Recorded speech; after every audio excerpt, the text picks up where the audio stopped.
2 whole days without streaming. Been a while since we've gone that long, huh? All right.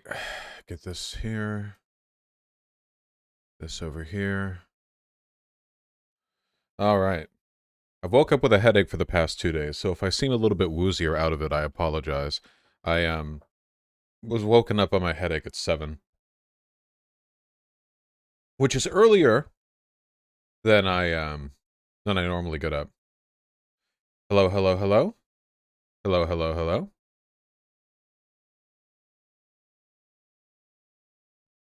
Your ear is healing? Yeah, basically at this point it just looks like I scraped it, like a little boo-boo on your knee.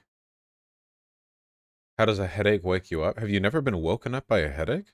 I don't know if you're woken up by the headache or if you're just in like a half-sleep liminal state that you only notice and get out of bed for because you have a headache. Pardon me, what are you doing? He's rubbing his head against my heel. Yeah? You want to be a part of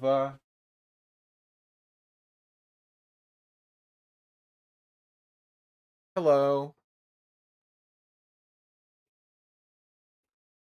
Yeah. Is it possible the keloid might come back again? Yes. Hello. He looks grumpy, but he's purring.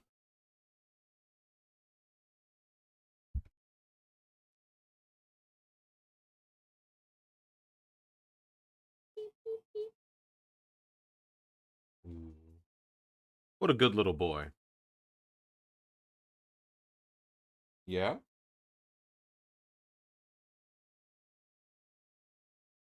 He touch. What even is a keloid? It's basically like a cancerous scar tissue. And cancerous in the sense that the cells of the scar tissue don't know when to stop growing. Is it okay for your ear to be exposed like that? Yes. Hello.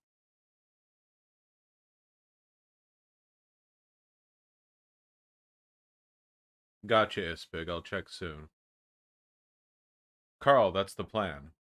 Did you only do the one ear? Yeah, but we'll do the other. He's just purring.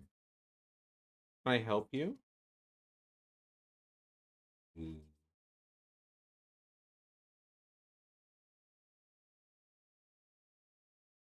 What breed of cat is he? Orange. Hello, SDL. I knew you would be here. Alright, let's get started. Be free. Jump. Jump. There we go.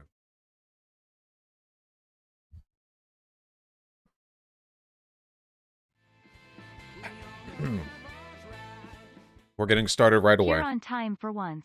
And the gun topic while I'm inventorying So my here's what unit's we're going to do. vault. I know It'll there were be a some good people in day. chat who would like me to approach this in different ways, but I'm not going to. I'm going to do this my way, the same way I do everything. The first thing, TTS. Oh god, I never turned that off. Good thing that happened now instead of in 5 minutes, or I would have been peeved. Alright, let's turn that off. This is also my way, I guess. Let's turn that off, and then we'll get started for real. We're doing a real research stream. If any of you are expecting a segment out of this, I guess the whole stream would be a segment, but you know, it's a research stream. We haven't done those in a while. Just a moment. Anyone who's annoying in chat, mods, I give you permission to do a 1-day ban. Anyone who spams any links, spams any info, repeatedly, insistently, urges me to consider one particular piece of information, just, you know, I trust you. Any and Thana, I trust you both.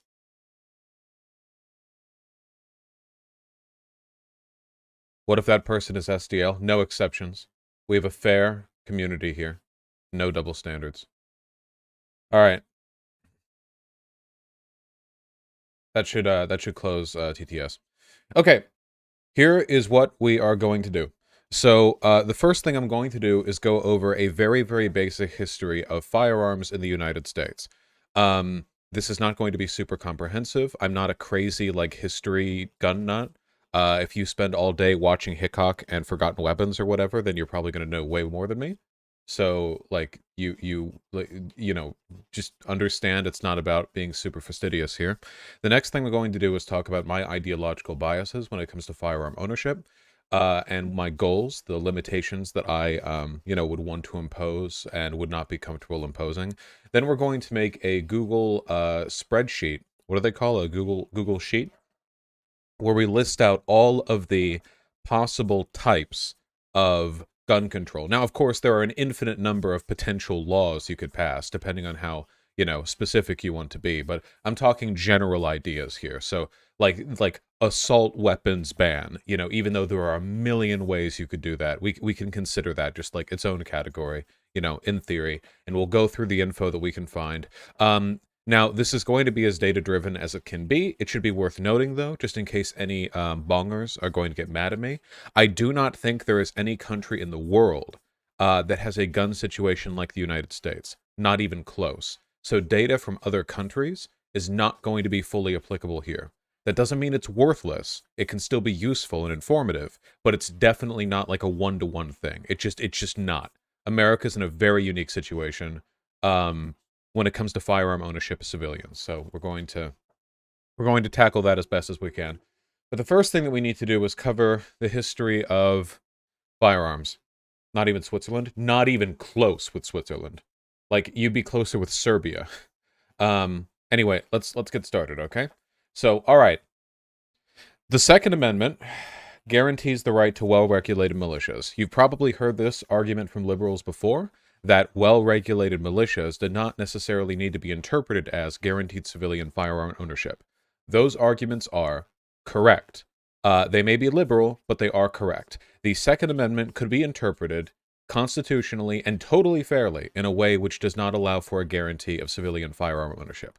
For that reason, my positions are not, constitutionally derived.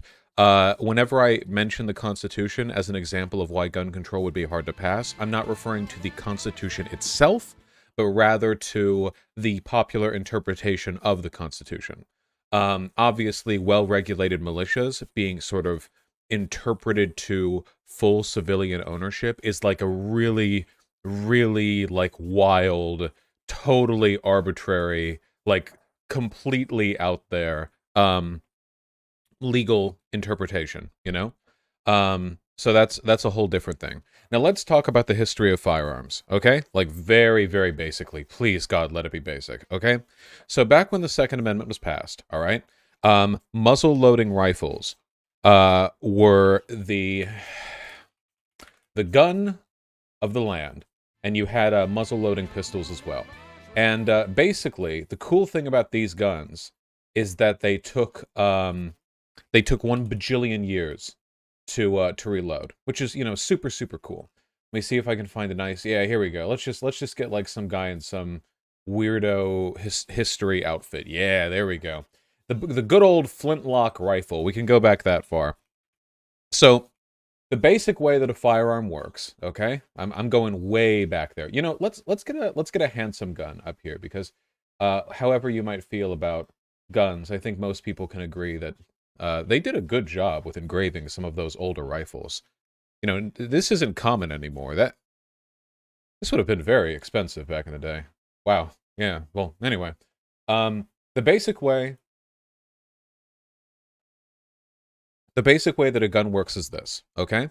There are two basic, again, we're not being super thorough here, okay? There are two basic types of guns, okay? There are pistols and long guns. You probably know the difference by looking at them. Pistols are pistols, long guns are long. You get it? All right?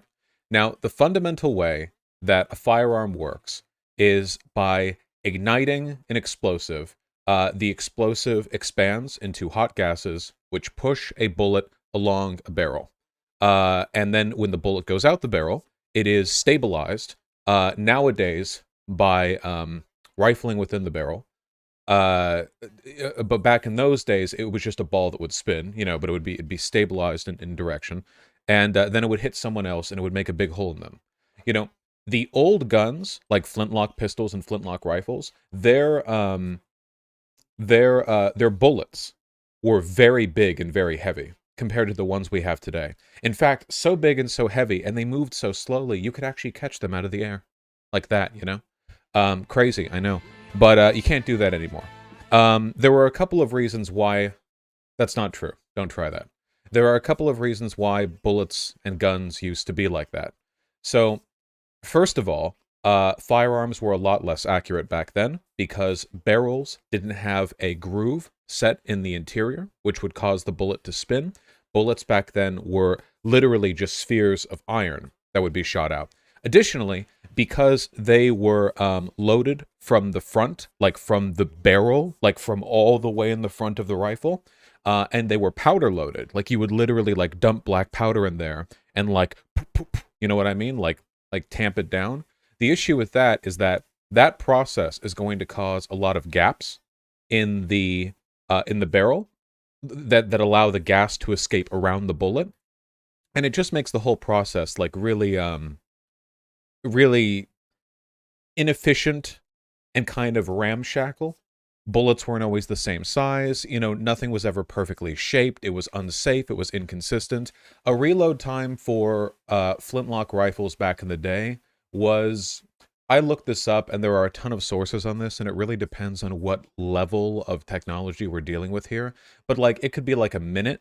They would later be able to get this down to around 5 per minute, especially when they invented cap and ball loading, which you had, like, paper cartridges, or paper, like paper bundles of black powder, rather than having to, like, tamp the black powder in itself. But the thing that I'm getting at, and the reason why I'm getting to all of this, is because back then, like, the idea of doing a mass shooting with guns like this was ridiculous. In fact, the idea of, like, gun crime back then was, like, a totally different thing.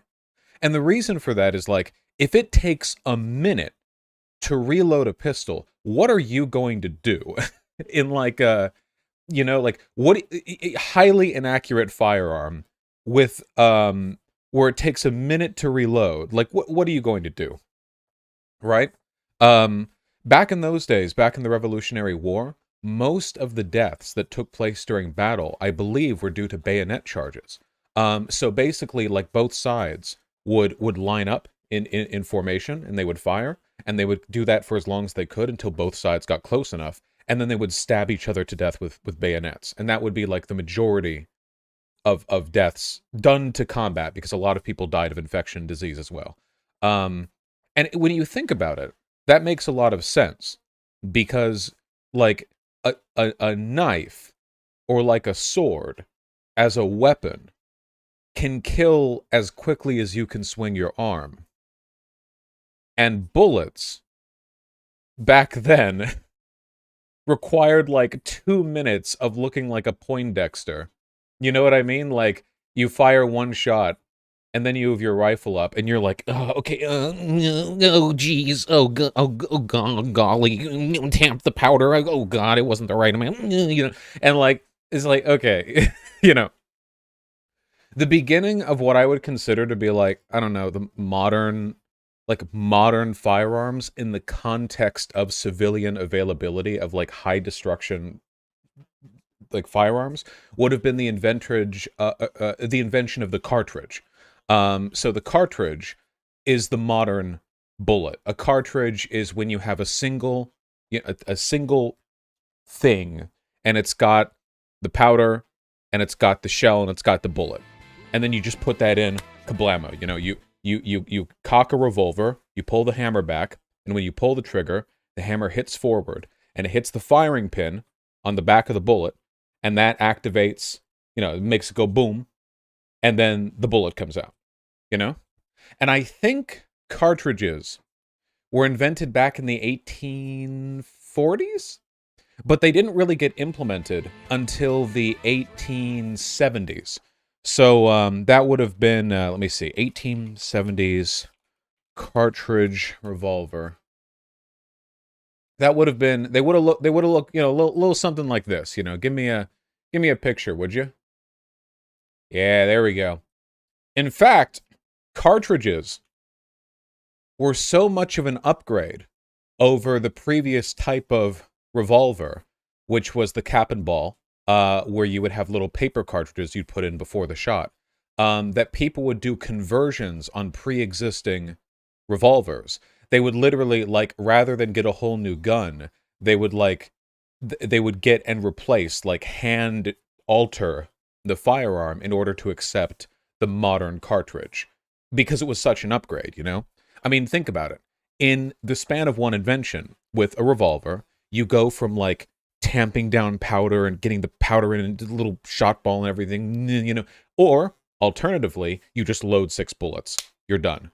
Like, the upgrade in terms of how effectively you as an individual with minimal training can go about killing people is huge, instantly, you know? And of course, over the 150 years since then, there have been many upgrades to firearms. But nowadays, in the world we live in today, when we talk about weapons used by civilians to kill other civilians, we're generally talking about 2 things, okay? We're talking about modern pistol grip rifles, a la the AR-15, and semi-automatic handguns. We'll just say a Glock 19 for examples. So let me show you what those look like. The AR-15 is a miracle of a rifle. It is cheap. It is incredibly easy to get a hold of. It is incredibly modular. It is reliable. I think you can get these for like $800. You can do just about anything with it. And as you can see, it has a pistol grip. That's what this means right here when you're holding it, just like this. And yeah, you could, just for about 800, I think you can get like a highly modular. How much is ammunition? Ammunition for most like bullets, it's going to be like 33 cents to 60 cents per bullet right now, depending on a variety of factors. Which means that you can fill up a 30-round magazine for about $15. Wow, it's that cheap. You say that. You think it's cheap till you spend time at the range, okay? Yeah, about 50 cents for 5.56 NATO. And these guns chamber 5.56 NATO. So, why is it called a gun? I have no idea. Because it roots, it toots, it points, it shoots. All right? So, anyway, this is like the modern... There's a reason this gun is used in so many mass shootings. And the reason for this is because, as rifles go, it is... I thought this was an M16. I Googled AR-15, and this picture came up, okay? So if this is actually, you know... They all look pretty similar to me. You know, I'm racist against plastic molded guns. They all look the same to me, all right? Yeah, they're highly related. They're incestuous cousins of firearms. Gun blind. Look, same basic point. The other thing you're going to see here, hold on, is a modern semi-automatic firearm. This right here is a Glock. That's a Glock 19. It's a very popular firearm. Like the AR-15, it is plastic injected, which means that it's very cheap to make the parts, highly modular, extremely popular, very effective, very reliable, very cheap. What can you get a Glock for? Like 600? 4 to 5 to 600? It's not much. You can get a Glock pretty cheap. No, you can get them as cheap as like 400, can't you? Thereabouts, you know. They are very cheap and very effective firearms. This one fires 9x19 millimeter parabellum ammunition. The thing that's remarkable about modern handguns is their ammunition capacity relative to the handguns that I was describing earlier. Revolvers generally have 6 rounds of ammunition. Modern pistols can hold like 18 to 22, depending on how they're chambered. Which, like, the idea of something that can fit in your pocket carrying 20 rounds of ammunition is, well, it's pretty remarkable in terms of the capacity a civilian has to inflict violence on others. It's a huge upgrade. So, the reason I'm singling out these 2 guns is because when we're talking about gun crime that we want to prevent, we're usually fixating on these 2. See, these aren't the only types of guns that people use frequently. In fact, ownership of these types of firearms, I believe, is actually less common than 2 other types that you're not going to see me talk about here. Hunting rifles and hunting shotguns. See, a great many people, as archaic as it may seem to us, you know, urbanite Zoomers, a great many people actually do like just live out in the sticks and have guns that they use to like shoot coyotes that are threatening their like stock or whatever, or like they go out hunting. And you know, I'm not going to pretend that I understand much about hunting culture or whatever, but I will say this with great confidence. This weapon right here is not a weapon that is used very often against civilians. It just doesn't happen. Um, Rifles that have the rifle stock, that is to say, here you can tell the difference here. Pistol grip right here. Rifle grip. You see? Weapons that look like this are just generally not used against other people for a variety of reasons. The gun is too long, it makes it unwieldy, it's impossible to conceal. You know, generally low magazine size. You know, the gun is just, the gun is configured to kill moose from 300 feet away. It's not configured to go into a school. I'll say that much. Likewise with hunting shotguns, you know? Shotguns are a very common and very cheap. You can buy a shotgun for less than $200. In fact, I believe that a hunting shotgun might actually be the cheapest, like, in general type of firearm. I've seen it in stores for less than 200. These things get really, really inexpensive. They're really fun to shoot. I've never fired a shotgun. All I know is that they're loud. These weapons are also generally not used against civilians for a couple of reasons. First of all, shotguns are actually pretty unreliable weapons of death for other humans. The way buckshot works, the way you know, the shells that are loaded into it work, means that you get a spread of fire, which is not as effective for like ensuring like the death of anything in front of you unless you're very, very close. It's generally used for killing like smaller animals from a moderate distance or big animals from a close distance. You know, this isn't just, it's not something that you would just run into a school with. What about an auto shotgun? The Spaz 12, which is the auto shotgun that everyone knows about, holds like 6 rounds. You could put 30 in an AR-15. Shotguns are just not a... That's not to say... This is incorrect, butt-shots deadly out to around 100 yards. Yeah, but not as reliably so. It is. Okay, please. I'm not saying that you can go, like, your friend can be, like, 100 yards down the range and you can shoot at them with buckshot and, like, they'll just get, like, BB gun pelleted or whatever. I'm saying that in terms of if a person is about to trade their life for the death of a bunch of civilians, there are different levels of reliability and effectiveness in close quarters anti-civilian combat that you're going to get from a hunting shotgun to a modern pistol grip rifle. For those reasons, these are the two guns that you see, not these guns specifically, but these types of guns that crop up really frequently in firearm crime. These guns less so. That's not to say you can't kill people with these. You can. They just don't crop up that often. They can't carry as much ammunition. They're very long and not geared for like close quarters combat or takeaway. Their grip isn't situated for like being fired while standing and moving quickly. It's a whole thing. It's a whole thing. And I'm only talking generalities, okay? Now, I did some research before starting the stream, and I found some interesting info. Depending on the statistics that you're looking at here, firearm ownership back in 1776, back when the Revolutionary War yeehawed, when we yee and we hawed, you know. Can you check DMs? Wait, I'm rambling. What's up? I'm gonna answer some questions about... sure. Yeah, we can do that right now. Sure, Rose, what's up? Let's do it now. We're not doing a segment, so I can be interrupted. What's up? I'll call. Let's do it.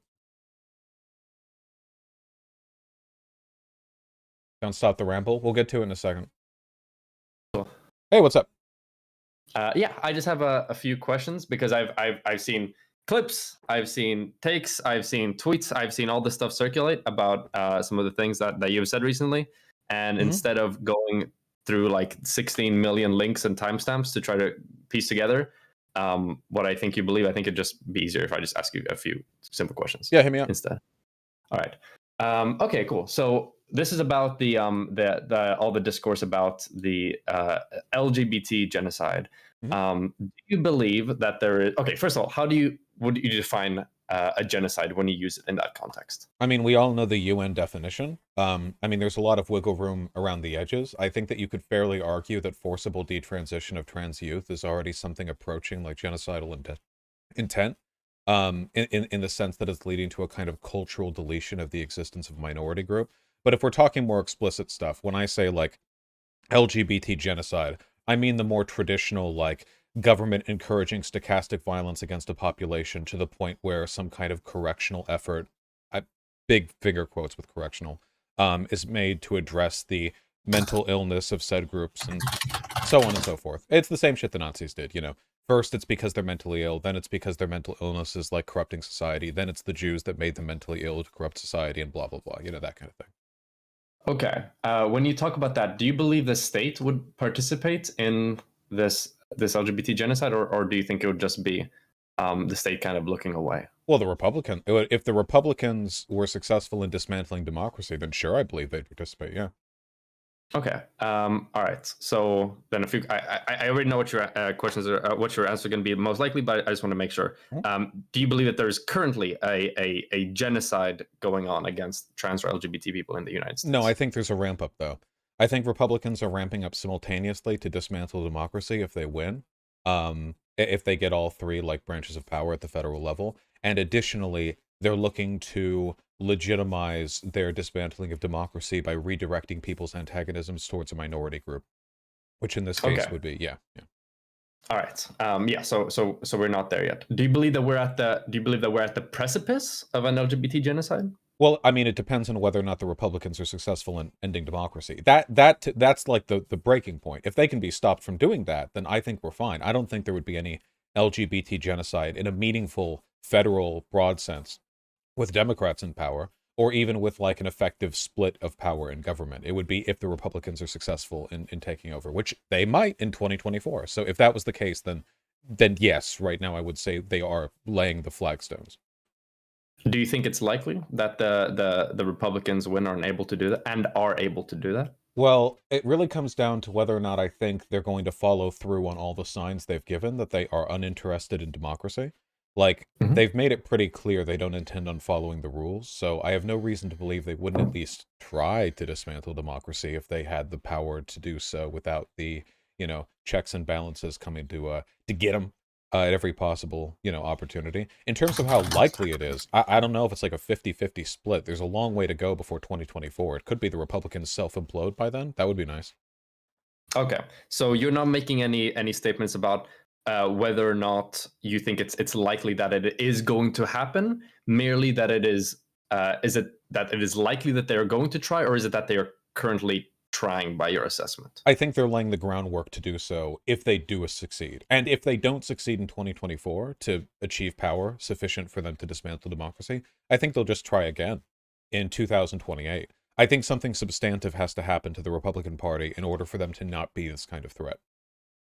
Okay, so would it be fair to say then that you believe that the Republican Party today likely has the intent to commit a genocide against LGBT people?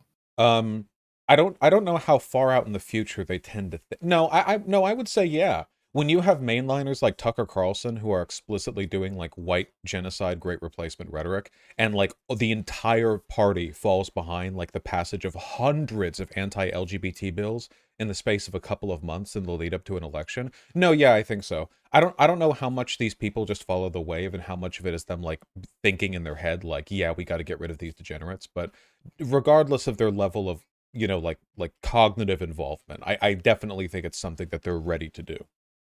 Okay. So then if you believe that the Republicans have intent right now to bring about an LGBT genocide, how can you morally object against people right now taking up arms and going out and killing Republican lawmakers? Republican lawmakers? Yes. Well, it would be a utilitarian thing, wouldn't it? It would be if you could get better political outcomes from them doing so. Which, unfortunately, I don't really think it's possible to know that because I'm not God, but as a general rule, that type of thing doesn't tend to work out. But there are plenty of examples throughout American history of lawmakers who have tried to crack down on civil rights, facing at the very least legitimate threats of violence. And I do feel that threats of violence are a legitimate component of a democratic process when people in power are trying to use that power to suppress minority groups. But Okay. if you're asking me whether I think I can morally justify these things, I mean, I don't know. Do you think so? Because I feel like you can pretty rationally arrive at the conclusions that I have vis-a-vis Republicans' likelihood of dismantling democracy and using queer people as a scapegoat and so on. And I would love to answer any questions about the way I view this. Yeah, as soon as I'm, I just want to make sure that I get that all the questions I have are answered first. So then, given like what you just said, you would then, because you said that, oh, you could your opposition to that would be based on utilitarianism, which as far as I understand, you're a utilitarian, right? I try. Okay, so would you say then it would be morally objectionable to kill Republican lawmakers right now, then, given that you're a utilitarian? I mean, given you're painting a very broad brush right now, the like right now, any lawmaker, any circumstance, any like preceding incident, whatever else, as an aggregate, I disagree strongly with engaging in any behavior like that because generally speaking, this leads to bad outcomes, and it's also really difficult to, guarantee the right targets. Like you can always say in an abstract, oh, I think this should happen or that should happen. But of course, when you enable that logic in general, you have no idea where exactly it will lead.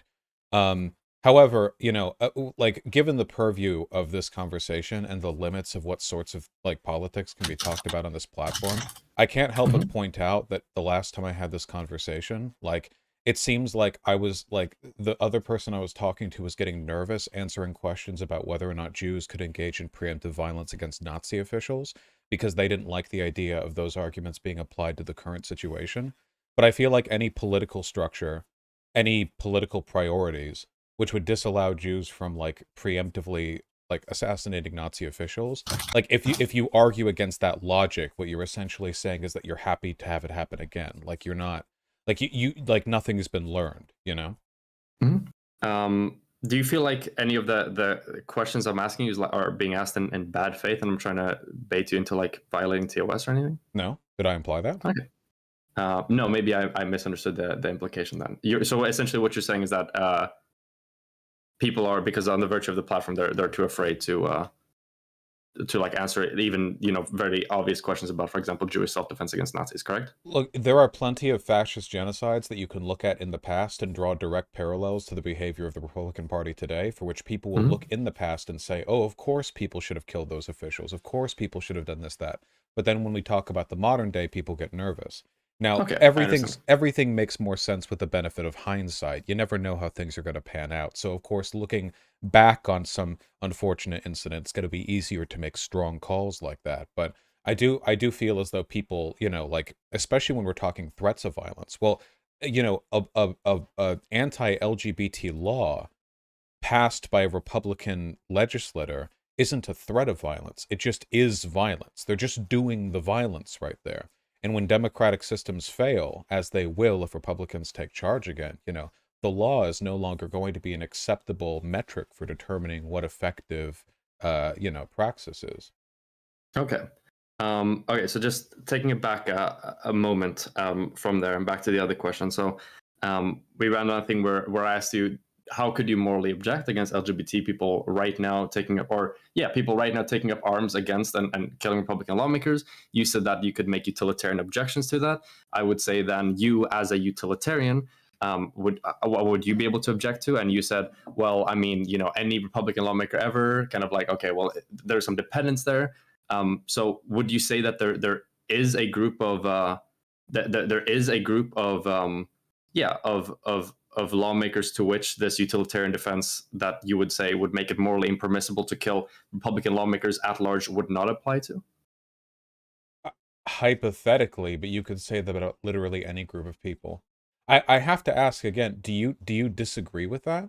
Like, do you think that would you like as a rule object to literally any kind of like advocacy for violence against a political figure, no matter what it was they were doing or planned on doing?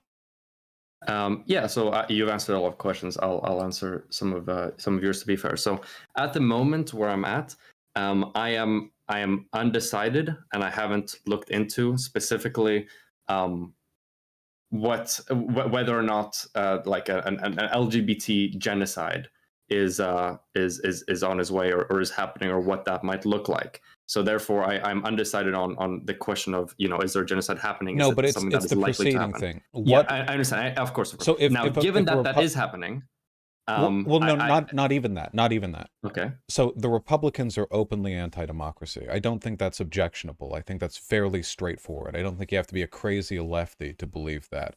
Now, given that, and given the fact that, like, no matter what the law says, realistically, if you hold the three branches of government and you don't believe in democracy, you can do a lot to undermine these institutions. Is there any Mhm. threshold at which you think it would be acceptable to, like, advocate for violence against the government? Something the founding fathers were principal Yeah. believers in, by the way. It's Mhm. written in the Declaration of Independence. Is there any Yeah, threshold where you think that'd be acceptable? absolutely. There are thresholds where it's absolutely acceptable to engage in violence against governments, 100%, without a doubt.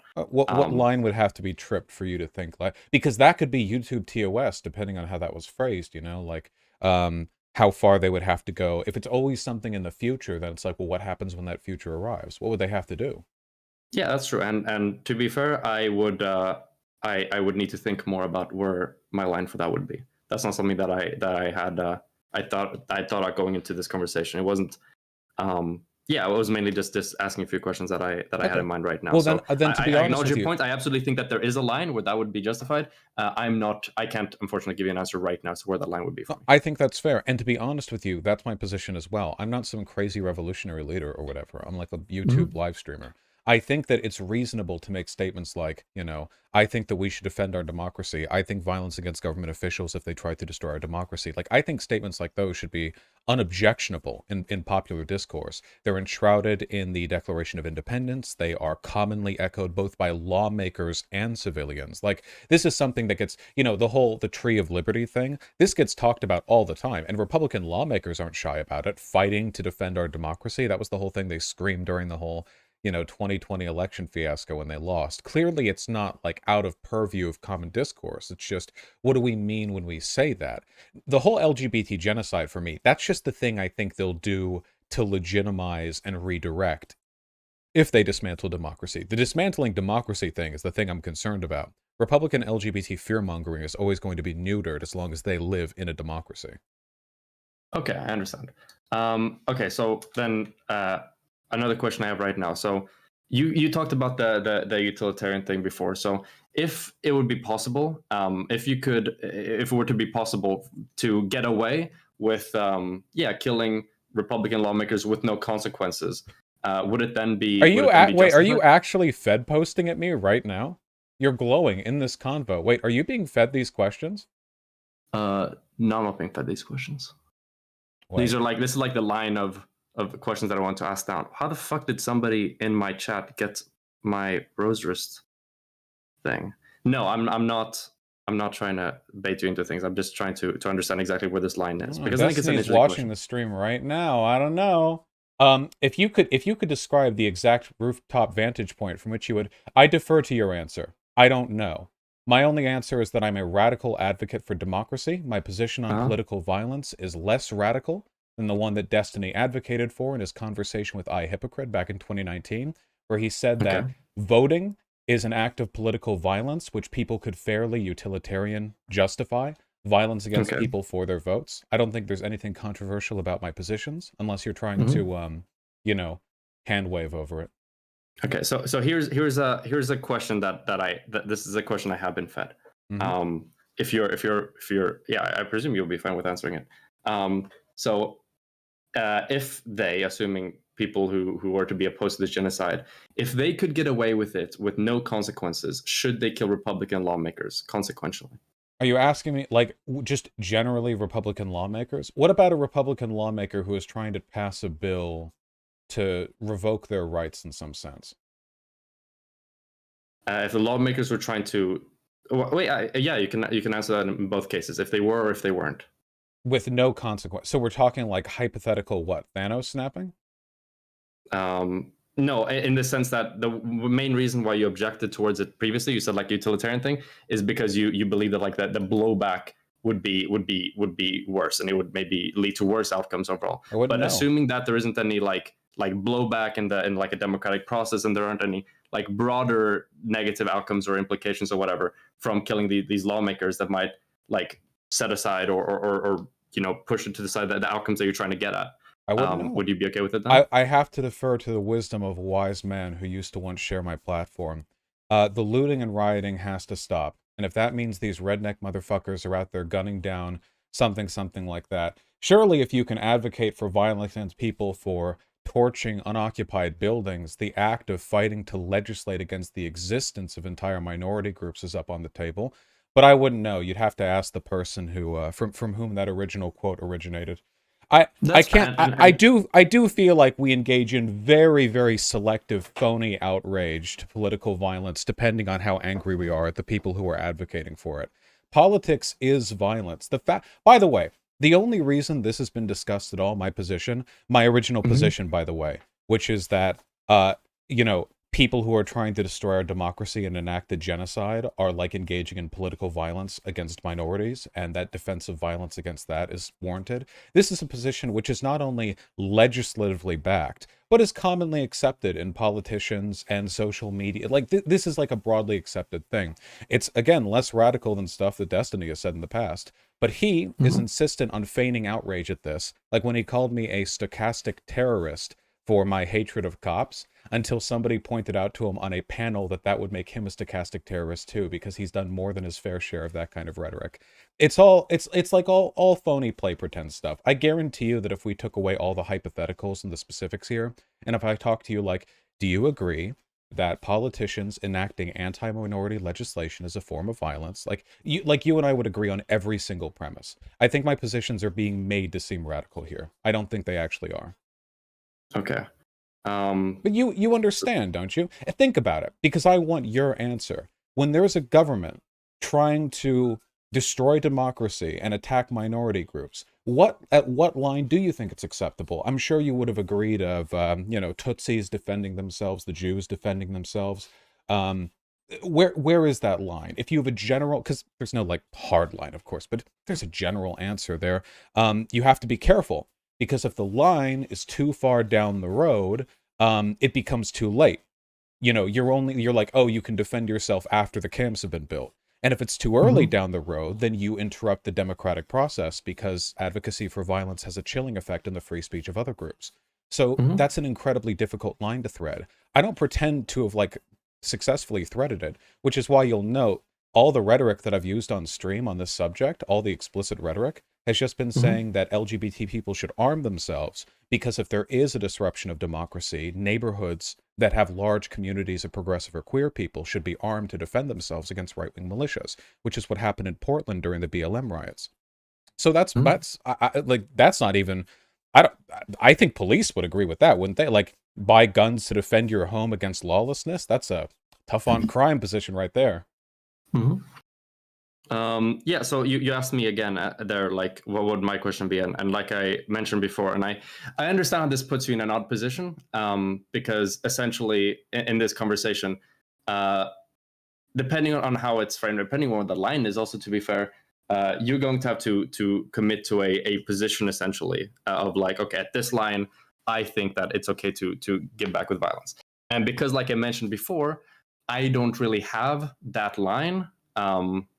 It's like, I don't have a position to be committed to. So therefore, it's kind of like we're arguing like an uneven deck there. Essentially, you've committed to a position that you now have to defend, and I'm still undecided. No, on it. I So don't. it puts you on the I've never said that I have a hard line.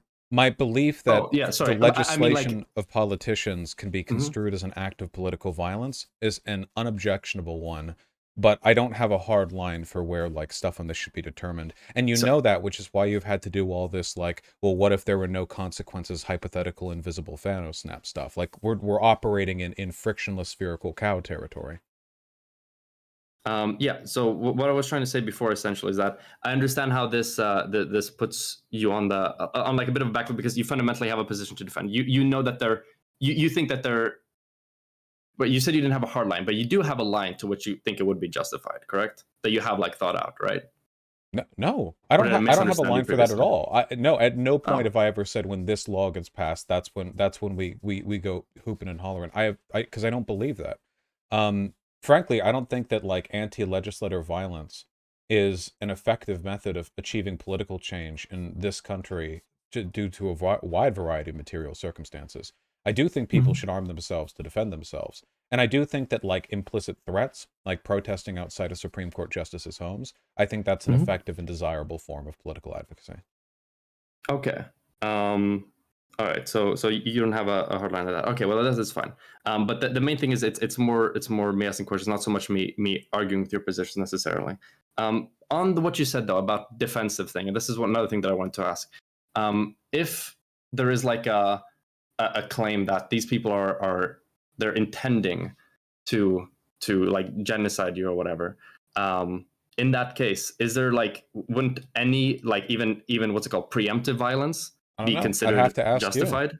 I like I have to at this point I have to interpret what you're saying as bad faith because I've answered these questions pretty thoroughly and it seems like you're trying to parse out a specific enough answer such as to violate TOS when nothing that I've said so far is even outside of like Destiny's political So prescriptions. I will answer this question for So you. wait, well, hold on, Uh, really quickly. If Destiny still okay. holds to his belief, which he stated unambiguously that you could morally justify violence against Republican voters if you were a minority member who was threatened by policies they voted in favor of, like, Mhm. at what line does he think you could start killing Republicans in the streets? He wasn't even talking about lawmakers. Now, if I were to Mhm. have that conversation with him, I'm sure he would back off all of it because he's a coward who backs off his positions when he fears they might agree with mine. But Okay. when you're in a position like this, what you're doing right now is you're overlooking the fact that you could even say I have a line here. It suggests to me that you're trying to ascribe a degree of immediate intention that is simply not present. And you I come can on answer. here I when can answer he's that question watching the for you. stream. I've answered the question. I want to No, no, no. ask I you. understand. I No, no, no, understand. I no, no, no, understand. no. No. Rose, I want to Mhm. ask you. Okay. Where's Yeah, and your I where's can answer your that question. line? What Yeah, do that's the you question I think? was going to What ask. behavior do Answer. you Sorry. think would be justifying for political violence? Because Yeah. I see So. he's fear mongering. I'm sorry. I just looked at my subreddit and he's got his video, the Destiny video, genocide is in blah blah blah, where the thumbnail says they're all evil, shoot them through the windows. What I was referring to was if democracy was destroyed and right-wing militias came in armed trucks to try to occupy a town and like were killing people in the streets, that it would be better to be able to shoot them through the windows than just let you get killed by them.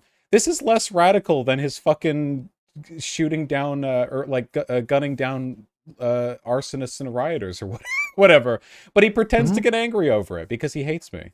Um, Okay. So I'm gonna answer that question of yours, and I'm also gonna say a few things about Destiny. So me coming like you can witness live the process for me coming to talk about this. I was going to make a video first, a segment where I talk about your takes on this, and then I realized that fuck, I'm gonna have to go through like 63 million clips to do this. It's better if I probably just ask, and then someone's like, oh, by the way, watch the stream. You could probably do this now. And and then I messaged you and you responded, and now we're having this conversation. So this isn't like a fucking premeditated attack or whatever. When it comes to Destiny, nothing, like, he was not involved in this. I got one question from him that he wanted me to ask, and I just asked that question. But that's the full extent of his involvement. You mentioned before how I popped in the I'm stream not here 3 minutes to after you. defend. No, it's Rose. So but It's no, no can I Rose, can Rose, I Rose. finish my It's thing, please? fine. It's just you've Can I? asked me 6 versions of can you Oh, Fed post for yeah, me? and Like and he, I can answer that question. lean I can into answer the the questions that I've asked you. lean into the microphone that I have taped on my chest. Can you describe to me what plans you've made to assassinate like political officials? Yeah, Like I feel as though I've I answered understand. the basic premises, like the underlying logic, and nothing that I've said is controversial in public discourse or less Uh-huh. radical than stuff Destiny has said. Yeah, and I'm So going to if the demonstrate that by interrogation is answering those done, questions for you. what? Yeah, and I'm going to answer the question that I just asked you that started this thing, just to demonstrate that I'm I I'm just willing want to to know answer where this your myself lines as well. are. Yeah, and I'm about to answer that as well. But I just want to wrap up the point about Destiny first. So that's the extent to Destiny's involvement in this. I'm not particularly interested in litigating this between like Destiny and you, or like defending Destiny in a conversation about you. You said that if you were to confront Destiny on this, he would move off it in like a cowardly manner. I think, if I'm not mistaken, that he would probably most likely be willing to have a debate or discussion with you I about have this. no if you'd be doubt, willing to. Rose. Wait, that's the answer you've been stammering your way towards for 30 seconds, that he wants to talk to me? I No, get no, I no, get no. bricks Hold on. thrown The through my point of that window every wasn't. morning from him, I letting him know that he understand. wants to make out with it. Like, I I get it. I understand, know he but wants if to we're talk to having me.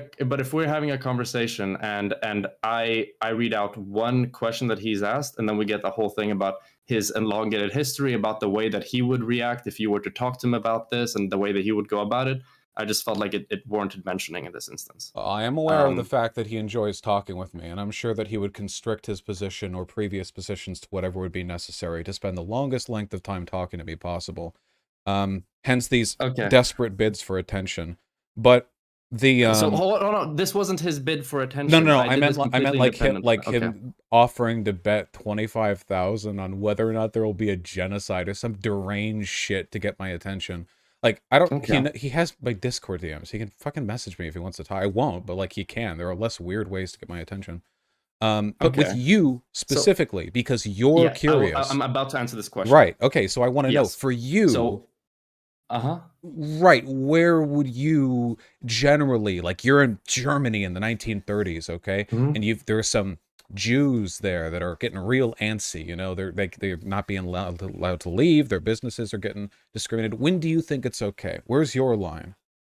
Okay, so the question that I asked you previously was that if you believe that there are people right now with intent to genocide you, and like how would you be able to mount a what's it called, an objection, a moral objection towards them doing that thing, towards violence against those people? And this is what I will say. I think that if there are people in positions of power who have the intent to genocide you, and you believe that they will genocide you, it is justified in engaging in violence against them.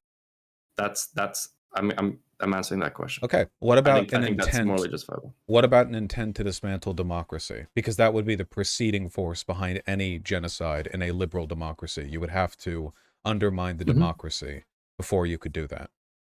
I'm not sure if an intent to undermine democracy gets you all the way to intent to genocide. So when it comes to intent to undermine democracy, I would evaluate that based on like how likely they are to be able to succeed in that. But with democracy itself, like say there was no threat of genocide, but of democracy being dismantled.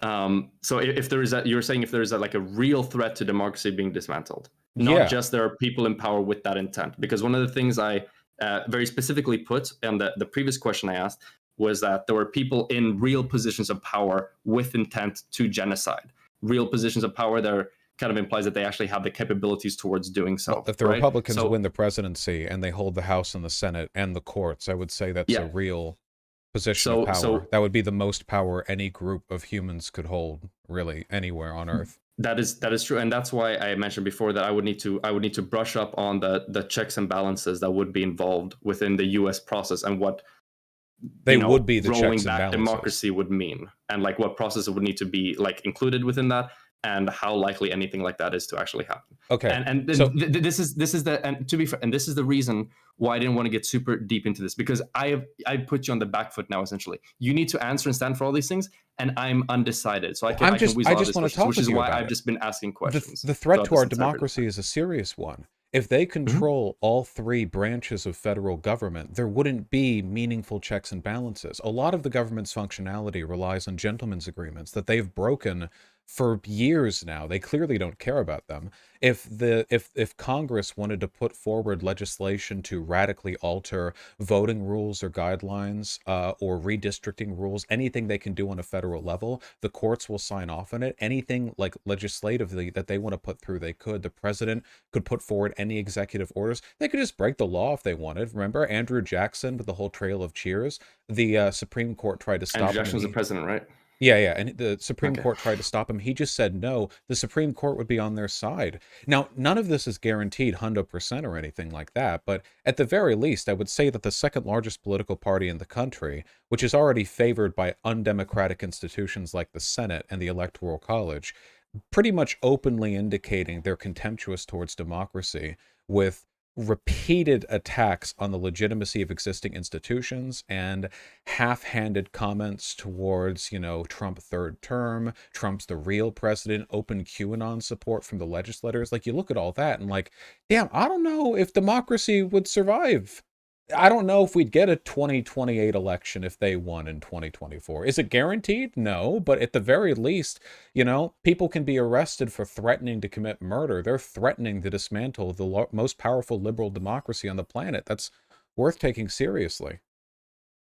And I agree that it's absolutely worth taking seriously. The Republicans are, they do a lot of, like, especially, the whole, I wouldn't call it a coup, but the January 6th riots, especially, and the rhetoric and all the conspiracies that led up to that is absolutely, And they back Jan 6 general too. misinformation. It's like crazy shit. Yeah, I know. I think, I don't know how many Republican lawmakers have, because I remember, if I remember correctly, at the beginning, a lot of them were in with Trump on that, and then like right after, in the aftermath, a lot more were trying to like distance themselves from that. Well, everyone distances themselves from their failures, right? If it had succeeded, they all would have been on it. I think. Yeah, and I don't doubt it. Only a few were like morally, openly against it. Was Romney against it? He's usually like Romney. Okay Yeah. these type of things, yeah. Romney, Cheney. Yeah, just a couple of them. The older ones. Mhm. But yeah, apart from that, and that's the threat to me. They can get away with anything after the democracy is dismantled. After you dismantle a democracy, it's not like genocide is some far cry away. It's not like genocides don't happen. I mean, generally speaking, when a authoritarian party takes power, they consolidate their power by redirecting the antagonism of the people in that state against something external and internal. The Nazis did it against international Jewry and everything they could tie to it, which was everything. Here, I mean, whether you want to take it, Mexicans, illegal immigrants, China, Muslims, but for an internal group right now, what they're gunning for clearly is LGBT people. And the rhetoric in just the past 4 years has changed so much. 4 years ago, the rhetoric against trans people was like this fake compassionate scientism, like this, oh, those poor transes don't even know that they're wrong about being the gender they think they are. Oh, they're delusional, but we like, not we support them, but like, okay, well, God bless them. And now it's this crazy, like, they're grooming our kids shit, which was also something they threw against the Jews, by the way, the idea of some sort of, morally degenerate cabal and control of education, introducing sexual degeneracy to their children. Like, that's it all ties together. Not in a conspiratorial way. It's just something authoritarian governments tend to keep coming back to. An atmosphere of paranoia is the rational response to behavior like this from the Republicans. Okay, I understand. So yeah, when I answered that question before, then about people in power with genocidal intent, and I answered whether or not violence against them would be justified. Would you agree with my prescription there, or do you think I'm incorrect or I'm irrational when I said that? If violence against legislators can preserve a democracy and end genocide or prevent genocide, then I think that's justifiable. The specifics as to how that could be done will require foresight and thus are unknowable to us now, but it's a general principle that I hold. Okay. All right. Okay. I'm not sure because I understand the TOS limitations. Well, no, I'm not trying to be slippery. Do you that answer that I just gave, like, do you think this is disingenuous? No, I understand why you're doing it. Okay, I'm gonna lay something out, and then if I'm wrong, you can feel free to correct me. If there's something I've misunderstood, then you can feel free to correct me. Otherwise, you don't have to speak to it. That's perfectly fine. But so at the beginning of this conversation, I talked about what your definition for genocide is. I asked about whether or not one was currently going on, whether or not we think there was we were like at the precipice of one, or there was like a real chance for one. And you seem to answer in the affirmative when it comes to like the real chance and being at the precipice and stuff like that for this types of thing, especially if the midterms and stuff like this seems to be going like it's going.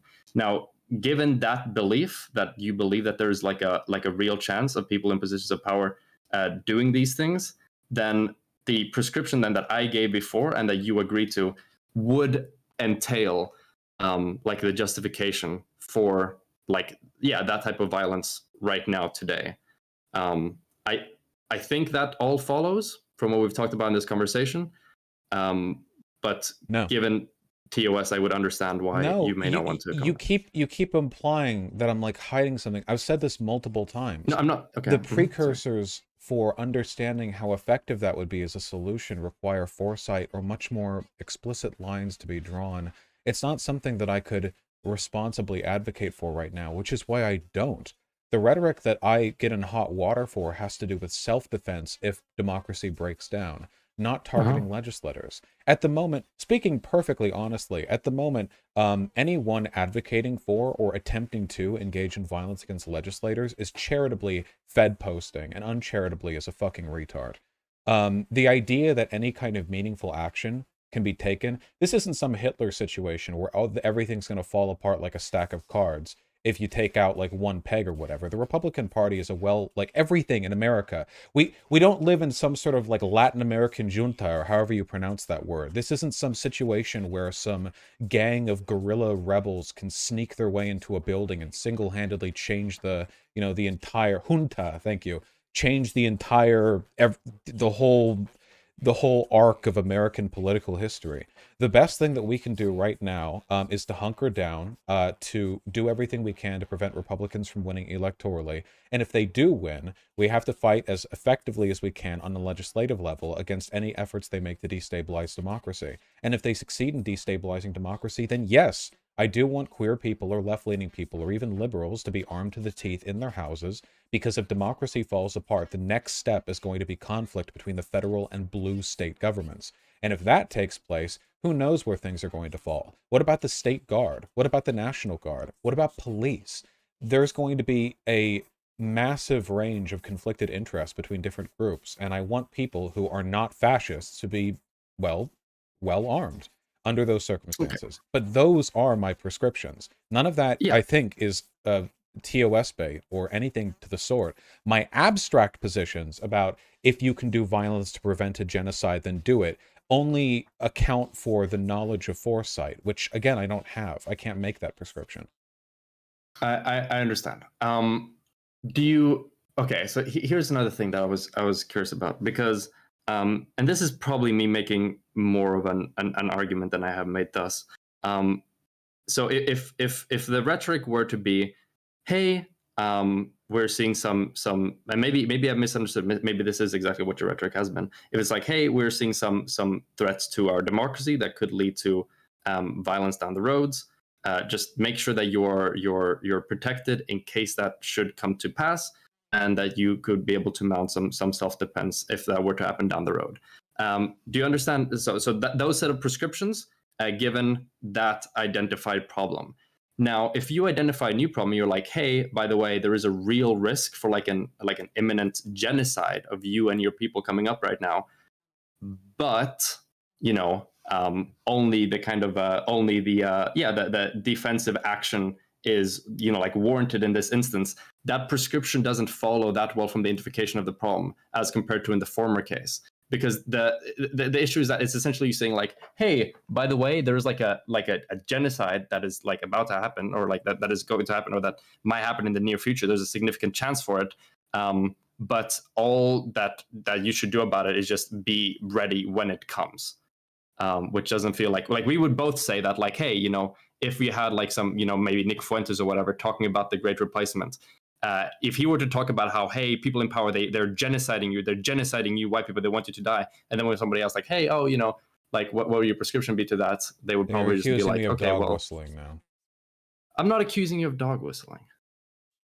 Rose, if democracy gets so this is, I guess this would be the difference between myself and a LARPer like Nick Fuentes, whose I don't know, whose audience is driven primarily by the aesthetic of feeling like they're on the precipice of rebuilding like a what. Actually, no, his audience is about gay denialism. I take it back. It's all fucking boy moding over there.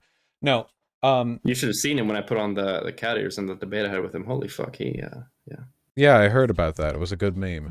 Yeah, true. Wait, people in chat are complaining exponentially about my mic. more polite to me after that. But yeah, what is the issue with my mic, chat? Yeah, I hear some vague, like some very quiet voice coming from your microphone. Very quiet.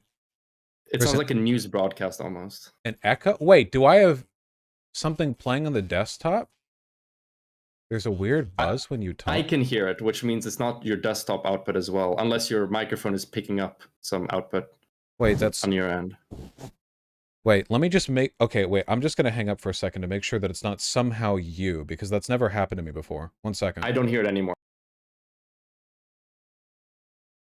Okay, it's gone? Okay, that's really weird. I've never heard of that audio issue before. Okay, hello? Hello. Okay. Sorry, I've never had that audio issue before. Oh, shit. Fucking Destiny's in the call. Oh, God. Fucking sneaking. All right, the question, am I dog whistling? No. The critical difference here being that there's like a threshold. If Republicans succeed in dismantling democracy, I think all bets are off.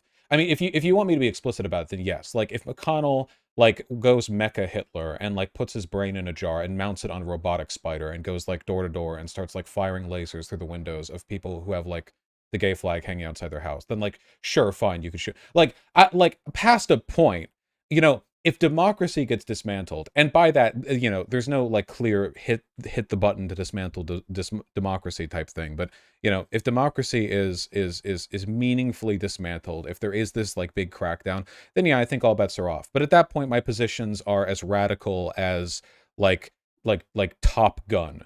You know, like my positions are as radical as like if the bad guys try to when bad dudes try to take over the White House, what will you do? Like, sure, you know. I subscribe to Duke Nukem politics. You know, if the bad dudes, if the bad dudes destroy democracy, then sure, fucking go hog wild. But we're not at that point right now. When we arrive at that point, I doubt there will be a YouTube TOS that you can get me kicked from. But you know, I don't want it to arrive at that point, which is why my prescriptions right now are towards defensive violence. You know, like hunker down, buy guns, buy ammunition. If something happens, then that's bad. And if something doesn't happen, then that's good. I would prefer that. You know, do you believe that? Oh, yeah. So when I say I can't think of a better word to describe, and this word has negative connotations because usually when people say fear mongering, they refer to fear mongering about something that is not a real threat. When I say fear mongering now, I'm not making any implications towards the accurateness or the veracity of the threat that we're talking about. So I'm going to ask you then: do you feel like when you are fear mongering about the prospect, or even like a likely prospect of an LGBT genocide, do you feel like that undermines your prescription that violence should only be defensive? No, not even remotely. In fact, I think you suggesting that is borderline offensive because it implies that you would have to be willfully ignorant of any potential for attacks against minority groups in America in order to not flag this like anti-liberal, like potential stochastic violence flag, you know.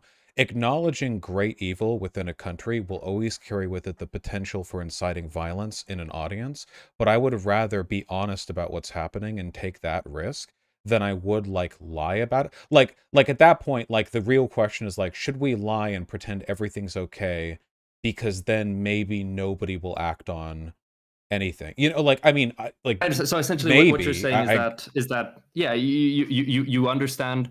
You don't necessarily disagree with what I'm saying, but you're just simply saying, yeah, but the alternative is worse. Like, well, not accurately reflecting the situation, the prospects for an LGBT genocide then in your eyes is worse, correct? If you're referring to stochastic violence, this is something which is potentially a threat whenever anyone talks about anything bad going on. Whether you're talking about drugs on the streets, immigrants coming in from the southern border, you know, from a conservative end, like different racial groups or different religious groups, if you're talking about how cops do this or wealthy people do that, any complaint about society is going to carry with it the possibility that people will hear that and do the Joker smile and go reach for their, you know, for their armory or whatever. I don't think there's any way to get around that. I think you contribute to that. I think Destiny contributes to that. I think literally everyone does to some extent or another. It's not avoidable for anyone. The only thing we can do is try to be honest when we talk about the issues we're referring to. So when people talk about the problems with like drug users or criminals or immigrants, I think they lie all the time. I don't think that I'm lying. I think that a fairly straightforward assessment of the behavior of the Republican Party today can lead one to the assumption that, yeah, they do want to undermine democracy, and yeah, they do want to sort of foment tremendous social antagonism towards queer people. I think that part of that was I'm not sure if that was if I got any feedback on whether or not my statement of your positions was accurate. So I want to revisit that in a little bit. But before that, I think that there was a little bit of muddying the waters in that instance when you talked about, well, everything contributes to or has the chance to contribute to stochastic violence. That's absolutely Probably the everything case, does though. to. Yeah, but to like vastly, like incredibly different degrees. So, for example, if you have like a conservative person who's like, "Hey, we should probably limit immigration because of the effects it has on native workers' wages or whatever." Okay, regardless of the truth of that claim, that's one statement you can make. That's one political prescription you can make. Now, if you also make the statement of we need to stop immigration because these people are invading our countries, they're destroying our values, devaluing our institutions, and eroding the racial makeup that made this country so great for every second that passes, those two statements are going to lead to vastly different risks The of problem there, that leading into stochastic violence. Wait, the do you problem agree or do you there, disagree with that? of course, but the problem there is one of Okay. honesty. If the second statement was true, if the country literally was getting invaded and was going to be destroyed, which is of course not the case with any immigrant group, but if that hyperbolic language was true, then yeah, whatever products, like that language might lead to people getting angrier, but it's also an honest assessment of the situation. We have to be honest. For example, people have been, including Yeah. liberals, by the way, not just us crazy Mhm. lefties, have been talking about how the attack on Roe versus Wade is this huge, huge, huge deal. That's already led to a Molotov bombing of an office. That's going to lead to a lot of stochastic violence. Should I not say, like, yeah, Republicans are revoking Roe v. Wade on a federal level because, they don't believe in women's reproductive and health Mhm. rights? Because that might instill in my audience, a violent tendency. As long as you're being honest, then, you know, I feel it's your responsibility to address the situation at hand. Most stochastic Yeah. violence comes about from dishonest political propagandizing. But the Mhm. problem there, at the end of the day, from the end of the person producing that info, is the dishonesty, because otherwise, what can they do? Okay, so this brings me back to the other thing that I wanted to circle back to. So so obviously we both agree that different types of rhetoric is going to lead to different likelihoods of stochastic violence occurring. I didn't think you'd disagree with that, but I just want to make that clear. So then, am I correct in understanding that essentially what you're saying there is when it comes to the questions I asked you before about whether or not you talking about your fear mongering about the an LGBT genocide is undermining your prescription for defensive violence. So I'm correct in saying then that you understand the effect it has on your prescriptions and what prescriptions that might intuitively lean people towards, but you still take distance away from those. But you think that doing that, even though the effect that that's going to have on your prescriptions is better than the alternative, which is in your case, and like lying or misrepresenting or underplaying the severity of the harm or the issue we're talking about, which in this case is the LGBT genocide. Is Yeah, that I correct? don't think we should lie about a political party potentially gearing up to undermine our democracy and commit a genocide, because telling the truth about that might lead people to engage in irresponsible violent behavior. Because the Okay, logical perfect. extension Yeah. of that is that we should always sugarcoat all bad information and never tell the truth about anything political, because it might encourage people to engage in bad behavior. Yeah, excellent, and I agree with what you said. And then the only like extra conversation to be had at this point, which is one that I'm not prepared to have at the moment, would be examining the veracity of the claims to the risks of the disillusionment of the is that the right no dissolving of the U.S. democracy and of the chance for an oncoming LGBT genocide, which both of those things I'm not prepared um, to analyze in this conversation, and I'm still undecided on both of these as I haven't done enough reading into them yet. I get But that. With yeah, respect, though, doesn't it seem a little bit odd to be curious about my positions on this when you don't have your own? Because it seems like you have an implied counterposition to me that you're just not expressing, Mhm. because in order to do so, you would have to draw a line in the sand on which other genocides you would prevent potential victims from engaging in violence to defend themselves for, but you don't want to commit to that counter position. You just want to get TOS bait out of me. Yeah, and that's what I think I tried to say this 2 or 3 times earlier in the conversation, which is why I've been focusing this mostly towards asking questions more than a debate, because I recognize that the position of like the upper hand position that this places me in by virtue of me being like being undecided on the Destiny claims of those. puts out a video on me 3 hours ago on this subject. You come into my chat. For the first time, you say, hey, can we talk? Check DMs. And in DMs, you want to talk now. Destiny's watching the stream as you talk to me. You admit you've been given a question by him to ask me. Most of the questions you ask me are TOS phishing fed bait, where you're essentially trying to bait me into commit specifically into violating YouTube TOS. And then when I ask you what your positions are on the subject, and whether you can be consistent in this, morally consistent, and say like, oh, well, I don't think the Jews should have fought back against this, that, or the other either, you know, whatever prescriptions you would arrive at, you're like, oh, well, I don't have those answers. I did answer yet. those questions though. Well, your answers were like, you don't like fully know. So you aren't able to commit to anything that could implicate I you. answered that given a descriptive reality, these are the prescriptions that I think would follow. I answered those, and I even said at the very beginning, I think that I'm undecided about the descriptive right, but like reality of the other Rose, questions. like I'm not dumb. So let me address the other things that you mentioned there.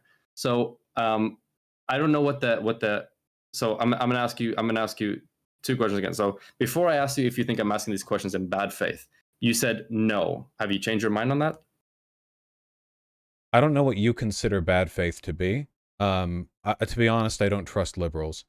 I don't really know. You might think that this is some good faith effort to like expose like stochastic terrorism or some shit on my part for beliefs that would have been considered moderate by the founding fathers. I genuinely don't know. The only thing I know is how your behavior comes off to me. And this is also, I can't help but note, like, not the first time that I've had this convo with a liberal. And every time this happens, they're like, when I ask them, like, well, what line would you draw for historically preceding instances of violence and authoritarianism? They don't really have, like, they can't draw, like, a comparative answer. So it just seems like often there's this intuitive repulsion to the idea of applying lessons learned in the past to the modern day. So what's the equivalent of today's like situation, like a question I haven't been able to answer when it comes to the like drawing a parallel to you can look up the the stages of genocide. What are we on, stage 5 or something? It's it's a whole list that you can look at. Well, you can take a look at the timeline with the Jews in Nazi Germany and the rhetoric that they engaged in. You know, I think a lot of it is pretty similar to the rhetoric that we're seeing today. We also know the Republicans are anti-democratic. You know, even if the Republicans fail in destroying democracy, that doesn't make them less anti-democratic. It just means they're going to be a problem down the line. Something has to be done about that. I'm not shy about saying I think Republican Party officials should all be arrested for sedition. You know, if we want to settle this in some law-abiding liberal sense, then I suggest you advocate for that as well. Because the alternative is having an openly anti-democratic party in a democracy that chips away at our institutions every successive election season, which is not sustainable when the Democrats aren't willing to do anything about it. Okay, so to be clear, I don't think that I've been unwilling to answer any question, and which was kind of like the thing about the comparison you drew there with like the liberals who won't answer the questions about Nazi Germany or whatever. Okay, what about if here I'll ask you, if Republican officials passed a law saying that before you ask that, up until this point, have I been unable to answer any of those questions? Yeah, you weren't able to describe a particular point in other historical genocides where you feel it would be morally justified for the minority group to engage in defensive violence.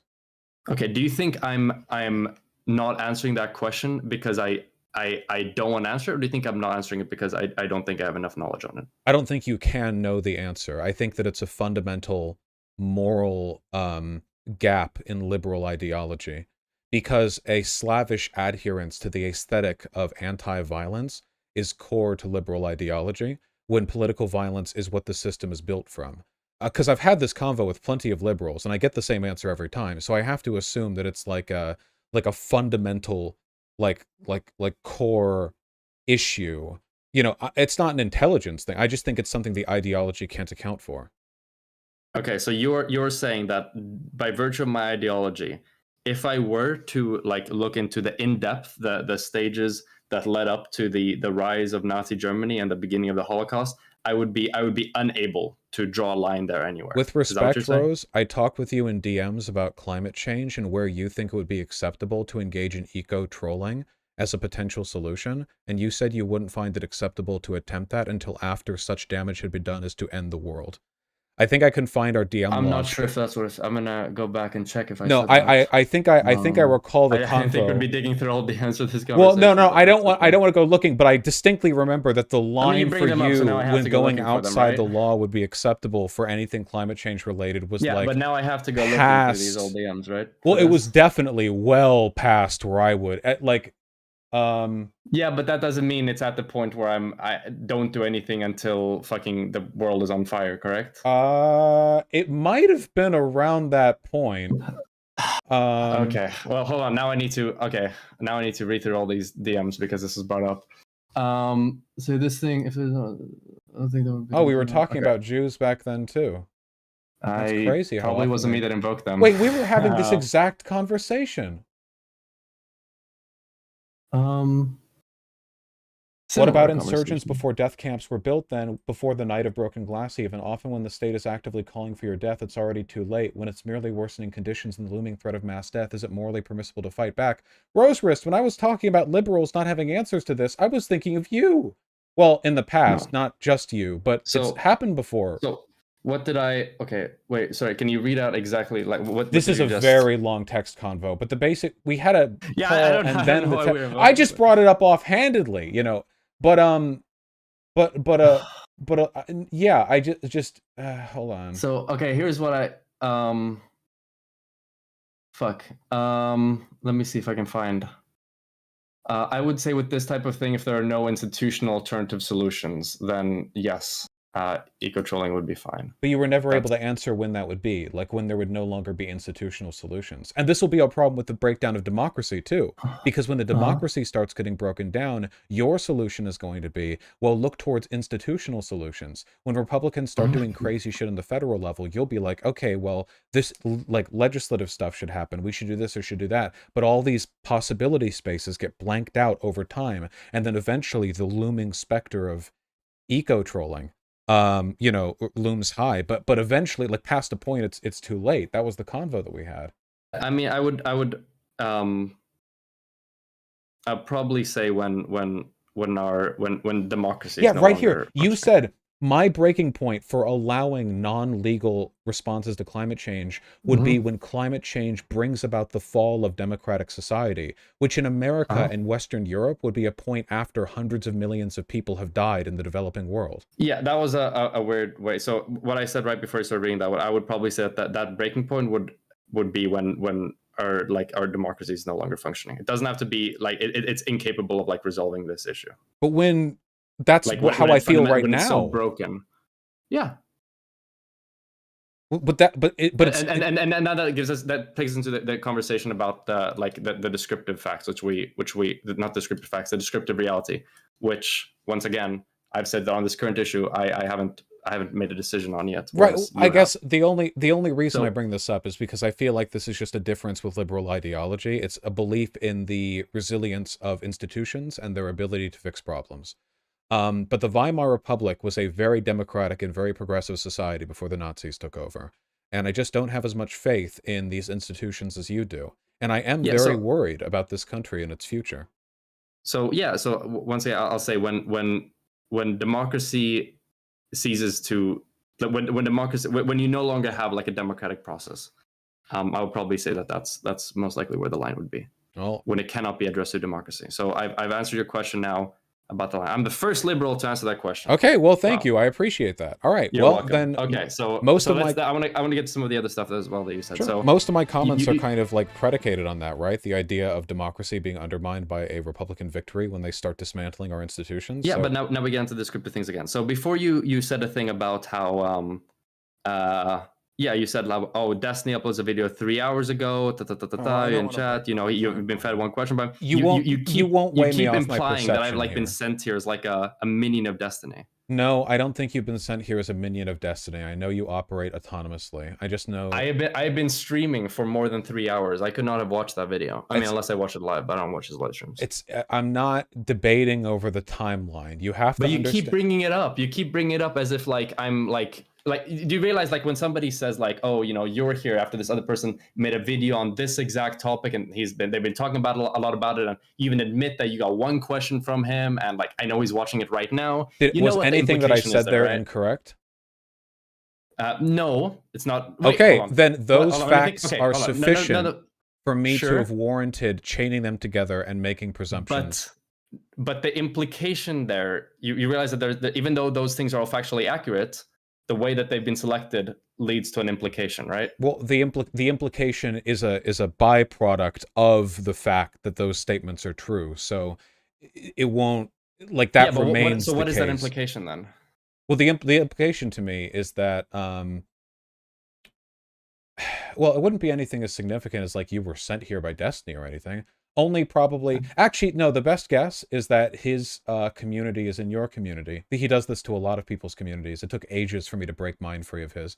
Where DGG is a huge part of adjacent streamers' communities. So whenever anything happens on his end, you get made aware of it too. As soon as you do something, people in your chat go to his chat and his chat to your chat. So it's not so much that you're operating on his behalf, it's that there's a synchronicity as a product of the collaborations that he does that lead to his chat being present all over the place. So I'm gonna I can address some of those assumptions then. So none of me doing this had any influence from chat whatsoever, anything of the sort. So I wanted to actually, firstly, I last like a few like I think like 3 days ago, I was going to go over that debate you had with the other lib guy on stream. And then I watched it. I realized that I was okay. Never mind. I was really tired, and I didn't feel like I could go over it properly because I was just like I was really tired. I hadn't slept great the next few days, and I said I'm gonna think about this a bit more and make another video about it later.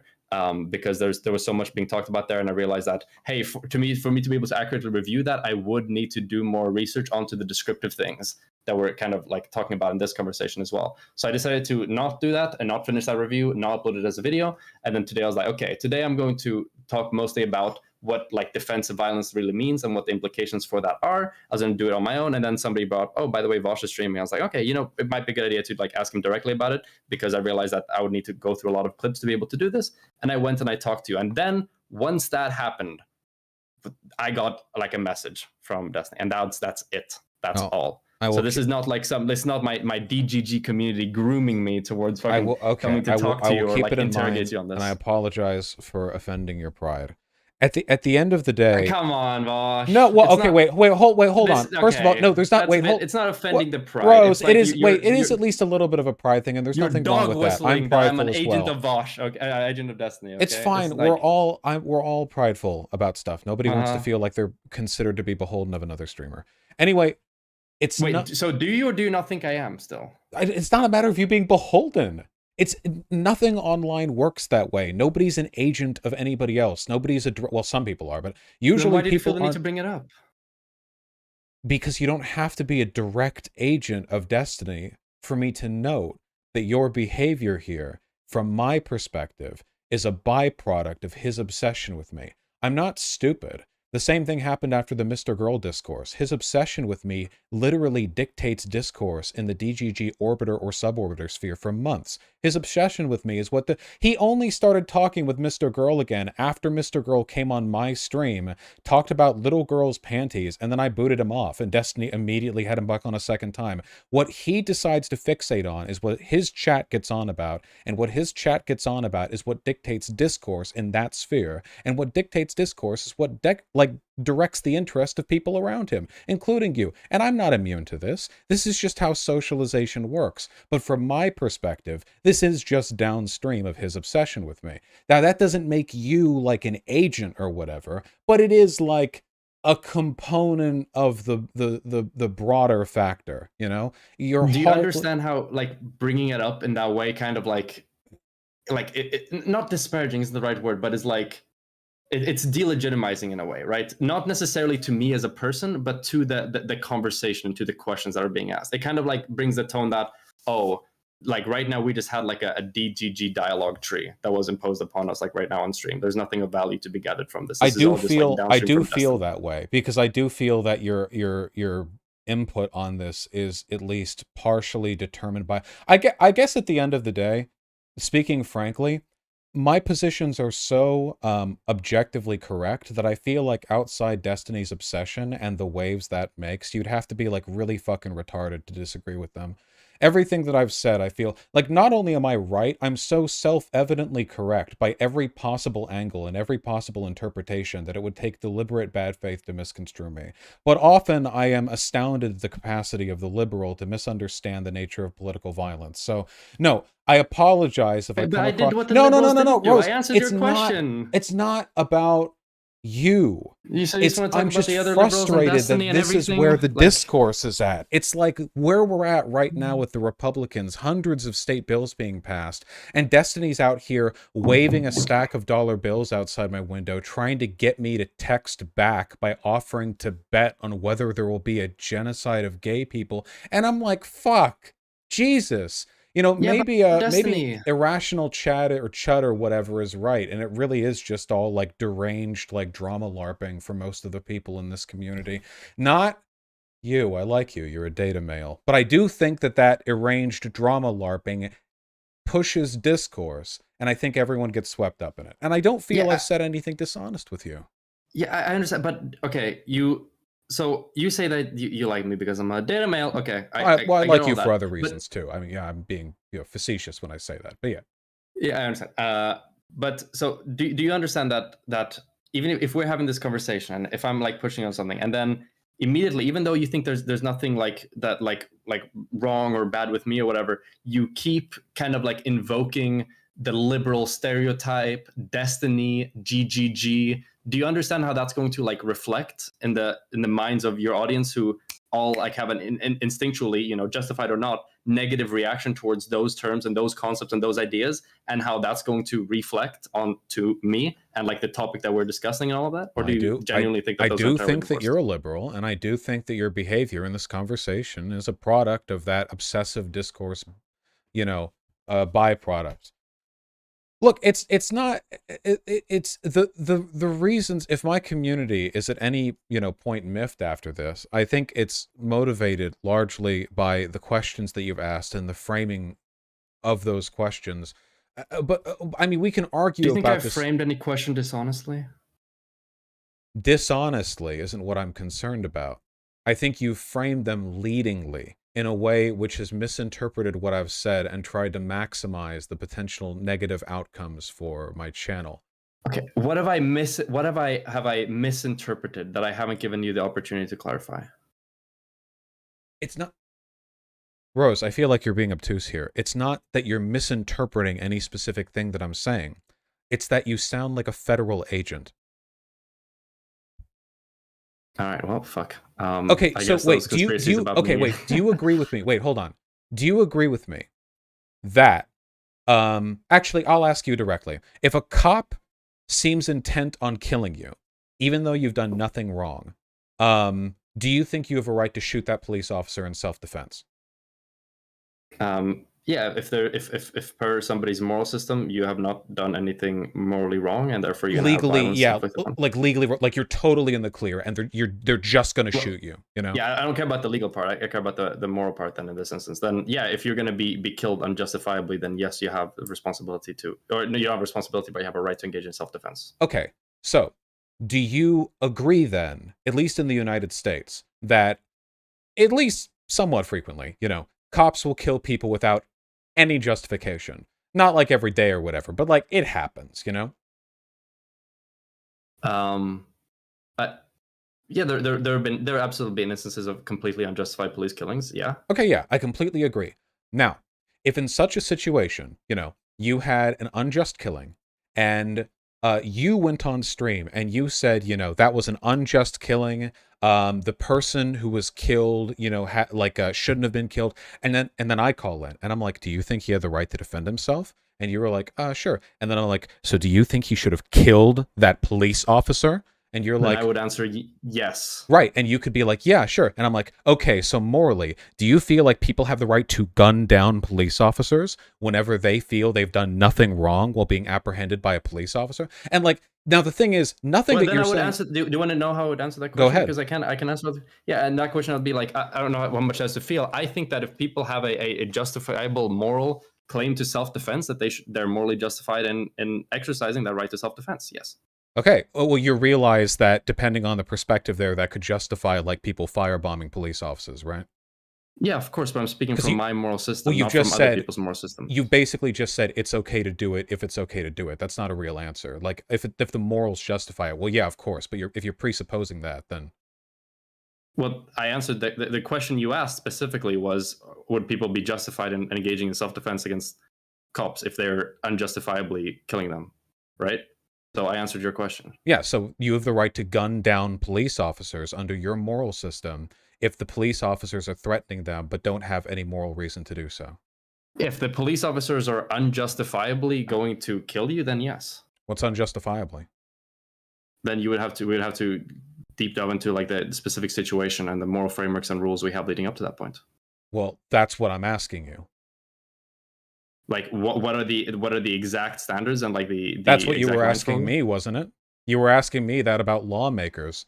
Like I Uh-huh. was answering, this is exactly what I mean. I was answering, Yeah. well, it depends, like there are a variety of utilitarian circumstances that can like change the outcomes here. And without like hindsight, you have no way of it. And you were like, okay, so like specifically though, if you could like isolate those factors, would you kill these officers? And it's like, well, fuck. Okay, You're basically so like, ask but me- but you, so do but the same this is thing this for is me what I then. mean. Isolate the variable and ask me a question. But there's no, but the point is that outside of the TOS bait, there's no value because you're asking me to isolate for factors that can't be isolated for in real world discourse. What you're essentially asking me is, would you kill someone if killing them made the world better? To which, in a utilitarian sense, the answer would always have to be yes because the outcome is positive. The question is, how the fuck do you know if killing Well, it someone's would going to make the depend world unless you would have like, for example, like some form of utilitarian rule that would like intercept them. right, Like, even though in that like one instance that would be fine, it would violate the broader rule that we should keep the sanctity of, right? Yes, so there not can necessarily. there can be superseding rules to consider that there, but even within a rule utilitarian framework, you can make allowances given specific considerations. And if you're doing Yeah, it this, would depend on your moral framework, which is like one of the things that would come out of like that type of questionnaire, right? well, my framework I think is pretty publicly known, but the issue here is that like the questions that you've been asking, it's like, would you kill Republican lawmakers if it would lead to good outcomes? And it's like, well, from a utilitarian perspective, good outcomes being the thing you're trying to maximize for, the answer to that would be yes for any group Well, of people. no. So to be fair, I never asked you a question about good outcomes. The question Preventing that I asked genocide? that you're getting at. Hold on. The question that I asked that you're getting at is the one about that there wouldn't be any like broader pushback or consequences against that struggle. So the struggle against, in this case, like genocide in that You instance. said no consequences to prevent genocide. I consider preventing genocide to be a good outcome. I'm trying to simplify the variables here, but you keep interrupting me. Fine.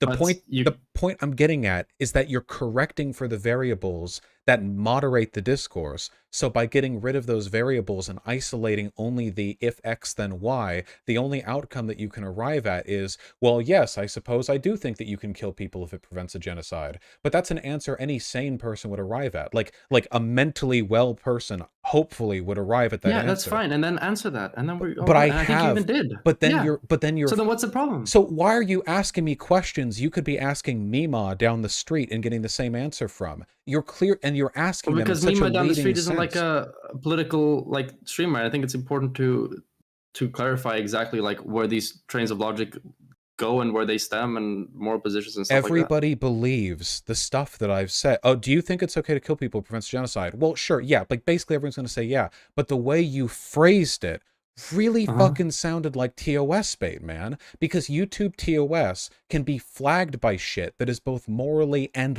legally justifiable. YouTube TOS is just a broad, like, overlap to try to keep people from harassing each other on the platform and keep the advertisers happy. But the way you were phrasing things seemed like they were maximized to take standard concepts that everyone agrees with, but frame them in a way to make it sound as yikesy as possible. And again, like, I can still answer these, and I did, and I wasn't dishonest in doing so, but I feel Mhm. like, given the fact that Destiny is screaming about how I'm a stochastic terrorist, and he's watching the stream while you talk to me, and you posed a question given by him, and blah, blah, blah, like, I think it's reasonable to at least be a little bit Yeah, aware I of the understand, possibility that you but might the be trying to topic, TOS bait me. the topic is a yikesy topic, right? We're talking about, like, it's not that I'm inflating this out of nowhere or anything. Like, the topic we're talking about currently existing living people. We're My talking about positions are genocides. We're talking about uncontroversial. states.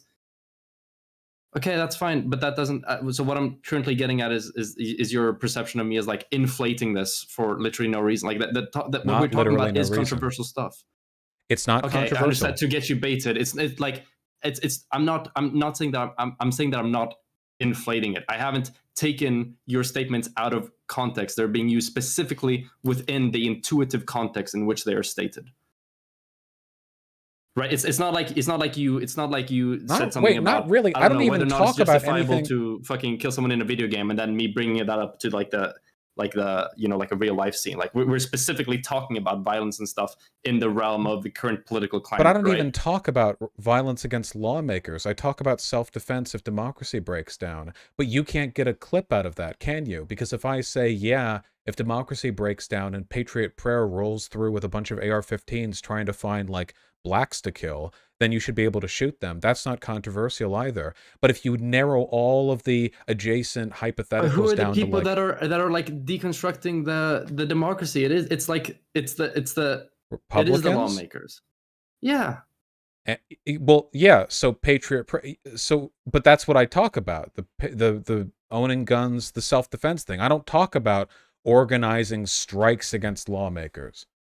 You're extrapolating my logic. I've explained to you why I don't believe in, like, any kind of crazy fucking political trolling with lawmakers. But you're like insisting and that's talking why I about that asked in you these severe questions language. to flesh that out. I don't think you illuminated meaning. I think you actually obfuscated it in a way that coincidentally just happened to ask me questions that would have put me at the greatest liability for TOS violations. Okay, Repeatedly, multiple times in a row, you know, over and over again, no matter how I answered them, even if the questions you ask as follow-ups are basically just repeats of the ones before. Okay, so in summary, then you felt like in this conversation, there was no new clarity or anything like that gained. It was just an attempt by me to clip chimp you, and get you, like, banned through TOS. I do feel like you were trying to clip chimp me, yes. All right.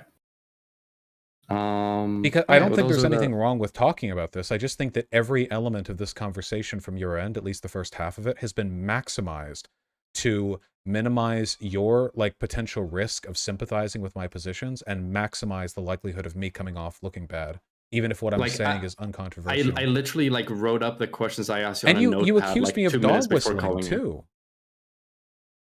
It's not dog. So that was in reference to the thing that we both came to an agreement on in the very end, no? Which was the question about, hey, the difference between, okay, we need to be careful in case, like, there's a threat to our democracy and falls, to be able to defend ourselves, and that same prescription, but given a much more radical and much more pressing issue, which would be a genocide. And but the first we ran through that, and we came to an agreement at the end of this. The first thing that I answered was, I don't think you should lie, even if telling the truth can make people potentially act out. And your response to that was like 10 minutes of follow-up questions that felt like reiterations of trying to make me sound like a stochastic terrorist. Like, okay, you were these questions that I asked you, you were trying to make me sound like a stochastic terrorist for not wanting to lie about talking about politics. Curating the best you compared what I said to Great Replacement Theory fear-mongering from Tucker Carlson. So, okay, I'm gonna check this question to see if it makes sense. So, do you agree with me that if somebody's proclaiming that, hey, there are people in power with the intent to genocide you, that intuitively kind of like leans towards and implies direct offensive violence to deal with that? No. Do you agree or do you disagree? I fully disagree with that. Okay.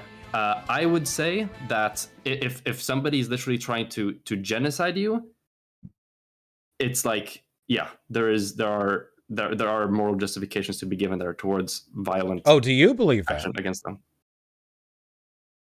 Yes, that's what I just said. Well, it really depends on whether it's effective, doesn't it? Again, if you could just Thanos snap, like, would you Thanos snap X number of people if Okay, it would mean so- a bunch of people survive? Like, okay, sure, but in real life, there are tons of forces conspiring to commit violence against vulnerable people all the time.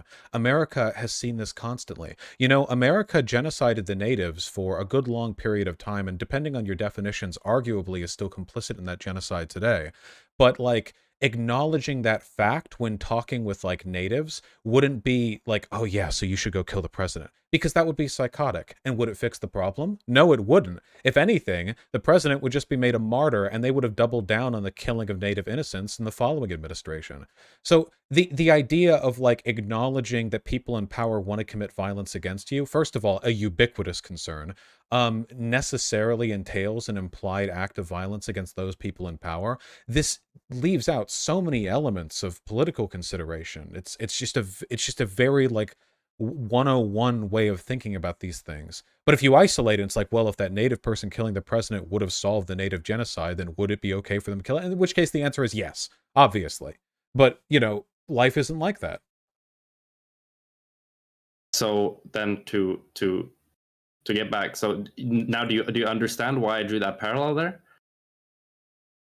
Because even though we might disagree with the implication towards towards violence, if you like people spread rhetoric about somebody trying to like genocide you, even if we disagree on that, which it seems like we do disagree, do you now like put yourself in my shoes first, put yourself in the shoes of, okay, I'm somebody who believes that if you are engaging in like widespread rhetoric saying that, hey, these people are trying to genocide you, that kind of like intuitively leads towards a call for violence. Okay, let's pretend you believe that for 1 second. Mhm. Now, given that you believe that and you are having a conversation with yourself, do you understand how you might make like an allegory or like a comparison between your advocacy and the Great Replacement, only insofar as you're trying to demonstrate that point, but you're not actually saying that like, oh, you are basically advocating for the Great Replacement but woke? No, I think that's psychotic. I think that's like saying like that's like the Nazis and the French Resistance are the same insofar as that they both think violence is an acceptable way of achieving their ends. Like the only reason you would draw that comparison is to smear me, because like there's no other, like you, like the only thing you would have to do is make a comparison between me and any political group to have ever like engaged in any kind of civil unrest, and you would be fine. No, but you had to go for genocide, them. right? That's like the thing that we're talking about. Genocide and, like, happens. Maybe I'm incorrect. So like, yeah. Genocide I think happens.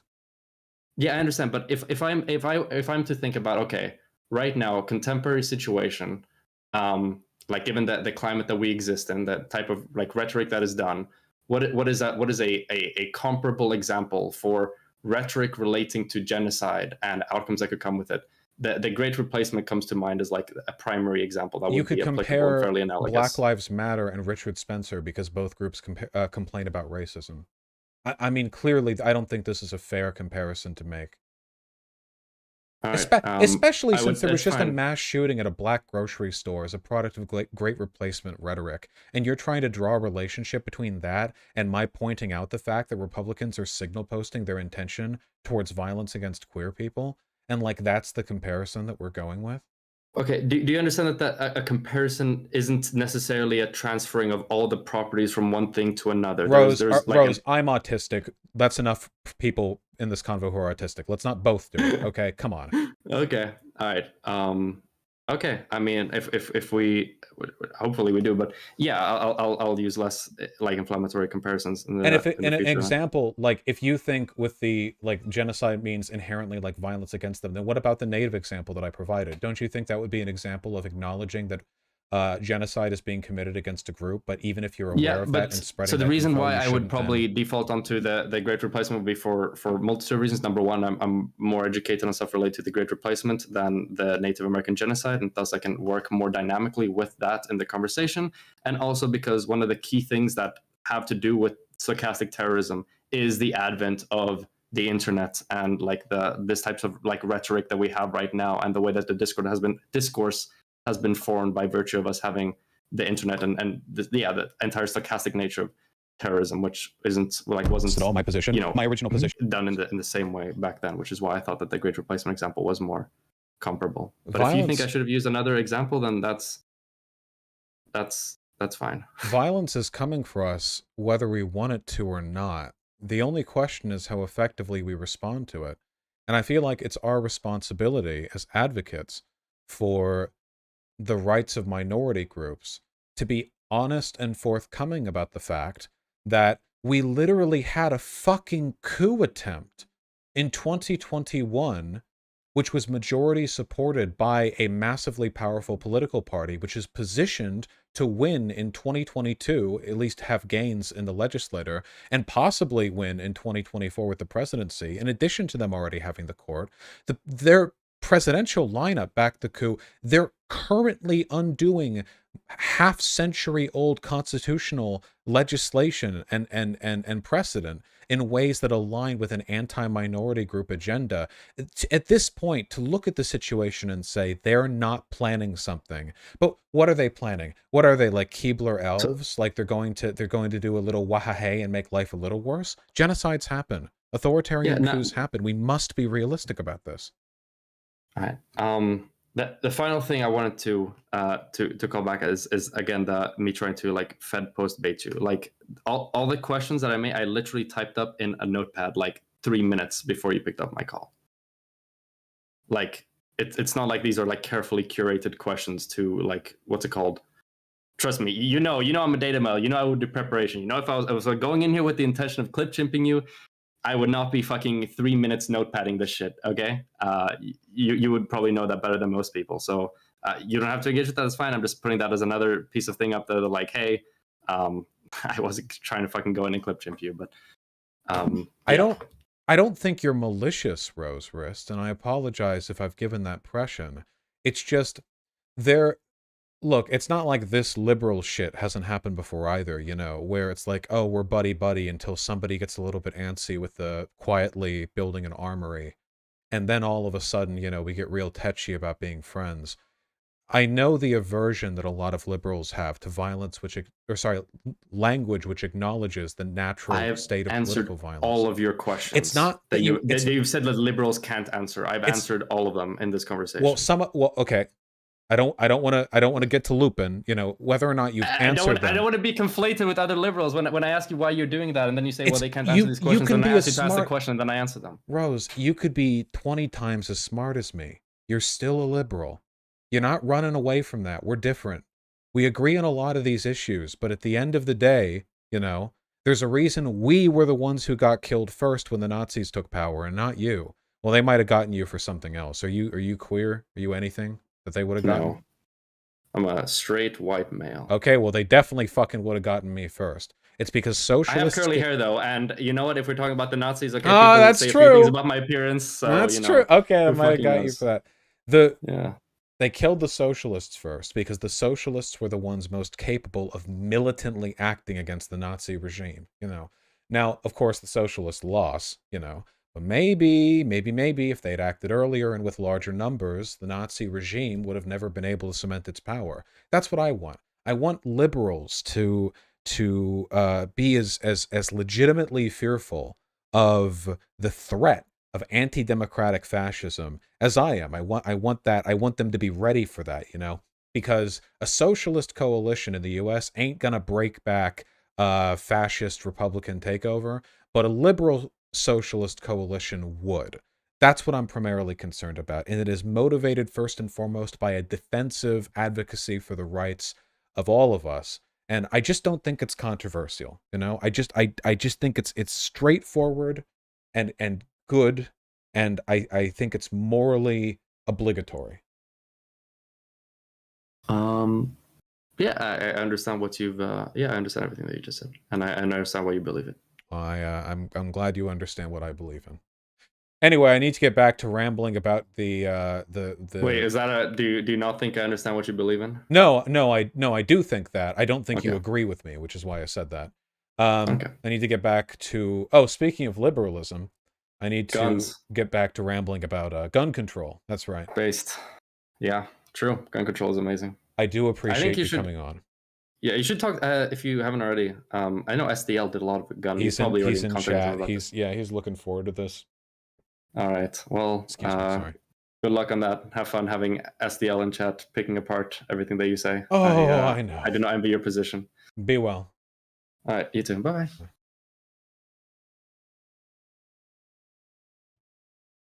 I feel like I need to get a soundboard of all the shit Destiny said about political violence. So whenever he watches my stream, like a goblin peering from the rafters, I can just have that. I might get TOS'd for some of the shit that he said. Matt, you can go back and watch that convo with iHypocrite, because I remember back when he had political values and wasn't just like this spite goblin who thinks about me 24/7. But yeah, he was literally saying like you could justify political violence against voters because the vote is a political act, which if done to support candidates who want violence against minorities is like an act of violence, you know. That's more radical than anything I've said outside of my 416 Israel takes. You know, listen, in a Vosh world, we're well armed, we're hunkering down in our 5/1, you know, urbanite, queer polycule households. And if fascists ever roll by shooting at us, we shoot back. Very standard, very Second Amendment. In Destiny's world, you know, black guys in ski masks are going to polling booths in Alabama full of white people and gunning them down. I tell you, folks, cops, YouTube, TOS, they're all on my side on this one.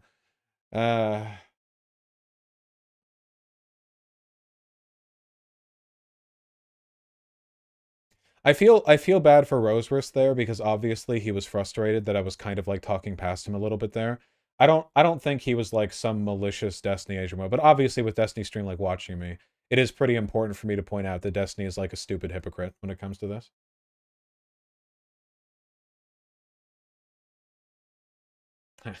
Well, if he's so stupid, then why don't you debate? Because I already won. I win by not debating. Has it happened yet as Vasha Lib? This has been the worst possible, like, beginning to me doing a gun control stream, because now I'm really amped up on leftism, and it's going to be pretty tough for me to move into being a lib. You know?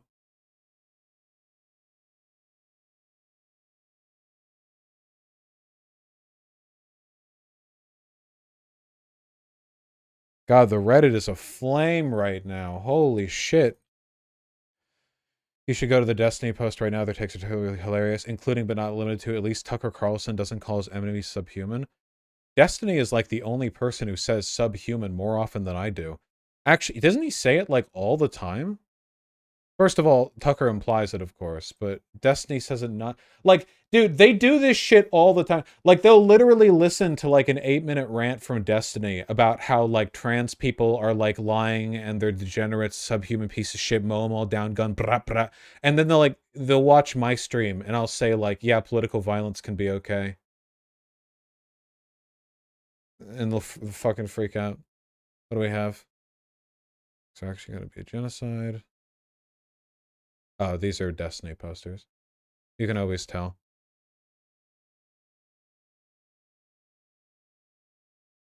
Wait, where was that meme? Oh, there we go. Under Destiny's latest video. There we go. Take a look, folks. You're either a Voshite or an anti-Voshite.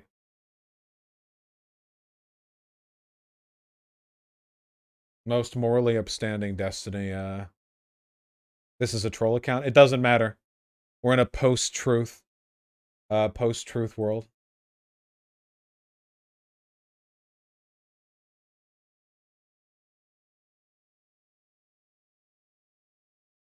The reminder. Yeah, yeah.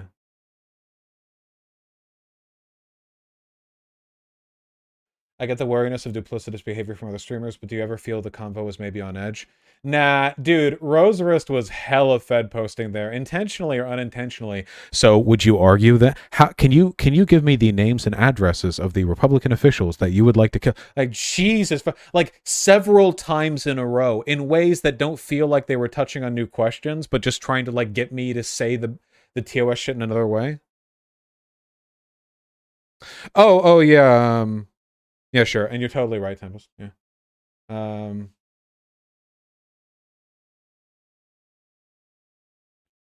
Yeah, how much ammunition have you stockpiled for your... Yeah.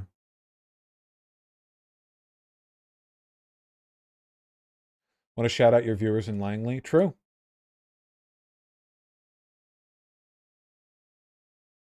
Oh, put it on the VP, Tempest.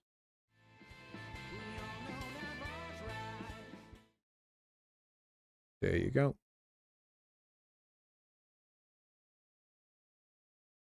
Perfect.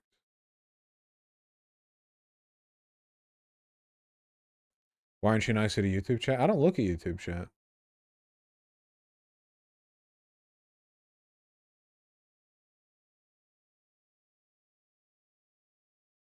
I can only look at one chat at a time. You can come over to d.g... Wait. Oh, God. No, don't go over there. That's what I get for saying it too many times in a row. All right, nope, we're committing to it. This is our advertisement for d.gg now. Lord knows I spent enough time there. Yeah, go on to Destiny's community. It's worse than mine, but you know, it's what I said, so we're committing to it. Yeah, mask off. Misspoke. No, the Freudian slip. DGG are at heart. Do people honestly not think Rush Limbaugh and similar folks weren't actively calling for genocide? Dude, I swear to God, I really fucking... I have to say, I really do hate the euphemisms, you know? Because, like, Rush Limbaugh, before he died, like, if it weren't for, like, FCC broadcasting guidelines or whatever, would have literally just been calling for genocide. Dude fucking hated minority. Like, that would be a lot of them, too, the right-wing people. Like, because this keeps happening. It's like, you know, oh, they're not like that. They're not hateful, you know, they just seem to share every policy prescription with the hateful people. Limbaugh said he wants all gays to die of AIDS. Yeah, and he said that back when it was politically acceptable for him to say that within his own space. But, like, he still thinks that. Like, oh, he's dead now, you know. But, you know, even like, later in his life, if he hadn't said it in 10 years, he'd still believe it. Well, not anymore, he doesn't believe it, yeah. He believes it from hell. Is Destiny even a liberal at this point? Nah, not really. He's politically incoherent. He's I think, what would you call it? He's like a liberal in policy, but not in behavior. Like Sargon. Well, no, Sargon's not even a liberal in policy now. Sargon is a Nazi in behavior and like a... What the fuck does he call himself in political prescriptions? Like, what he actually... Politically incoherent? Nationalist, maybe? You beat Melania in Soul Level 1. You mean Rune Level 1? Nah, but I beat Malekith and Frida last night. So I beat Dark Souls 3 with Frida and Malekith on Elden Ring. So I'm almost done with Rune Level 1. Then I'll do my big old boss tier ranking.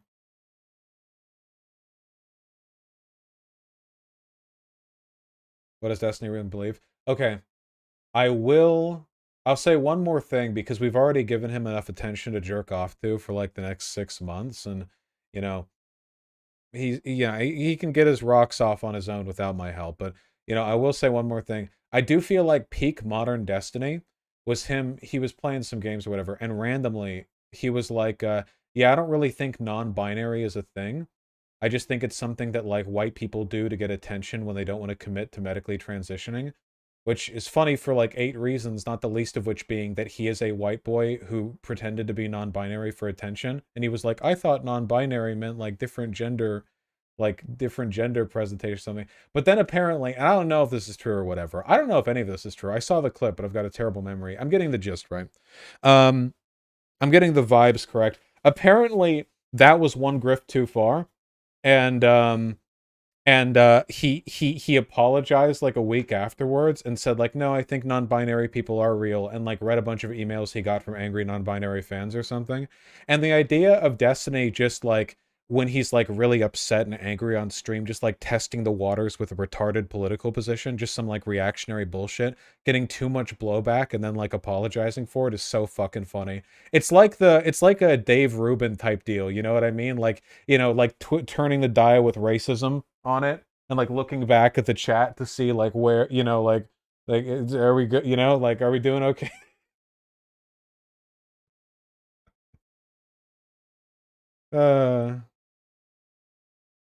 Feel like every streamer does that bit. I love turning the racism dial. Too much, yeah.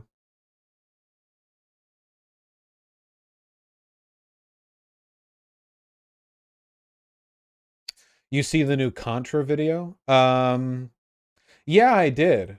I will admit that my appreciation for Contra has diminished slightly given my beef with her. You know, that's always going to happen. You like a person less personally, you have less affinity for them. Of course, it was a great video. It's also the first video in a while that I just have no, like, inherent affinity for, because I've never had a drug problem. I've never even done hard drugs. So that's not to say I couldn't appreciate it. I did. It was very, very good. But I can't relate to the subject material.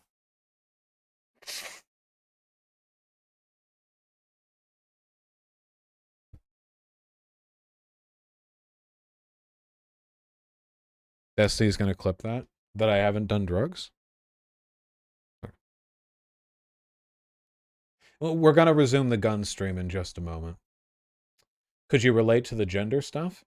I could relate to the gender stuff through like friend experiences, but I don't think I've ever even really like either I've never had a friend who's had a serious drug problem and like involved me in it, like talk to me about it, you know? Or like it's never been to the point where I could like relate to their experiences by hearing about it from them. Whereas I can understand trans experiences because I can't fucking escape hearing people talk about them. Holy shit, all the fucking time in my community and my mod team and my editors and my friend group and my roommates and Twitter and you know, so I can't escape. Rose Rich just called Destiny Lamau. I know. It is the inevitable conclusion. Apparently he fucking, after I talked to Tofpaj the other day, he like called her after and they just sort of listlessly conversed for a little bit. And after he like asked her about me or something, it's literally like, it's really weird. I'm not joking when I say it's weird. I understand that me saying it's weird comes off a little bit like it's a like some kind of rhetorical dunk, but I genuinely am weirded out by it. It's the most obsessive and psychotic that any content creator has ever acted about me, including Sargon, Styx Hexenhammer, you know, like all those, like way more so than that. It's like really weird. He talks about me all the time. Cat? No, I would say like Cat is like normal compared to him. He's been doing this for like 2 years.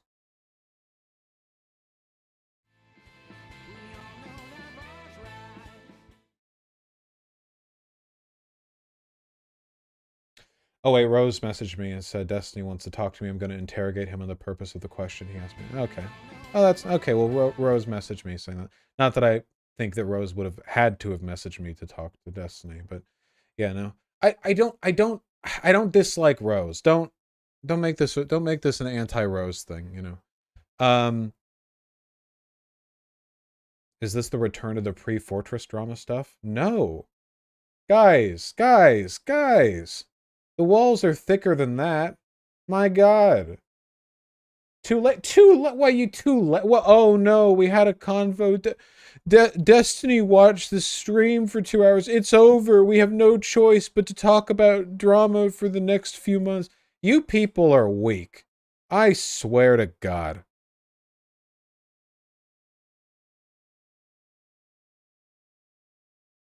Honestly. Yeah, it's not like Destiny doesn't watch our stream all the time. Did you read the Pawsfish diss rap? Yeah, it was fucking bars.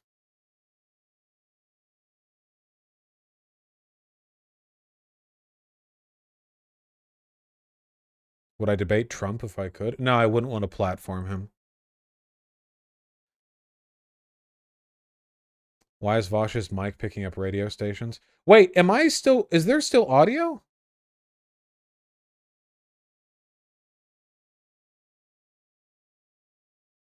I'll have to go back and listen to the VOD because I've never heard about an issue like that before. That is weird. That is weird. Maybe there's an issue with the cord? Excuse me. You getting wiretapped? Wiretapping my mic on the live stream? Sir, we're gonna have to break into his studio and fit a tap. We need to. All right, you goobers. That's enough. That's enough.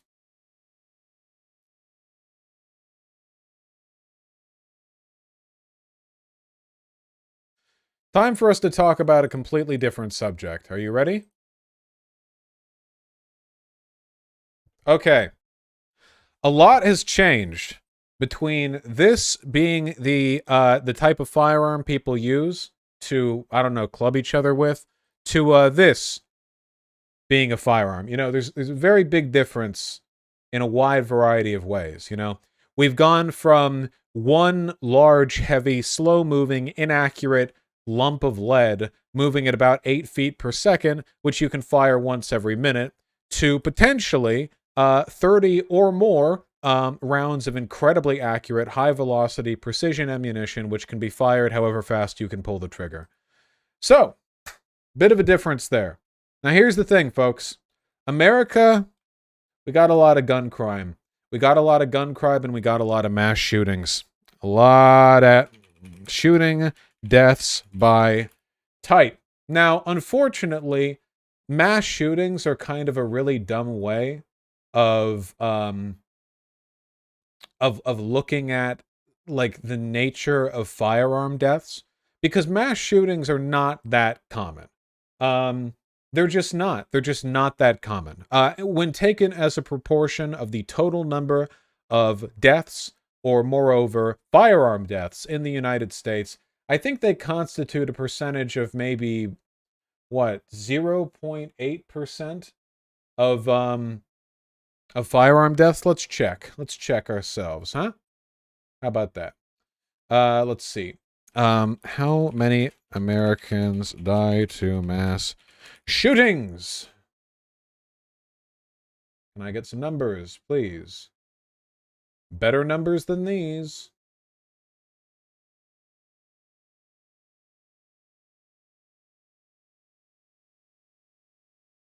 This isn't very helpful. 2013 deaths by cause. Here we go. Beautiful. 2013 U.S. deaths by cause. Here we have illness. So illness is a big old block, and it's going to include basically every time a person doesn't die from physical trauma. This is old age, cancer, heart disease, illness. Yeah, this is overwhelmingly so. And then over here, auto deaths, overdose. Notice how more people die of overdose than guns or auto accidents by a very thin margin. That's terrifying, and something needs to be done. It's gotten worse since 2013. Other injuries, and then guns. If we take a look at guns over here, suicide make up the vast majority. Homicide making up less than that. And then mass shootings are a tiny little block down there in the corner. Mass shootings are not that common. So I don't think it is sensible to base gun policy exclusively around mass shootings. Now, mass shootings and general firearm deaths are two very different beasts. If we're taking a look at firearm homicides specifically, here's a critical difference. Most firearm homicides are done with a handgun. A handgun, pictured here, is portable. You can just have it in your pants pocket, you know? A rifle is much larger. It's just, I mean, think about it. Whatever crime you would want to commit with a firearm, why would you want to do it with this when you can do it with this? Right? For the most part, that's how it is. Mass shootings are an exception because mass shootings are generally orchestrated with the specific goal of killing a large number of people, indiscriminately, and that generally requires heavier ordnance, and that's why they tend to use rifles. So, to be a little bit more specific, if we want to specifically target guns used in firearm shootings in general, we would use handguns. If we want to target guns used in mass shootings, we would take a look at rifles. But we're also ignoring the big elephant in the room. The big elephant, of course, being suicide. Suicides make up the majority of gun deaths. Now, I know what you're thinking. Suicides make up the majority of gun deaths. Okay, fine, they're effective. But if they didn't have a gun around, they would just kill themselves with another tool. Wrong. Moron. Having a firearm in the house significantly increases the likelihood of suicide. Let me find the study.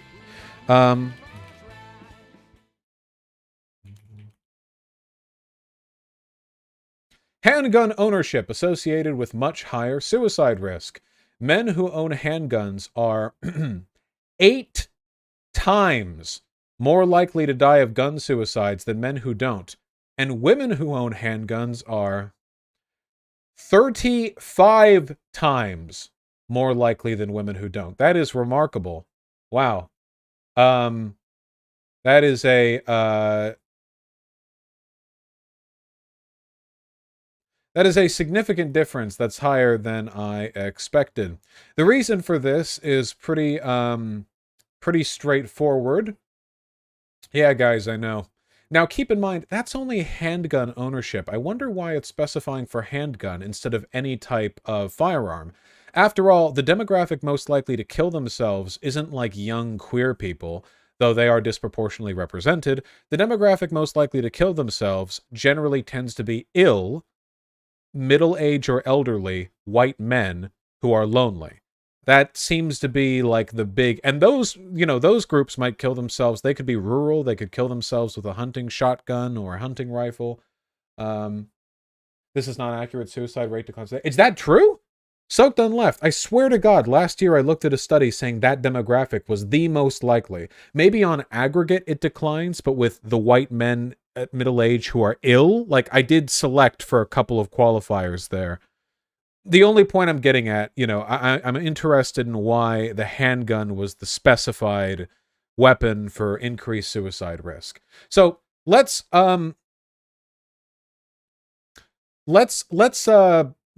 brainstorm here, okay? Let me get a Google Doc up. It's time for us to do some darned research. Well, I'm glad I didn't open that with the stream viewing it. That's my tax info. You guys don't need to see how much money I make. Hey. All right, 1 second.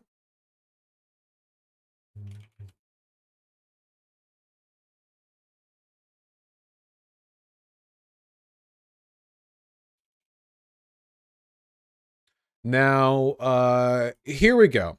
So what we're going to do here is we're going to select different types of firearm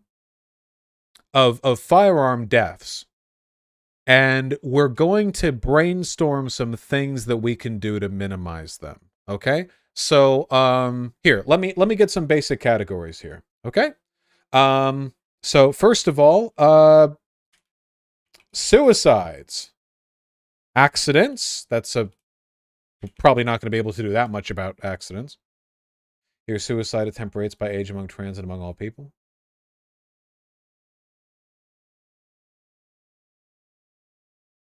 What's the yellow? USTS? I see. Oh, that's good. I'm glad the figure goes lower. Ah, SDL, here you go. Right here, 50 to 54. That's where all the white boys are killing themselves. I wonder why it spikes up there. Interesting. Well, midlife crisis, maybe. All right. Let's do mass shootings. Let's go criminal homicides, domestic violence. This seems acceptable, I think. Yeah, let's work with this. Here, we'll start with these categories, okay? So we'll begin with these 5 basic categories. Now let's self-defense. Well, if a gun is fired in legitimate self-defense, that wouldn't be something we want to prevent, right? Look, let's just work with these categories for now. We're basically brainstorming here. Okay, so suicides. Some basic stuff, okay? So we're just thinking of ways to reduce deaths by suicides. All right? True, SDL. Very true. Okay?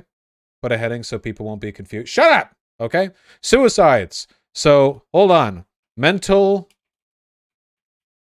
health assistance. That's a broad one, not a gun policy. Background checks. If a person has a history of mental illness, that can be a significant factor. Red flag laws. Kind of a subset of background checks. Now, here's a big one. Waiting periods. That's a big one right there. See, one of the big reasons why firearms increase the likelihood of suicide is because oftentimes suicidal ideation is like a quick spike. People have, a temporary void of sensibility that makes them want to kill themselves. And if they're feeling impulsive in that time, nothing kills quickly like a gun. There really isn't any other reliable method of suicide that you can immediately produce in that way. Yeah.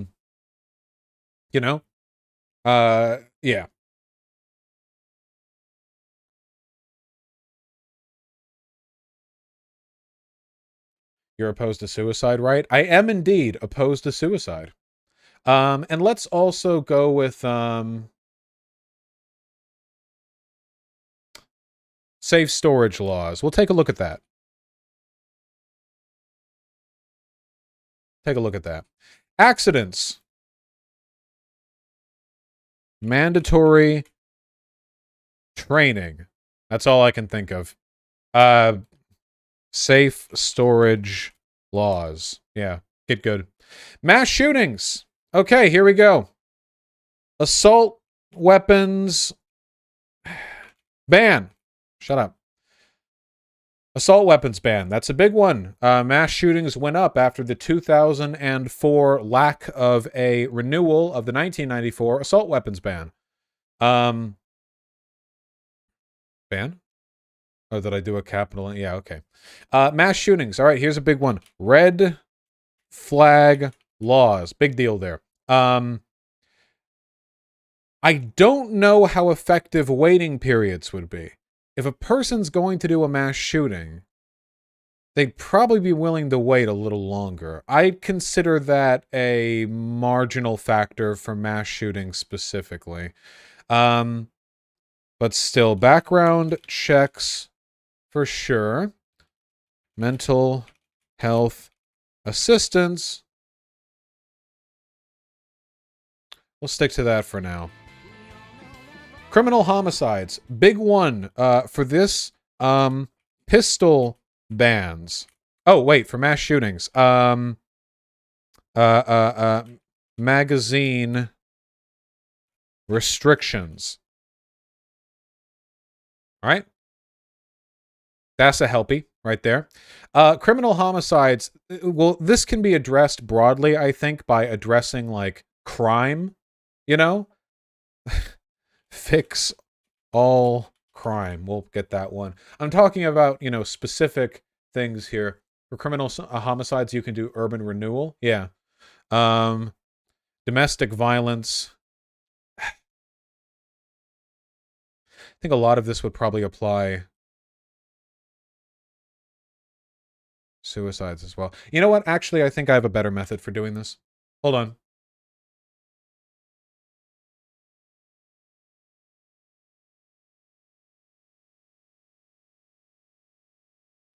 We're going to do a spreadsheet.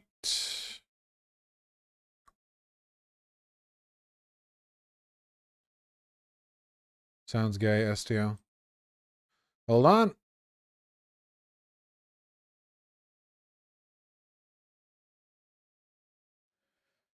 Okay.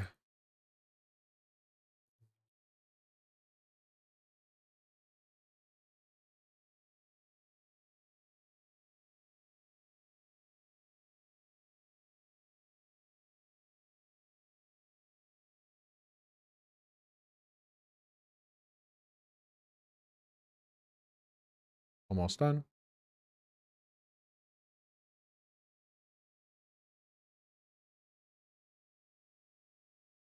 All right, lads. We're going to take a look at individual gun policies. It should be noted that there are a couple of things that I want to avoid specifically here. There are some gun laws that I'm more in favor of and some that I'm less in favor of. Hopefully it should be obvious, but the thing that I'm most in favor of here when it comes to gun laws are laws which do not impede the ability for leftists and liberals to arm themselves in the case of, you know, anti-democratic takeovers or broad violence against them. For this reason, I tend to be against magazine restrictions because that helps and hinders them in equal effect. I'm okay with background checks as long as those background checks are looking for some things and not for others. Obviously, I wouldn't want the feds flagging everyone who ever watched a Vosh video and keeping them from getting firearms, etc., etc. You ever seen Robert Evans talk about the red flag? Let's take a look at red flag laws first. That's the first thing that I want to look at.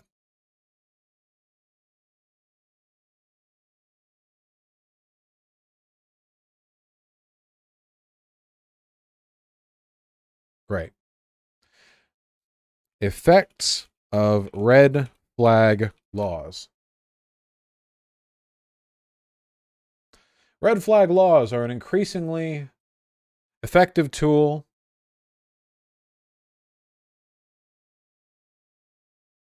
Oh, this is in Washington, too. How nice. Extreme risk protection law, often called a red flag law, has been on the books for 5 years, but most Washingtonians don't even know the law exists, let alone the detail of petitioning process, said Shaw, the state's first red flag law advocate. Often people only find out about the law when they call the police to report that a family or household member is making threats or is experiencing suicidal thoughts. Shaw thinks of herself as a translator of the legal system. Give me the actual... More states are adopting laws that allow loved ones or police to petition courts to confiscate firearms from people who might be at risk of harming themselves or others. As a general rule, the stuff that I've heard from red flag laws have been really, really, really good. Because often you have like a fucking crazy person who might kill themselves or do a mass shooting, but like there's not enough on them for them to be arrested. Like they haven't been arrested for anything, but there's usually enough for like an officer to look at what they're up to and go like, oh yeah, you should probably, yeah. I've seen Julesy.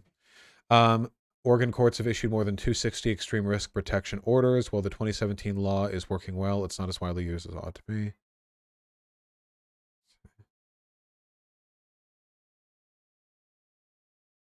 Most people haven't even heard of red flag laws, which is not surprising to me. It's not talked about as broadly.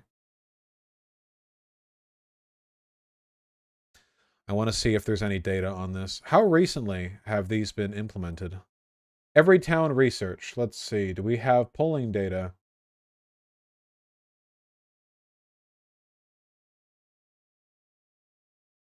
Between 1999 and 2021, at least 17,000 extreme risk petitions were filed. The majority of these petitions have been filed since the Parkland shooting. The use of these life-saving laws did not stop during the COVID-19 pandemic, with at least 8,014 petitions filed across the country in 2020 and 2021. Do we have data? Key findings. Connecticut saw a 14% reduction in firearm suicide rate. That's actually pretty significant. 14% reduction in firearm suicide rate, huh? I guess we would have to see how much of that was done with other tools.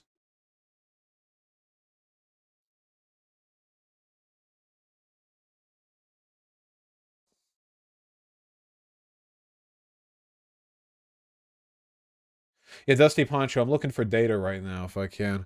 Let's see. Indiana, firearm suicide rate decreased by 7.5%. Like Connecticut, another study estimated Indiana's extreme risk law averted 1 suicide for approximately every 10 gun removals. Well, that's pretty nice. In Everytown original analysis of mass shootings from 2009 to 2020 revealed 56% of shooters exhibited warning signs they posed a risk themselves or others before they carried out the shooting. These warning signs are even more apparent among perpetrators of school violence. Yeah, I heard of that. In 77% of shootings, at least one person, most often a peer, knew of their plan.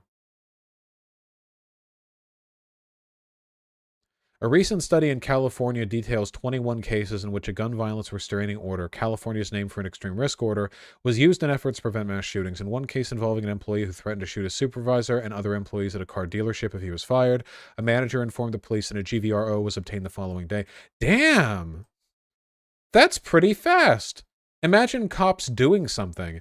Hey, a coworker said he was going to shoot up the place, and then the next day the cops are fucking peeping. 5 firearms were recovered through the order. Damn, that's you know. An extreme risk law passed in 2018 in Maryland has invoked in at least 4 cases involving significant threats against schools. In Seattle, I live in Seattle. That's me.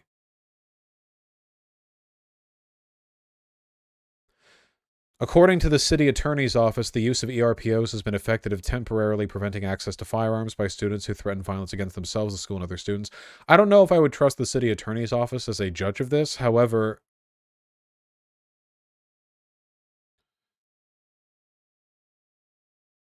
the information here seems good. This is from California.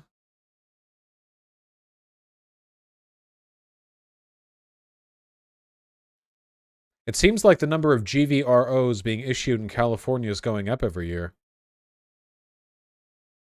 Why are so many of them in San Diego? Wait, what the fuck? Why are so many of them being done in San Diego? Wait, all of Los Angeles is 146, but San Diego is 10 times that? Marine base? Oh, shit, yeah, it might be the Navy.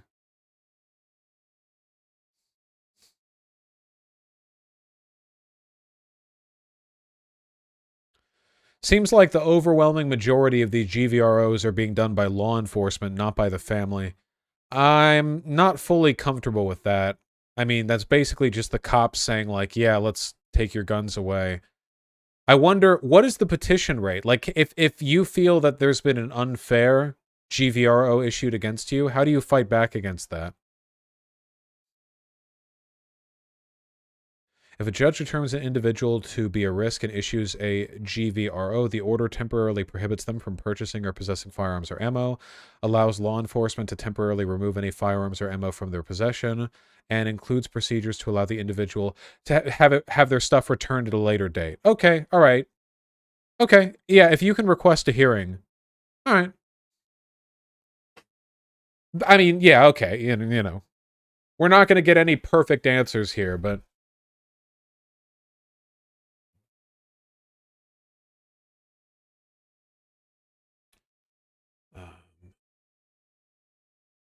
Oh, we just saw this one.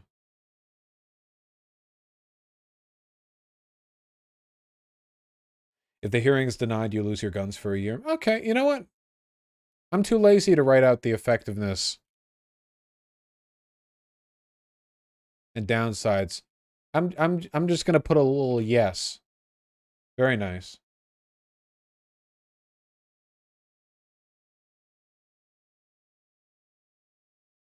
Man who killed 17 people at Douglas High School in Parkland had attempted suicide as threats to attack a school being reported to local sheriff.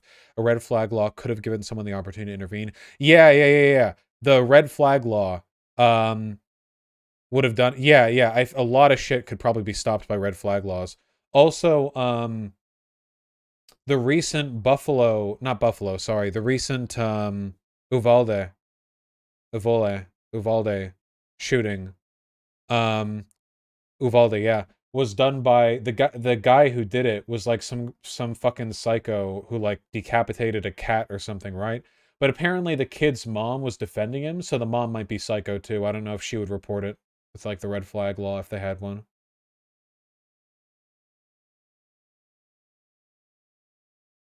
Uvalde, okay. He abused animals and threatened to rape girls. Yeah, I feel like, I don't know, I feel like animal abuse should be treated the same way domestic violence is when it comes to background checks and red flag laws.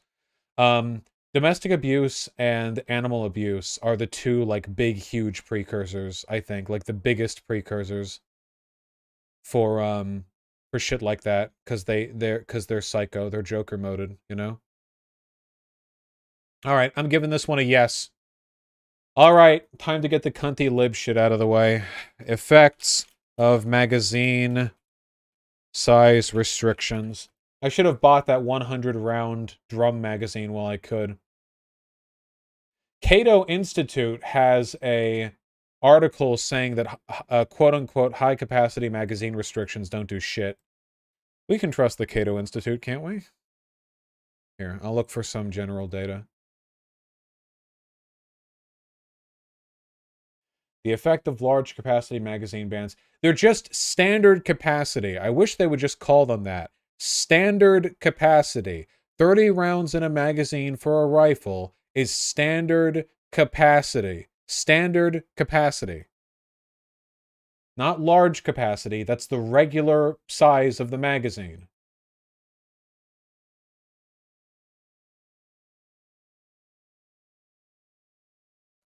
Let me see SDL.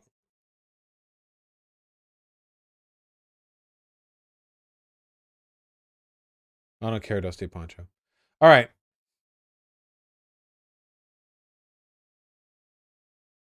Analyze state data, high fatality mass shootings. We first assess the relationship between LCM bans overall. Federal and state bans. Between 1990 and 2017, there were 69 high fatality mass shootings. Attacks involving LCMs result in a 62% higher mean average death toll. The incidence of high fatality mass shootings in non-LCM banned states was more than double the rate in LCM banned states. Does this control for demographics? Because if not, like maybe there's just a general like lower rate. I don't know if I trust this. Let me see what SDL linked. Uh-oh, this is what SDL linked. Let me take a look at the methodology.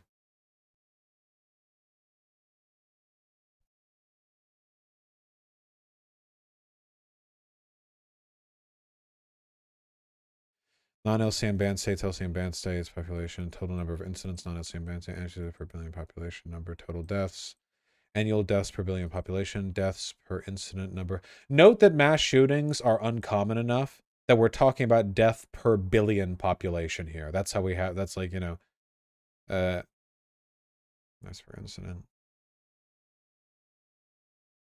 Wait, deaths per incident number? Why are they so close together if the difference here for total deaths and number of incidents is...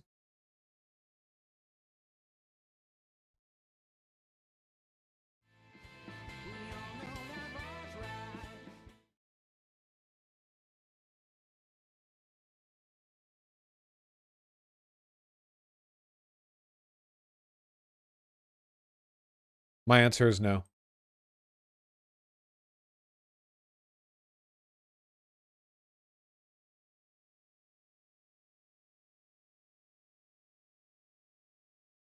No. Because it's dumb. Why though? I don't know if I like the idea of basing gun policy exclusively around mass shootings. Any, like, if we're doing policies that are going to target hundreds of millions of people and we're basing it off of, like, incidents that are so infrequent that in order to track their per capita rate, we have to go by billion instead of by million. I don't know. That seems kind of weird to me. I might reevaluate that, but, like, for now, it seems like this is highly marginal. Let me see if I can... Here, let's look at the assault weapons ban. Assault weapons ban effect. Let's see. Now, if we really want to target this... Here, Washington Post, what the effectiveness of gun control law... Oh, okay, nice. Do my research for me. I hate doing research. Text kind of small. Get bigger eyeballs. All right, what do we got?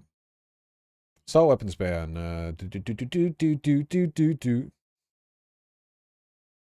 Riddled with loopholes, copycat weapons limited its effectiveness. What was even banned under here? Let me hold on. Wikipedia assault weapons ban. Yeah, what are we banning? What criteria?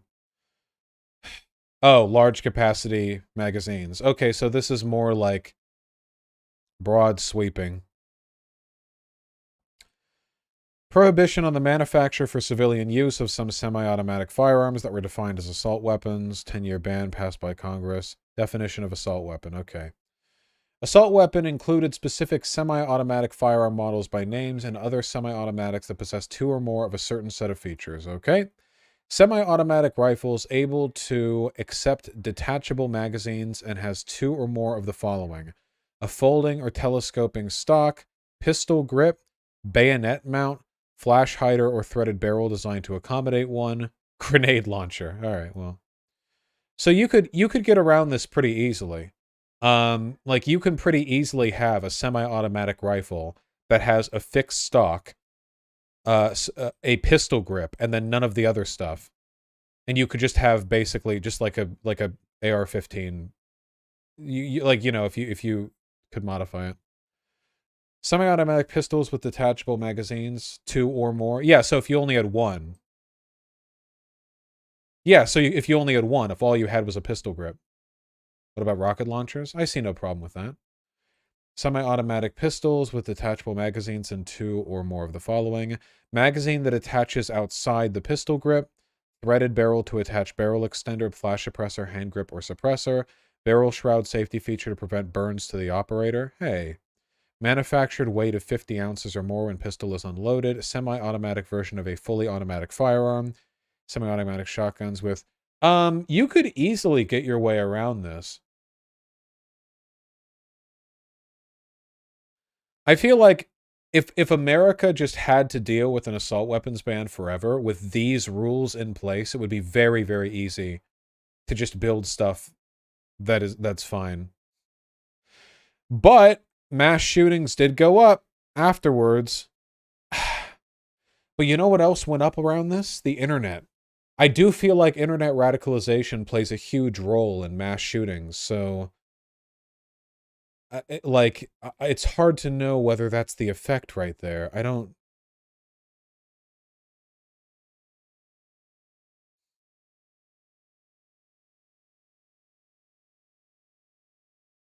It goes up during election years? What doesn't? Yeah. I'm gonna put this down as a maybe for now. I'm trying to get the ones I'm less favorable towards out of the way, like to begin with. We're gonna label this one the 1994 assault weapons ban as kind of like a... What? Oh, don't do that. You know. FBI statistics breaking down deaths by weapon. Yeah, you can see here. This is from 2019. We love our FBI crime statistics, don't we, folks? So as we can see, it with 9. So we're going to take 2015 with 9,000 total firearm deaths right here. 6.2K handguns, 200 rifles. So 31 times as many deaths via handgun as opposed to rifles. Not just deaths, sorry, homicides, not deaths, homicides. And then you have type not stated over here. Rifles, shotguns, other guns, yeah. Handguns are the thing that people kill others and themselves with, for the most part. Knives and cutting instruments, that's about 1,500, so that's like 8 times as many as people who die by rifles. Blunt objects, personal weapons, hands, fists, feet. Poison, explosives, 1 death in 2015. Fire, narcotics, drowning, strangulation, asphyxiation, other weapons or weapons not listed. Now, it is worth listing the not stated, but I feel like we can't make any claims as to this being more proportionally this, that, or the other. You know, I don't think that's fair. Yeah. Pistols are the main thing here. Oh, I know what we can take a look at. Gun buybacks. Gun buyback data. Now, this is one of those things where America is going to be in a totally different situation from other countries because we just have so many guns.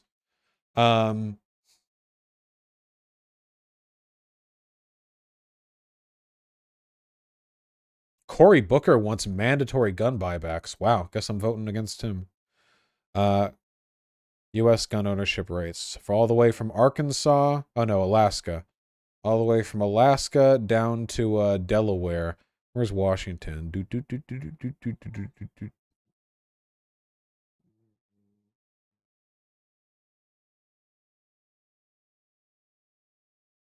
There we go. About one in every 4. All right. U.S. gun deaths by type: suicide, assault, undetermined, accidental, law enforcement. Like that its own category. Formative findings. Philadelphia was one of the first U.S. cities to try gun buybacks with several programs in the early 1970s. Baltimore offered $50 per gun, roughly $2.75 in today's dollars. That's not bad. $2.75 in today's dollars? For cheaper guns, you're going to get back like 50% of the worth. Like you're not making a profit. Yeah, it's better than a fucking pawn shop. It's $50 and 74. That's $2.75 today. All right. Sorcery, Thana. What if I don't have cheaper guns? Then don't sell them to the government. Oh, Seattle did a buyback program. Fall 1992. Gun owners turned over 1,172 firearms, almost all of which were working handguns. Participants received a bank voucher for $50, no matter how many firearms they turned over. Wait, that's bad. $50 for any number of firearms in late 1990s money? That's BS. That would be like $120 today for however many guns. Just go to a pawn shop. Jesus. The evaluation did not find statistical evidence that the program had an effect on gun violence. Yeah, here's the thing, folks. I'm not too big up on gun buybacks. I think they're fine. I don't think they're bad. It's just like, think of the things that cause mass shootings, suicide, homicide. I don't think it's going to get enough guns off the street here in the States. I don't think it's going to hit the people it needs to hit. Yeah, no. I don't think so. I've never seen anything that makes it effective here. Like it's not bad. Now let's get to something that does matter. Background checks. There we go. Gun background checks data. Now let's see. Yep. So these are state background checks. How about effects of state gun background checkeronis?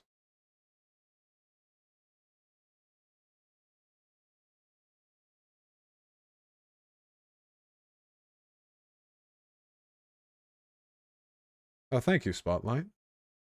Just a moment.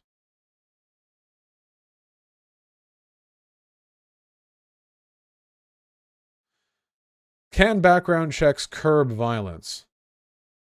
They can curb your enthusiasm. Haha, I know that's a show. That's a movie or something. This is a broader data review. Okay, all right. Can background checks curb gun violence? Let's go. Whoa, all right. Well, why are we so zoomed in here? ABC News. Okay. Stop. 27.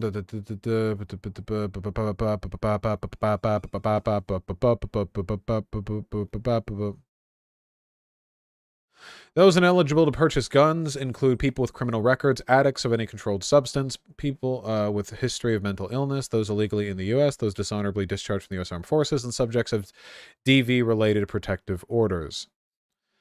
We're talking about loopholes here, but where is the data?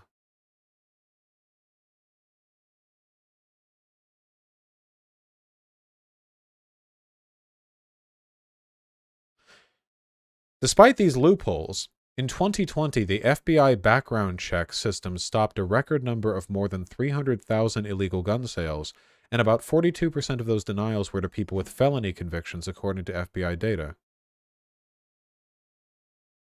Wait, I'm sorry. Do state background checks not reference federal criminal data?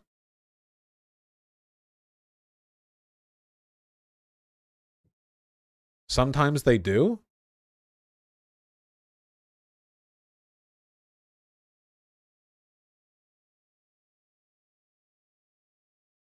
A 2019 study by Boston University and Harvard University medical researchers found U.S. states with universal background checks for all gun sales and had homicide rates 15% lower than states without such laws over a 26-year period. Wait, general homicide rates or gun homicide rates? I really wish they would be less vague with their language. If it's general homicide rates, then 15% would be more than 15% of just gun homicide rates. It would be like 25% of gun homicide rates, which would be insane. The analysis found moderate evidence that dealer background checks reduce firearm homicide, but evidence of the impact of private seller background checks on firearm homicides was inconclusive. Private seller background check. Yeah, well, that would be... Read the next two sentences. I hate reading. Analysis 18 gun control policy, the Rand Corporation. Evaluate existing... Found background checks may decrease violent crime. Well, okay. Next, a background check.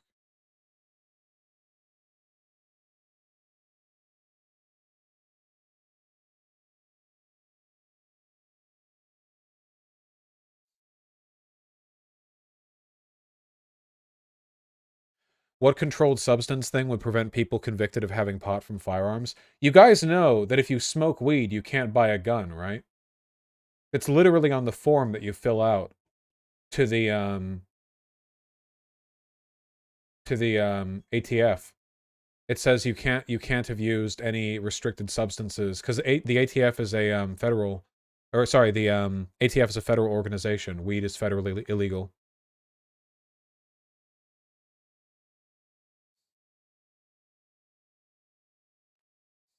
Can you just lie? I would never lie. I would never lie to the ATF.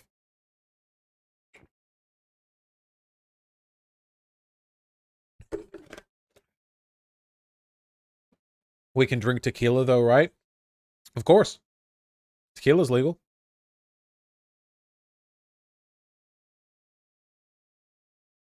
All right.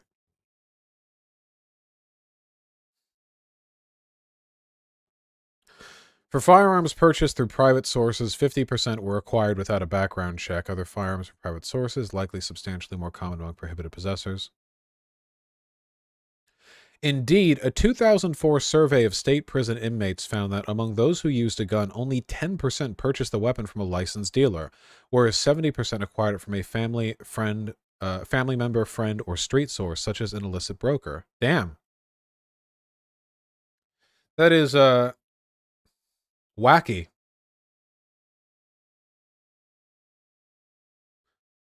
Here's the thing. You can try to close the gun show loophole to a point, but like obviously if a person is like in a gang or they do crime a lot, like of course they're not going to get their firearm legally.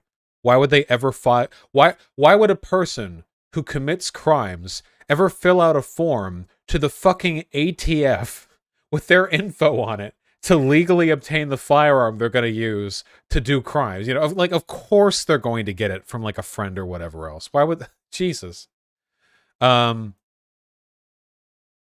Universal background check policies may do little to limit existing illegal sources of firearms to criminal offenders, and background check policies of their own can prevent such individuals only from acquiring new firearms, not from maintaining possessions of those they own before the prohibited possessor. I'm not an American. How do gangs get guns in the first place? You can literally kick a tree in America and guns will fall out of the branches. It's not hard. You just dig in the ground or like run a fishing net through a sewer line. ATF says it's hard to track. Oh yeah, of course. It's basically impossible to fully track like illegal firearm transactions. That being said, from what I'm looking at here, it seems like even if it doesn't catch everything, The data on background checks is good.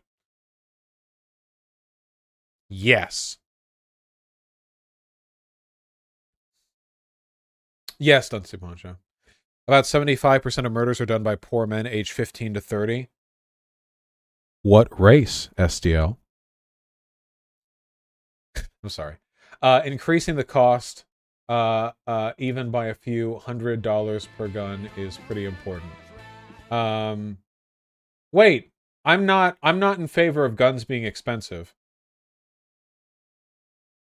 One thing that you have to keep in mind, especially with like criminals or people who are likely to engage in crime, is that firearms are really, really, really reliable. There are literally guns that are being used in Afghanistan right now that were made for like World War I in like the Soviet Union, you know, like, or like it's the guns can stick around for a really long time if they're maintained or if it's a really sturdy gun. So the problem is like a gun that slips out of the system and gets like illegally transferred can keep bouncing around and being used for decades without it falling apart. This is one of the reasons why like we have a gun problem, but we don't have like a grenade problem. You know what I mean? Like even if you could get grenades commercially for civilian use, it's a one and done thing. Guns stick around. I have heard people argue that ammunition should have like background checks put behind it because that's something that differentiates it from guns, right? Ammunition is expensive, not easy to buy up in bulk unless you have a lot of money. And it's one use, you know. I mean, you can repack if you want, but you know, people generally buy fresh ammo. So if you went and you got a background check before buying ammo, like there's way less like, because a lot of the illegal gun market is people selling it from private individual to private individual without a background check.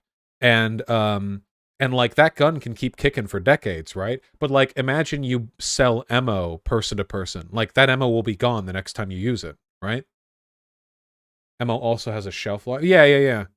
I'm in favor of background checks. I'm gonna put down ammo background checks because I don't know much about them, but I'm gonna put a question mark there because I feel like that might be good. Like, you know, like I feel like there could be something there. Ammunition, yes. Oh, does California have an ammo background check? God, California is so cucked. Okay, hold on.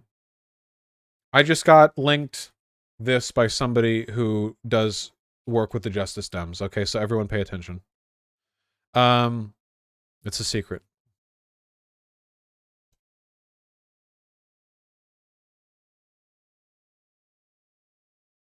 Every time I'm doing this, my fucking computer mouse is like right next to my goddamn 6 hour.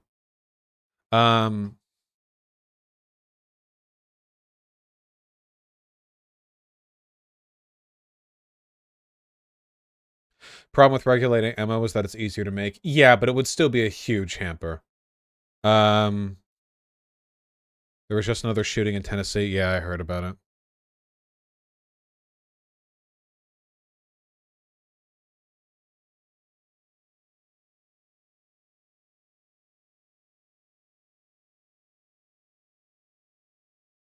Okay. So automatic weapon bans. We already have that, don't we? Well, at least in Washington, you need a special permit for an automatic weapon. Background checks. They all required permits and licenses for purchasing guns. Yeah, what would... Yeah, let me... Yeah.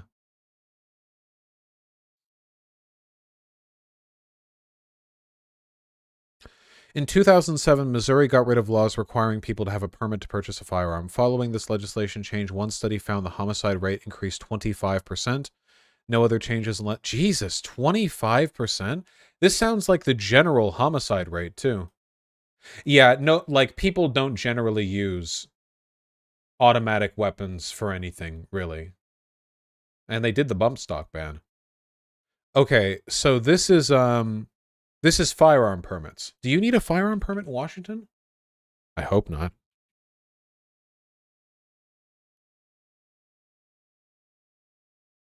Okay, just for the concealed carry license. All right, just making sure.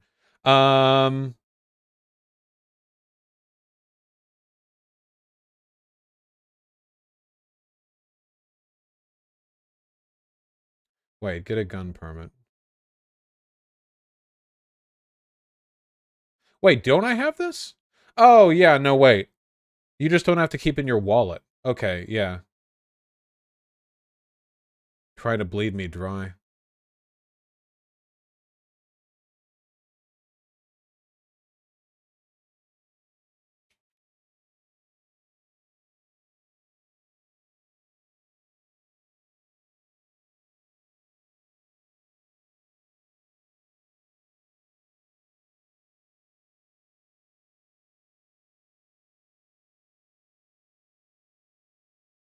A license is required here in California, but it doesn't mean much. Hold on. Vosh, why aren't you talking about the racist aspects of background checks when over-policing and over-sentencing of black Americans result in more criminal records for them? Because that is a byproduct of pre-existing socioeconomic factors that need to be addressed, but cannot be accounted for when we're talking about legislation for an issue like this. The enforcement of any set of issues is going to be disproportionate against marginalized groups in the United States, invariably as a product of their marginalization. And while that should be addressed, it's not like there's nothing we can do about these laws to keep them from doing that, because it's the product of it's like a carpet having a bump in it, and you want to have a bumpless carpet, but the floor underneath it is what's causing the bump, right? But you're choosing which carpet to buy right now. What about mandatory firearm safety training? Yeah, I want to look at that too. Hold on.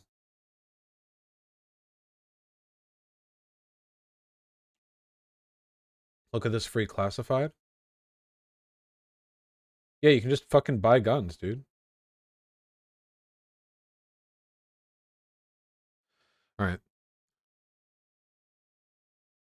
I guess it would really depend on the nature of the permit and how difficult it would be to obtain the permit.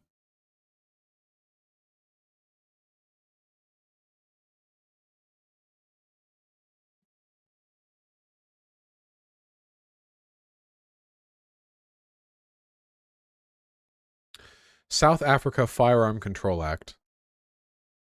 I want to know more about the South Africa Firearm Control Act. Firearm homicide rates don't have methods.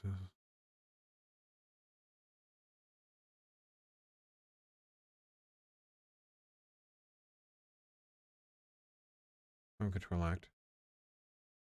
South Africa. Firearm Control Act.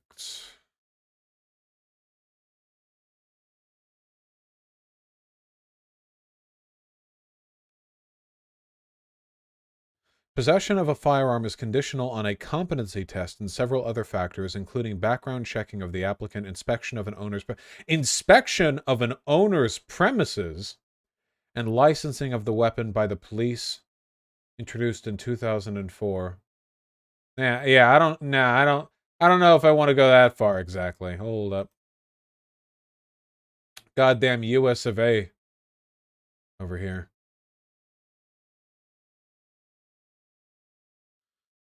This is gun ownership was significant predictor of firearm homicide rates. Confidence interval. This might indicate for every percentage point increase gun ownership. Homicide rate increased by 9%. Gun ownership was a significant predictor of firearm homicide rates. This model indicated that for every percentage point increase in gun ownership, the firearm homicide rate increased by 0.9%. Damn. That's a pretty strong correlation right there, I have to say. Huh.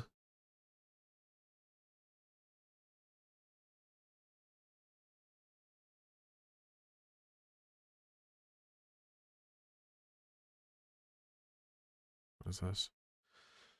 Pulling levers approach attempted by gang violence. Gang members, please. The gun used by any member of the gang will result in legal problems for all members. The intent was to create an incentive for gang members to discourage one another from gunplay, thus reversing the usual group norm in support of violence. A key element of the strategy was the delivery of a direct and explicit retail deterrence message to... Wait, what? They're trying to trick people in gangs into believing that every person in that gang will be legally liable for a crime committed by one of them? That can be the case, depending on, like, conspiracy charges, but, like, not always. Gang members in the street handing out flyers explaining the enforcement actions, enforcement mechanisms. An evaluation of the Boston strategy to prevent youth violence found it to be associated with significant decreases in youth homicide, shots fired, and gun assaults. Holy shit, really? Wait, did they just lie to a bunch of kids? They just put out a bunch of flyers being like, hey, yo, just to let you know, like, if any of the boys in your crew fire a gun, you're all getting in trouble. And then all the youth homicides just went down? I guess it's not illegal to lie. I mean, whatever. Yeah, the CDC's inability to study firearm violence is definitely cutting into, yeah. Can you imagine how much more we would know if the CDC had the ability to study gun violence? That's something we should definitely be pushing for. Yeah, SDL. It goes up and it goes up and it goes up. People can own guns because they're afraid of crime. Crime can be committed because people have guns. We're only looking at correlations here. And with hundreds of millions of guns in the United States, it's impossible to, like, fully get rid of them. You know, the percentage of gun ownership is, there are other factors at play here, but it's still important stuff to know.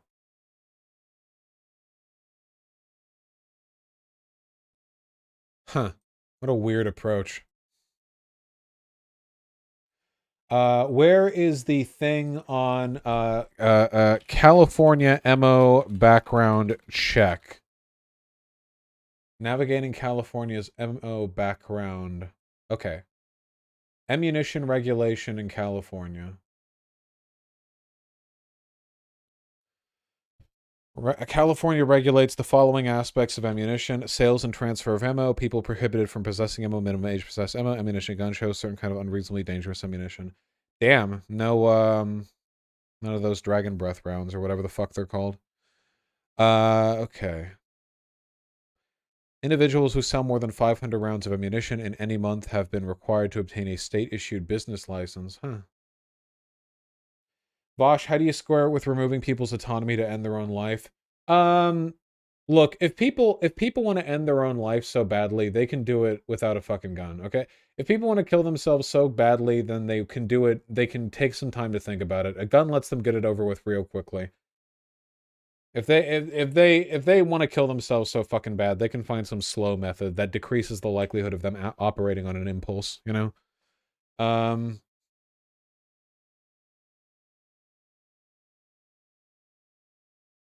Yo. Is that a fat boy? I can see him. Oh, yeah. Nah, give me the fat boy. He's so fat.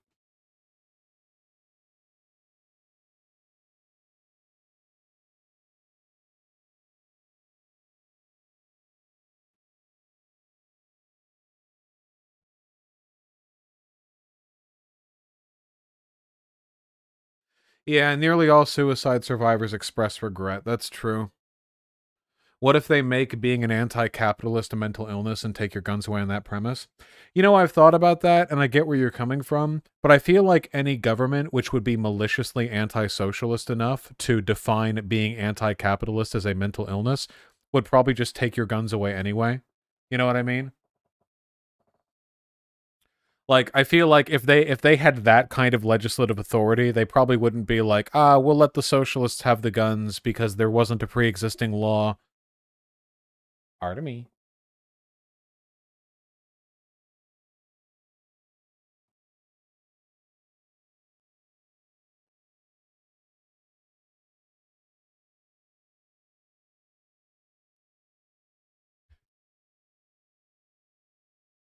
Did you see you got dabbed on by Zoe Baker? Wasn't my tweet about anarchism? Probably.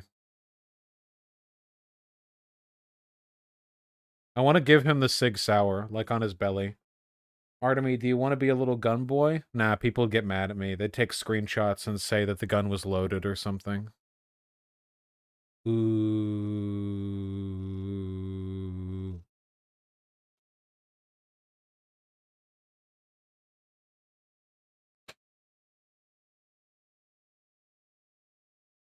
Whack.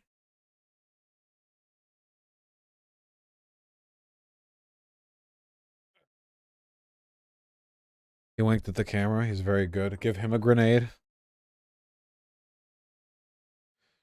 She roasted you? Yeah.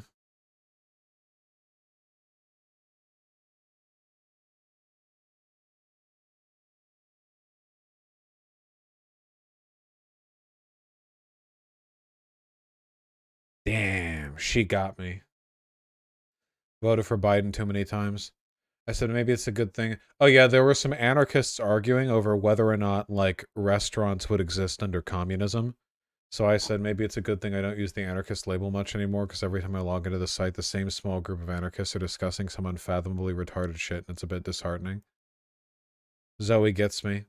My POV, the reason why it's good you don't use the anarchist label anymore is because you don't believe in anarchism and don't appear to know much about it. Oh, I will be Logical Pretzels, don't you worry. Alas. Seems Zoe Baker is an anti-restaurantist.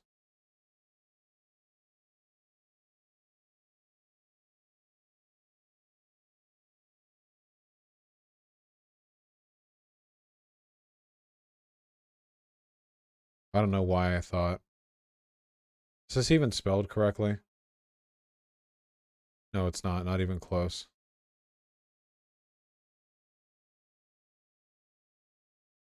Artemy!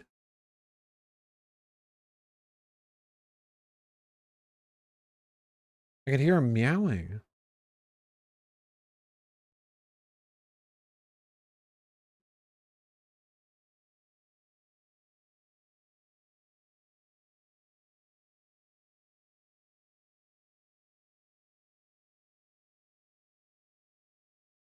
He was trying to climb into the toilet. I helped him.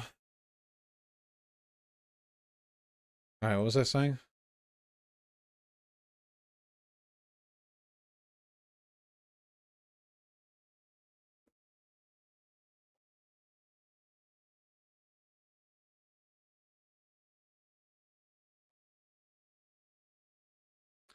People ineligible to possess ammunition.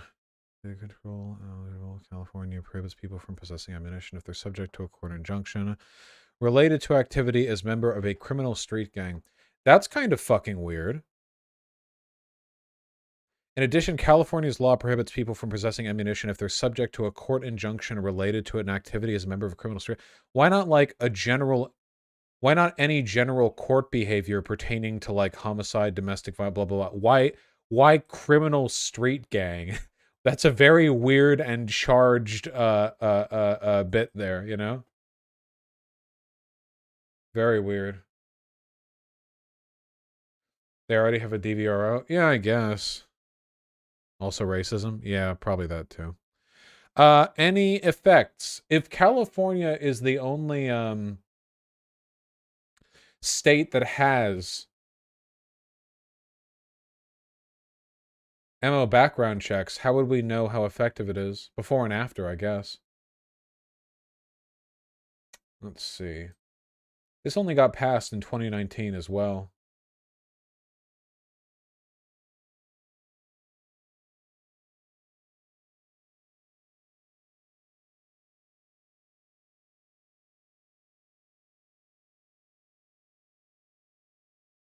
The ammo background checks have done more for going after organized crime than it has mass shooters and the like, illegal ammo resellers and stuff. Okay. Well, wouldn't like targeting illegal ammo resellers be an effective way of like mitigating earlier problems about the accessibility of ammunition to people who are buying it illegally? That'd be good, I guess.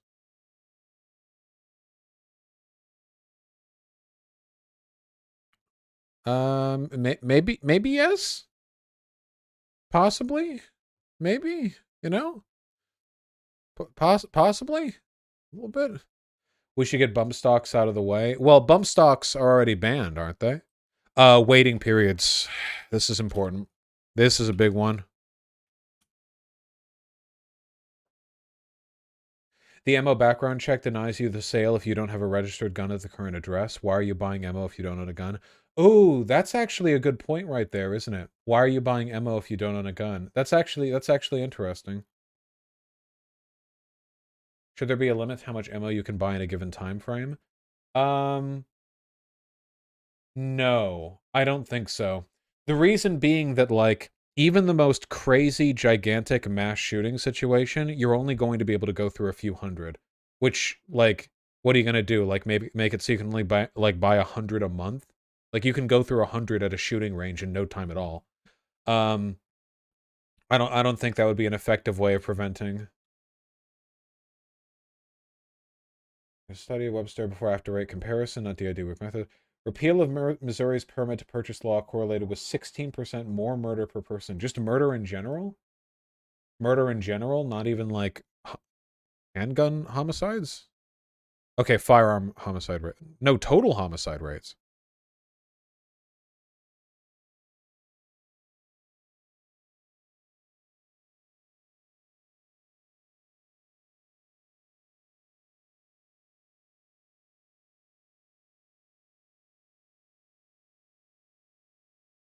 Huh.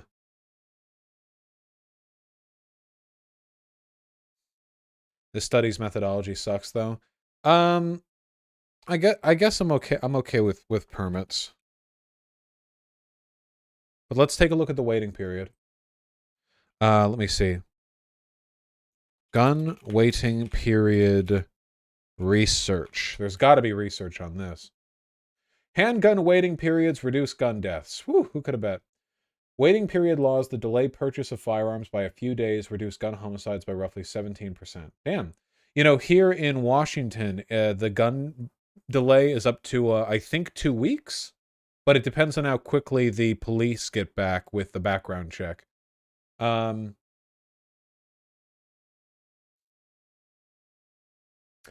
that's just by a few days.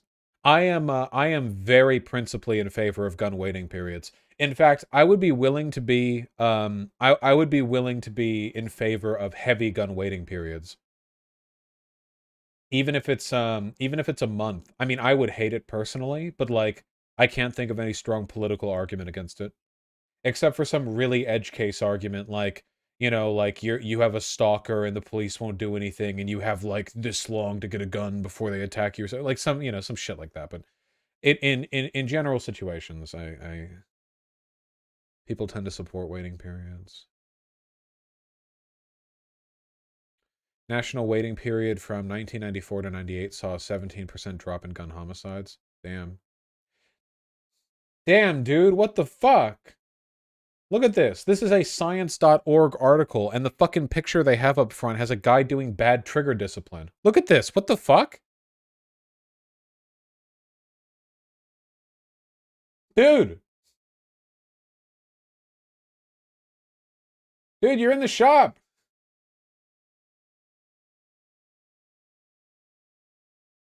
Probably not loaded. Well, of course it's not loaded, but still. Probably just testing the trigger. If you're testing the trigger, you should have it pointed at one of those the targets they put up at the top of the wall. You point it there and then you test the trigger. Yeah, does he not know about the bullet gremlins? The gun goblin. Here's an insane graph that relates to gun waiting periods. Look how much suicide happens in the first month versus the next 14 years.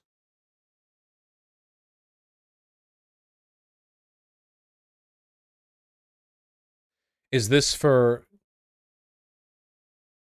people not dead for suicide by firearm? Wait, help me understand this. Okay, people not dead. This is a bit counterintuitive.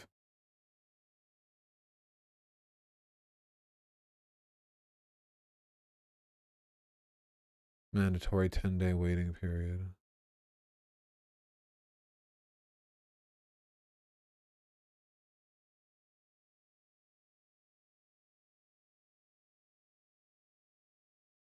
Fuck, I'm retarded.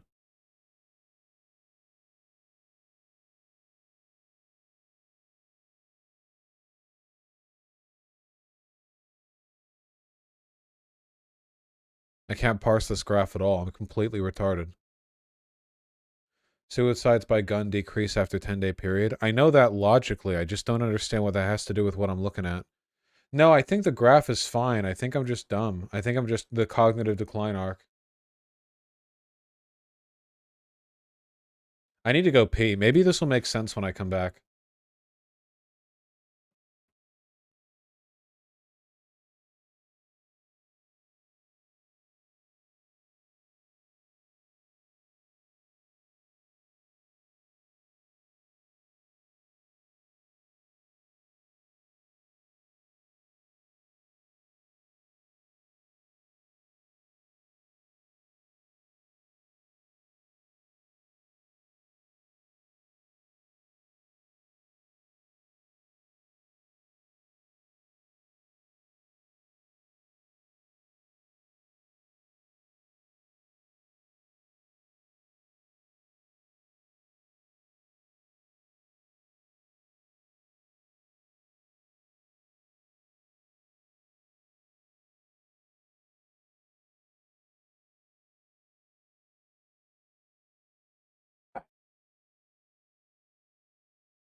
Nope, still makes no sense.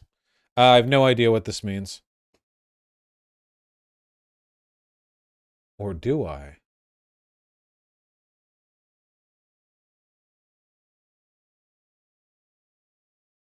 No, I have no idea.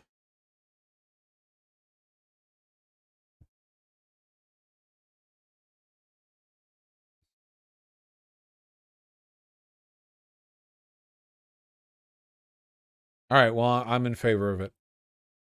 I'm going to go with waiting periods, get a big yes. I'm in favor of waiting periods because I don't even think there's like a downside, you know?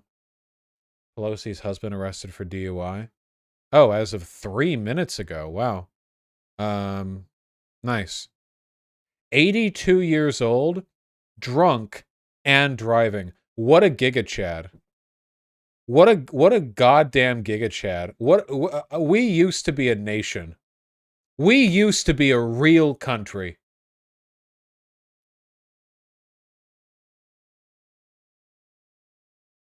Yeah, the article is 3 minutes ago. I respect this. Yeah. Police attacking another innocent drunk driver. Honestly.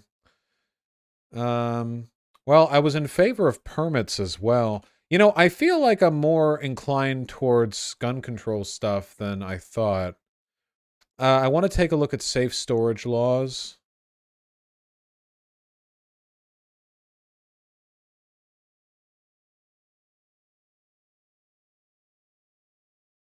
The liberalism is soaking in. Yeah, well, the thing that gets me is that none of this changes my beliefs. I still think that you all should be stockpiling weapons and ammunition and getting to know your neighbors to prepare for the happening. I just, as long as this stuff doesn't get in the way with that, right? Only if they're well enough to have the gun right. Yeah, of course. You should only own a firearm if you feel like, you know, well enough to own it without hurting yourself or others. God, I need a haircut. Background checks, including ending peer-to-peer sale right. Well, in theory, sure. You know, if that can be done. The only complaint about gun storage laws is that a safe big enough for all my guns is expensive as fuck. Sure, but it's probably cheaper than any one of the guns you own, right? I still have my rifle leaning against the wall.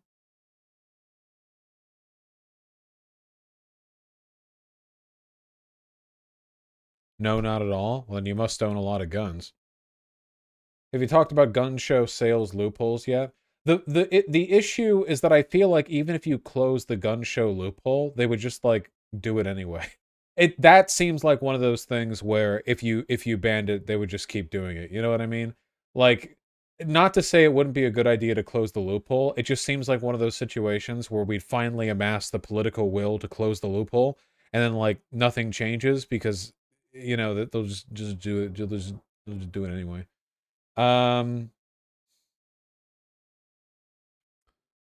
Gun safe storage laws research. Research shows secure storage practices play a Jesus, a tongue twister. Research shows secure storage practices play a vital role in reducing the risk of gun violence. How vital?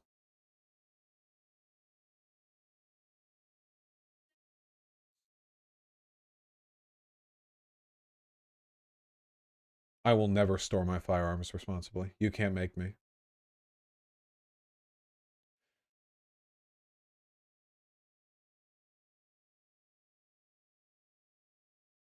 Where's the research? They said research, then they didn't show any fucking research. Okay, it says here in a bunch of places that unsafe storage of firearms tends to lead to way more gun deaths and accidents, but I know that. I just want to know how effective safe gun storage laws are. What was that noise? Oh, that was my curtain rod creaking from the wind. Sorry. I know it must have sounded very spooky. I'm surprised you heard that. It does sound like a ghost, yes.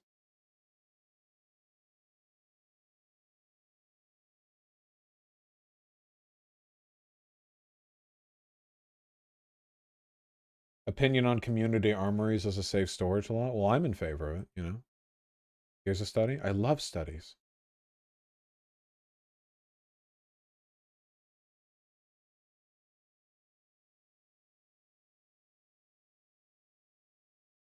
No, this is a study on what would, like, if people did safely store their firearms. But I don't know if a safe firearm storage law would lead to people safely storing their firearms. So what I need, what we really need is the fucking CDC shit. CDC research, guns banned. The real thing that we need is the fucking, the Dickey Amendment taken away. The Dickey Amendment is a provision first inserted as a rider into the 1996 federal government omnibus spending bill that mandated that none of the funds made available for injury prevention and control at the Center for Disease Control and Prevention may be used to advocate or promote gun control.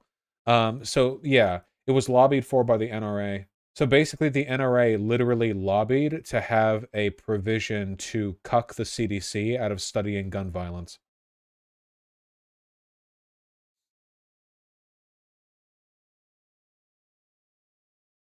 Like, technically, the CDC isn't prevented from studying gun violence, but they're worried that they might get punished if they do. Congress clarified the law in 2018 to allow for such research, and the financial year 2020 federal omnibus spending bill earmarked the first funding for it since 1996. Oh, so 2 years ago they actually started allowing funding for it again? I wonder what effect it's still having. It's got to still be, like, chilling, right?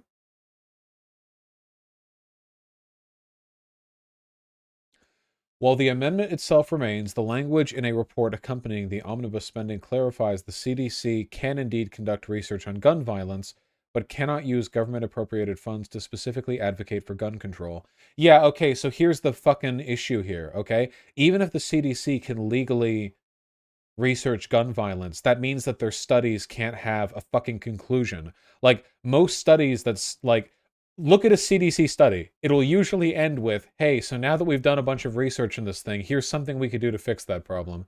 But they can't draw conclusions in their studies on gun violence, which is super fucked.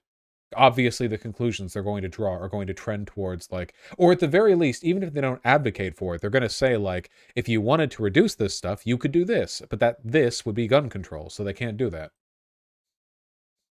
Study relevant to gun safety storage? Let me see. Oh yeah, SDL, I've seen this, yeah. Gun thefts are way less common when you have your shit safely stored. If somebody does like a burglary and your guns are out, of course they're going to take it because it's like $1,000 machine. They can just yoink. But if it's safely stored, they're not going to try to crack into a safe.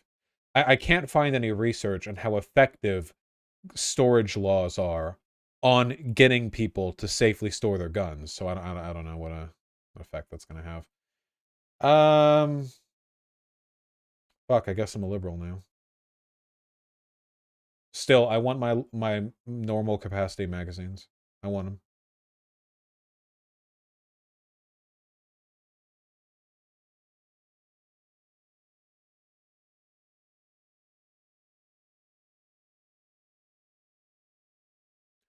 Would getting rid of stand your ground laws be a form of gun control? Stand your ground laws are great if you like shooting black people, and I don't know. They're a pretty strong political demographic. I feel like it'd be unwise to anger them.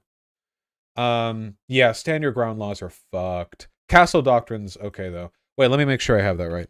Castle Doctrine says you have no duty to retreat when you're in your house or your car, right? And the stand your ground law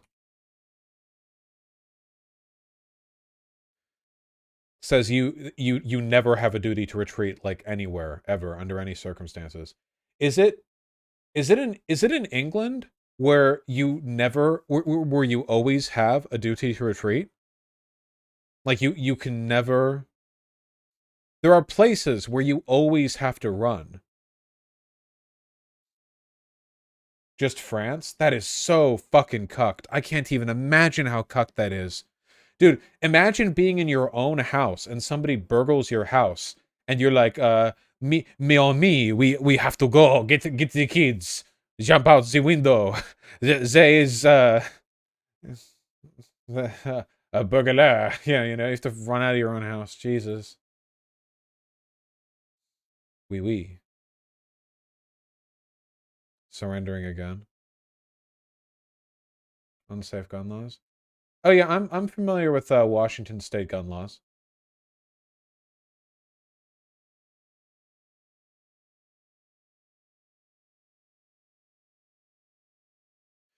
Did you say you support assault rifle bans? No, not really.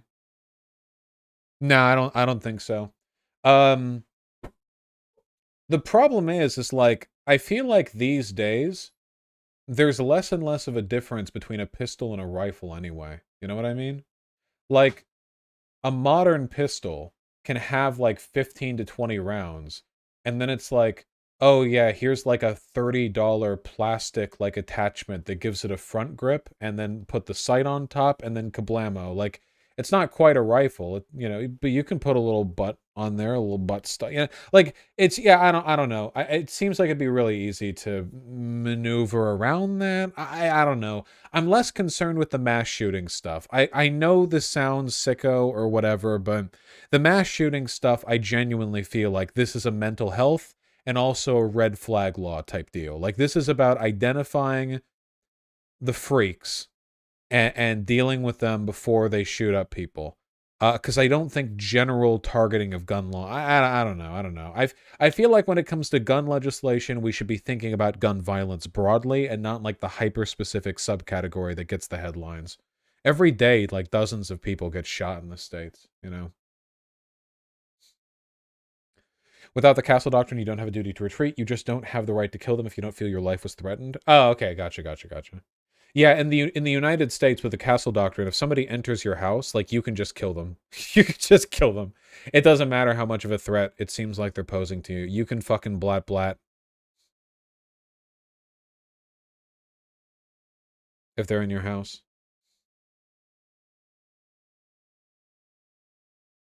Yeah, Sophie Snoo, I just don't know, like, for mass shootings, how much killing is being done at range?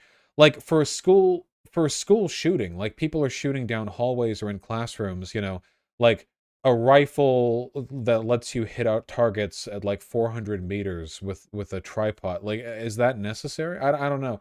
I don't know.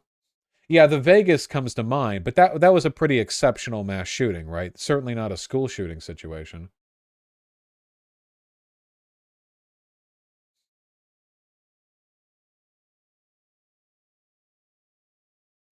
Not necessarily about the range, but about the stability and accuracy. Well, at that range, I don't know how much an accuracy is really the issue.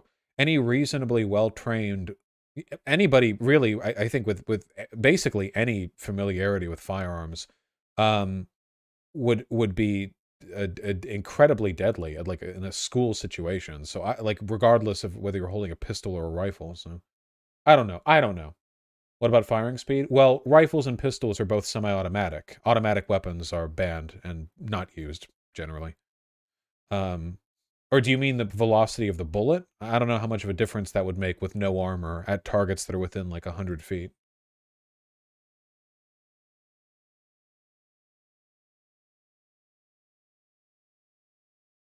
In the Vegas shooter stockpile a fuck ton of guns. Some people have like conspiracy theories about the Vegas shooter. I don't know. I've never even heard about them. People just have wacky theories. Zero mass shootings with automatic weapons, curious. Well, in a mass shooting incident, I don't think automatic weapons are really even going to be that much more effective than regular semi-automatic weapons. What is an automatic weapon? You hold down the trigger and it keeps firing. As opposed to having to hold it down. I could be wrong on this, but the reason why soldiers use automatic weapons is because they fire in short spurts before returning to cover, and they're trying to lay down suppressive fire, usually at targets a great distance away, and the great distance away means that a larger range of shots increases the effectiveness of the suppressive fire. It's not usually done for like super accurate shooting. The accurate shooting done by U.S. soldiers is done by the designated marksman. The designated marksman is the person in the squad whose job it is to kill people from a great distance. And most of the soldiers generally do like burst fire to try to like keep the other people pinned down, I think. But well, all this would do in like a school shooter situation, I think, is just like exhaust your magazine way, way, way faster, you know? Whereas if you're firing into a crowd, I don't think it would be any more effective. If anything, I think if you're firing into a crowd, having an automatic weapon would not only fuck you up with the recoil, it would also mean multiple bullets would go in the same person, which would decrease the relative efficiency of you trying to kill as many people as possible. So I think that's probably a big reason why automatic weapons aren't even sought after for stuff like this. Because your magazine runs out in like 2 seconds. Like if you just held it down and did like that, like it wouldn't do. Yeah, I don't know. Is there a policy we haven't looked at yet we initially listed? I'm satisfied from what I know now. I guess I just wanted to sort out my views. Yeah.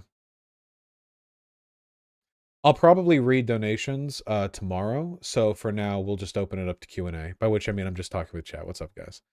Yeah.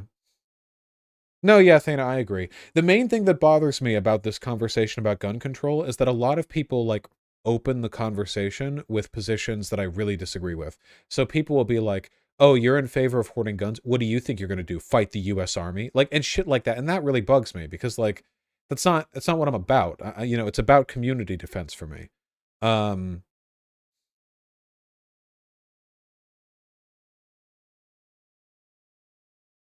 you have a bulletproof vest? No, but I should get one.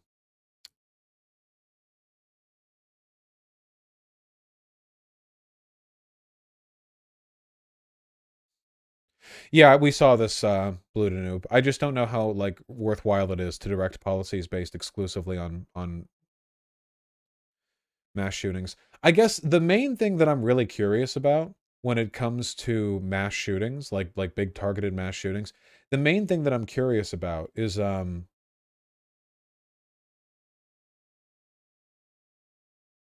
what degree of impulsiveness is there, right? Like mass shootings generally aren't that impulsive. Like sometimes you'll have a person who like kills their wife and then's like, fuck it, it's over anyway, and then like walks outside and starts killing people. But usually I feel like this is some building resentment thing where they plan and stockpile ammo and weapons and stuff like that. And in a situation like that, it seems like it'd be much more easy for them to get a hold of weapons, you know, that they can't legally have or ammo they can't legally have.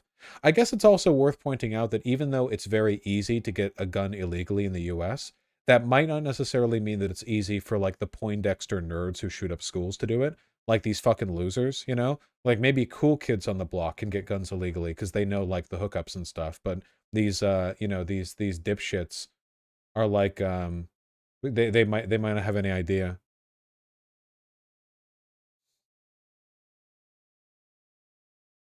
Yeah, I don't know. Well, Kat, because it would be a policy based on an outlier that would affect other stuff, and I do consider it important that my gun be able to go blat blat 30 times. It's very important to me. It's the same as getting drugs. Yeah, it's like getting drugs. Like, if you know how to, getting drugs, illicit drugs, is crazy easy in the US. But if you don't know how to, it's like impossible, right? Like if you know a guy, then it's the easiest thing in the world. But if you don't, then it's absolutely not. So maybe all this shit that would like make it harder to get guns, and you know, it's like, well, they can get it illegally. Okay, well, school shooters won't. They won't know how to because they're nerds. That's why they got bullied in school.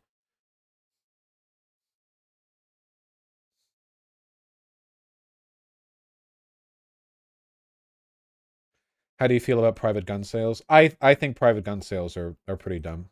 I think it should all go through. In Washington, we have I think they're called FTL, not the video game. It's like firearms license something. It's an FTL, FFL. Thank you, licensed federal firearm.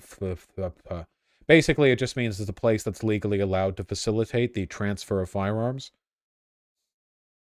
Federal firearms license. Thank you. Yeah. And all shit needs to go through that. Would you be okay with an age limit? 18, right? Above the age of alcohol being allowed? No. 18 is fine. Yeah, if you're sending people off to war at 18, it should all be 18, you know. Seems dumb otherwise. How do we manage gift guns? Well, they should go through an FFL. Like, if you want to gift a gun to a kid, you should have to go to a gun shop that's an FFL and go through all the legal paperwork there and transfer it over. Should we draft people at 18, though? Look, if they move the military age to 21, then sure, make everything 21. I don't know. What? Do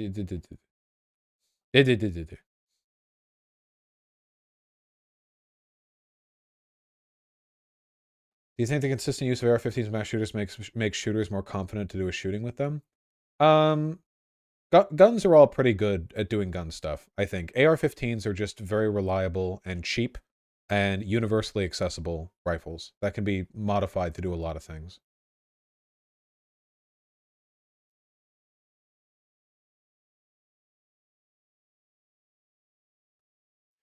Yeah, we need to do other more serious research streams in the near future. No, AR-15s are very reliable, yeah.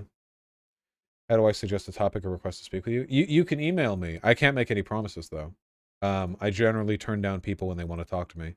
Usually because people just want to talk to me, and I like debating people. That's an NFT guns. True.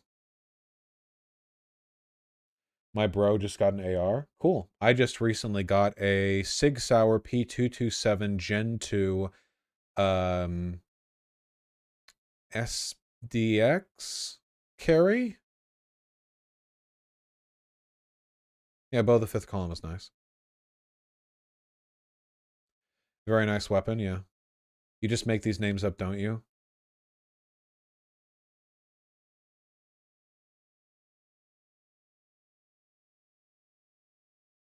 Must stop in power. It's 45 ACP. Shut up. Everyone likes 45 ACP, even people who pretend they don't.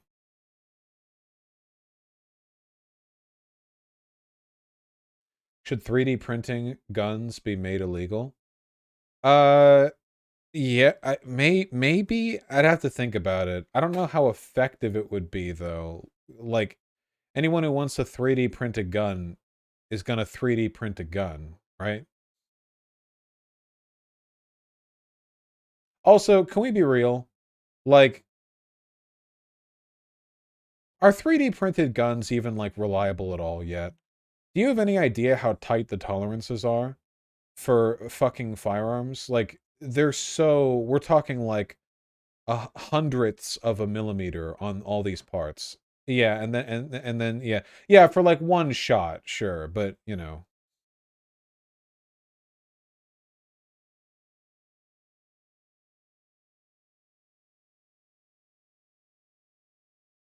My experience with 3D printers has given me the impression they're not especially reliable.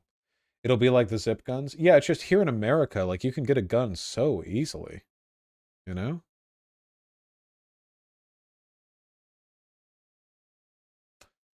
If you require 100% background checks, you are requiring registration. Yeah. Please check this out. No. Links. Do you have any laser sights or tactical optics? No. I want to get better with the dry firing first. That's the thing that I'm trying to work on right now.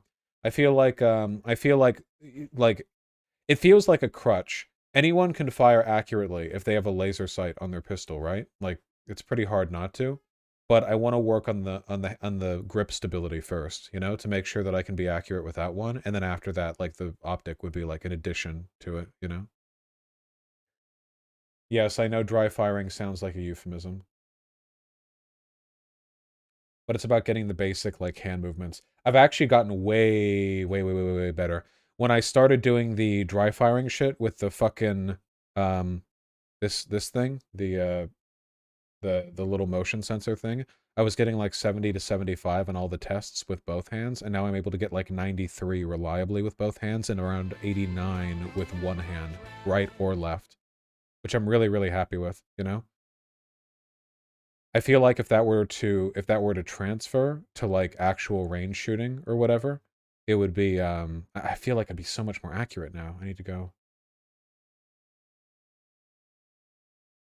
wet fire. Yeah.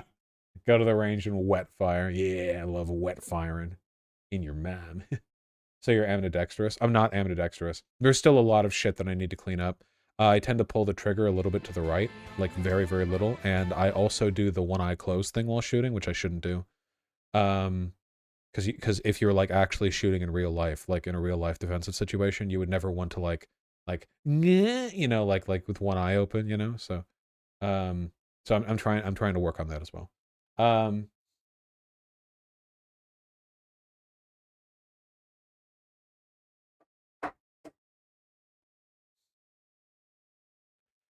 Yeah, unless you're a pirate.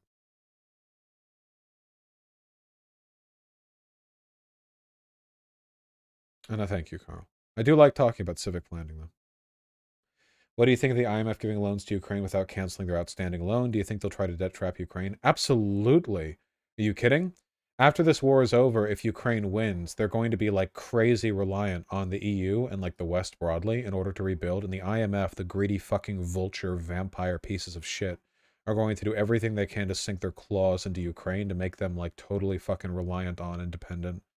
Probably going to disincentivize, like, you know, internal domestic growth and production in favor of, like, exporting and importing everything.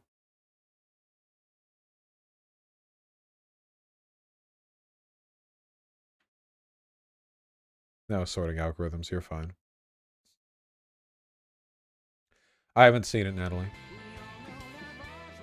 You never shot it? No, I've shot it. Unfortunately, I bought some ammo that doesn't work that well with this. I bought some Steel Jacket 9mm that just did not work that well with this gun, so I've got like 1,000 rounds of 9mm that I need to get rid of. I have some other 9mm guns, though. I can fire it through those.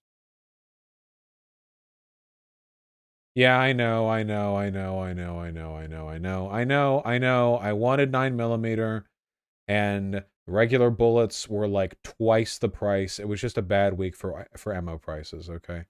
Getting the cheap Russian shit? Yeah.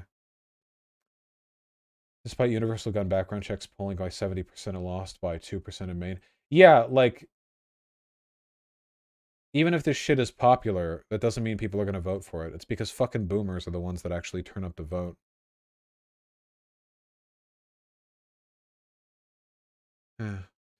Well, at least on the plus side, we have the fact that the NRA is bankrupt and is not spending as much money on gun advocacy.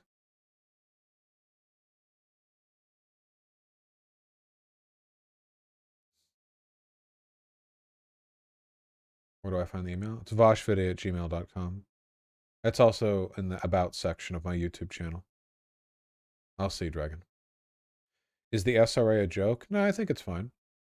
Do you not think you're kind of disincentivizing control yourself? What do you mean, Kat?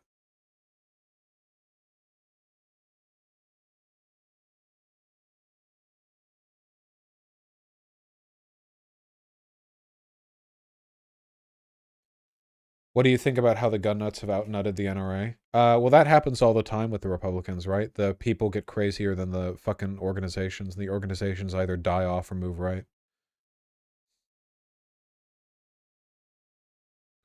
Isn't the SRA Marxist-Leninist, though? So go make them based. You didn't talk about toxic gun culture? I wasn't going to. I only wanted to talk about gun control policies today.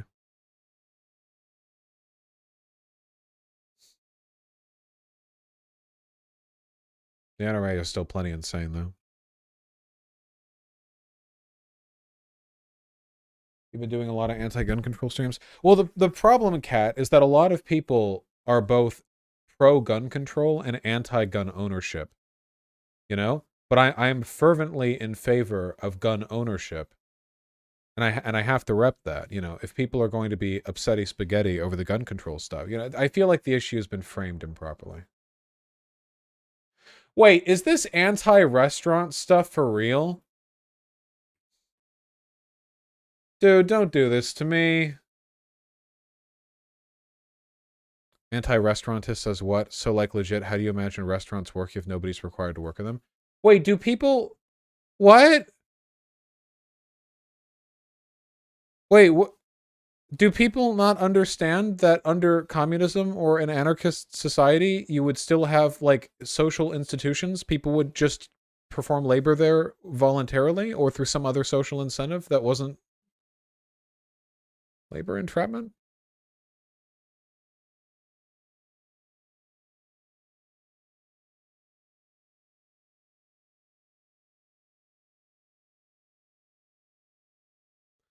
Why would you want to perpetuate an industry that's known for working people to the bone, injuring workers, and exploiting them? Dude, why would you want to have hospitals under anarchism? Aren't you aware that hospitals have a history of exploiting people and being bad?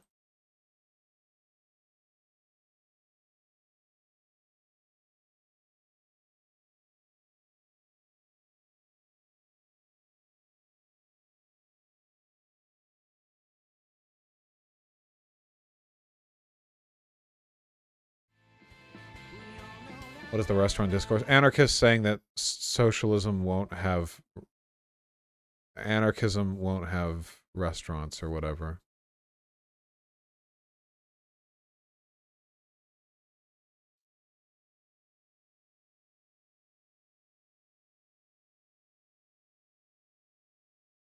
What do people think? Yeah, like, I feel like so often people will be like, ah, yes, my anarchism is just anarcho-primitivism. But they don't say that, you know?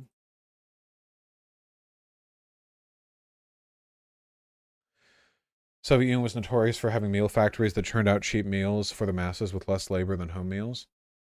Well, I don't think that Zoe would be a big Soviet Union fan herself, but like obviously there would be people who cook food for other people for their day. That's been around for as long as humans have been around. Why would that change? The argument is that the restaurant would change into a community kitchen. Okay, okay, can we all agree on one thing? If the guns can be used for anything, it should be to encourage the suicide of anyone who goes online and makes it their mission to obfuscate leftist politics by saying, I don't think we should have X. I think we should have Y. And Y is exactly the same as X, except in like woker fucking lefty language, you know?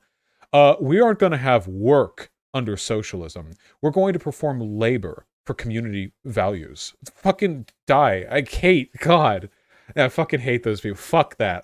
Jesus Christ.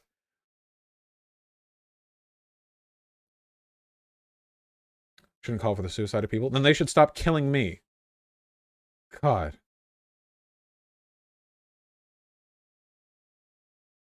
People's labor. Yeah. It's just always the shit. These euphemisms. God. That's an important distinction, though. No. Nobody cares about the distinction between work and labor. Nobody does. The only people who do are people on Twitter who make this your personality. Nobody cares. Nobody gives a shit. Yeah, using like separate sets of language to refer to the same ideas makes you sound like a cultist. I hope you know that. Like as an advocate for workers' rights, you should be able to talk with the average proletarian, but when like all the language is couched in this like weird hyper specific theory adjacent lingo, it makes you sound like you're trying to move them into a cult.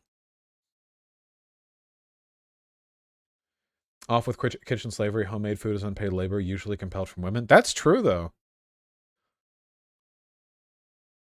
That's totally true. Yeah, 100%.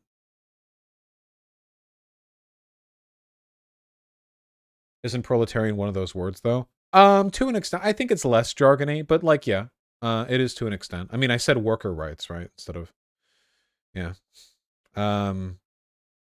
I'm not opposed to using that language at all, but like they use it just to obfuscate, just to like waste time, you know?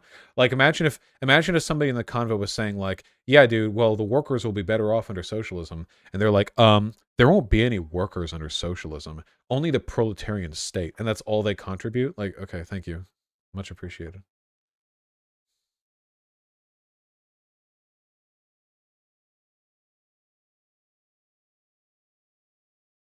I miss cafeterias. I think that communal eating is super based. I think it's really good for like the heart and soul, personally. Getting like your allotment of food and then going down to a table and talking with people. You know, I know we only do that in school, but I feel like that's like a fundamentally nice thing. Maybe not for everyone. I'm not saying everyone should be forced to be able to like forced to have to do that. I'm just saying like I just think it's cool, you know?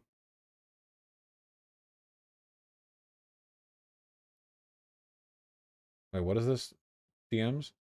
Hey, dumbass, every single thing you've said today is retarded. Ah, you speak my language. You keep saying only liberals care about this shit, but there's no way in hell you can defend your ideas against another socialist. Reform is the only option that isn't insane, and as a trans woman, arming trans people is a horrible idea.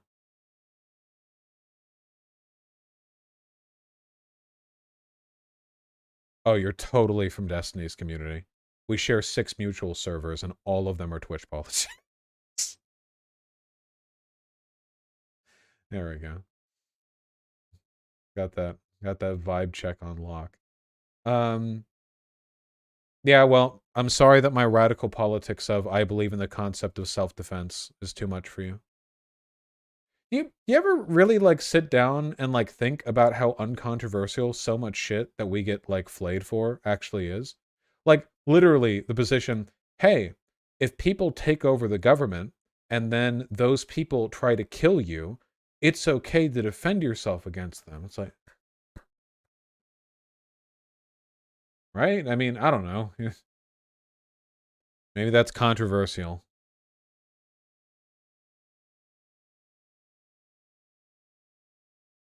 I'm for self-defense if it works them out. Well then, phenomics. Then you should be totally in favor of what I've said. Just stockpile arms and ammunition, and that way if any wacky stuff happens, you're ready. And if it doesn't, then congrats. You've got ammunition and weapons. You can sort of juggle it, you know? What's with Vosh's ears? Isn't it crazy? For real though, like look, it's basically just a little red dot now.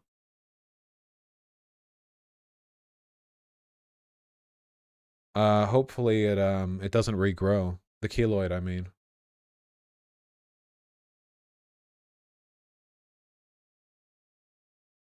Do the other ear next? Well, that's the plan. Show the other side. Bit of a difference. So you can see. Can they regrow? That's the main thing they do. Violent tactics are less effective at achieving institutional change. We're not talking about violent tactics or institutional changes. We're talking about self-defense. That's not mutually exclusive to anything.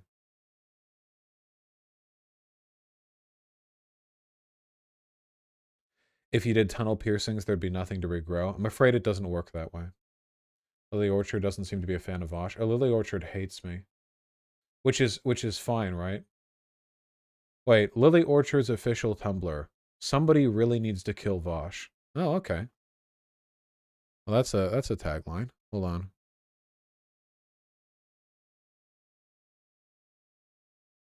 I appreciate it. Straight and to the point.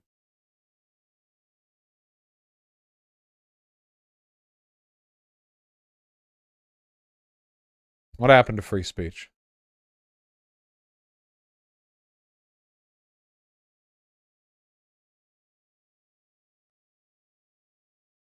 So death threat. I get death threats like constantly. This isn't a death threat though. Lily Orchard's the most likely victim of Lily Orchard is Lily Orchard. There's really no point in taking anything that they say seriously. Who's Lily Orchard? There's no way to answer that question. How do you answer that how do you answer the question, who is Lily Orchard? I don't even I don't even know.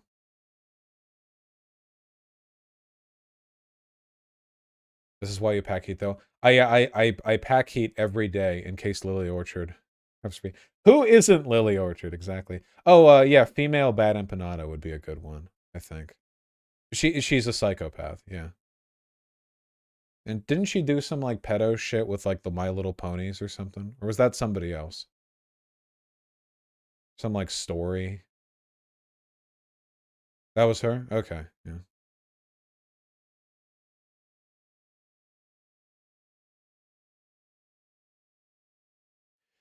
Vosh stocking up doesn't help shit. That's fine, Phenomics. I'm not saying stocking up on firearms is our way of keeping the country from going down the road I think it's going down.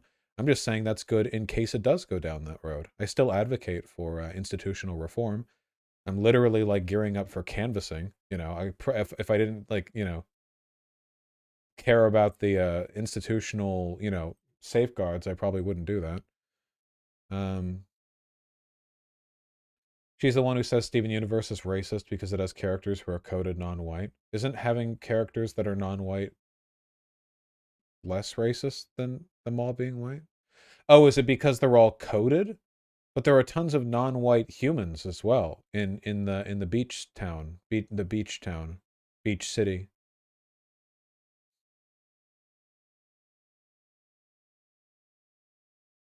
I don't know.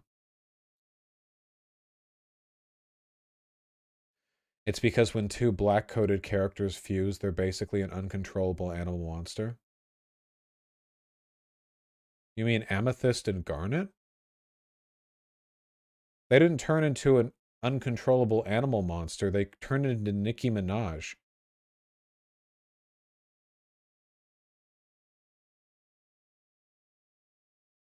That's true, by the way.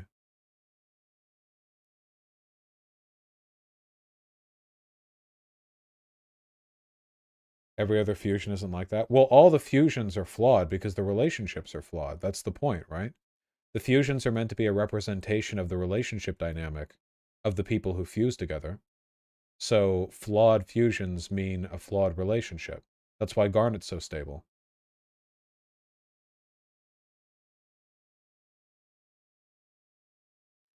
Is there even a cartoon where color-coded tokenism did harm to the progressive message? Oh, I don't fucking know.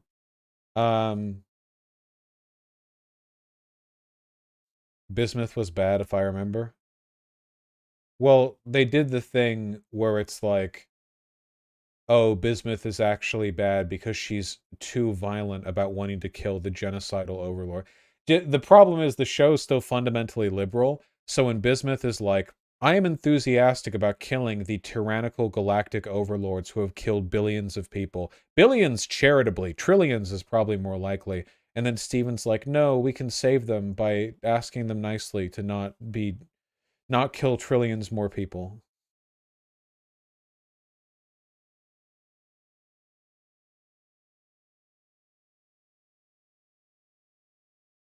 Base Bismuth, yeah, true. Someone to screenshot your spreadsheet? No, it's so bad. I didn't even do anything with it. I hate typing shit out.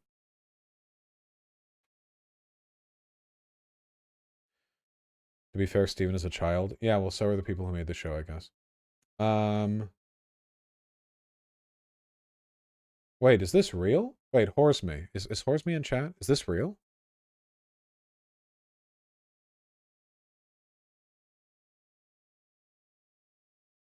Is Putin wearing the Big Dick Club wristband? What a fucking king. I'm changing my support in this war. I'm changing my support.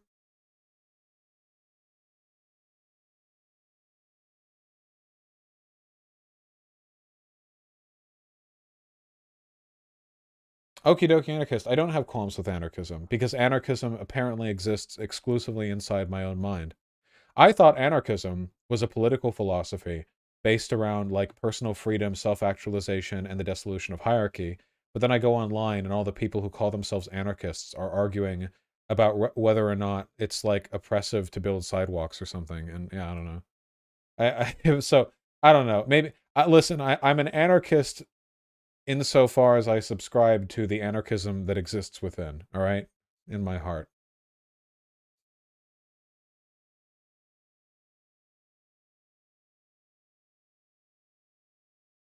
God.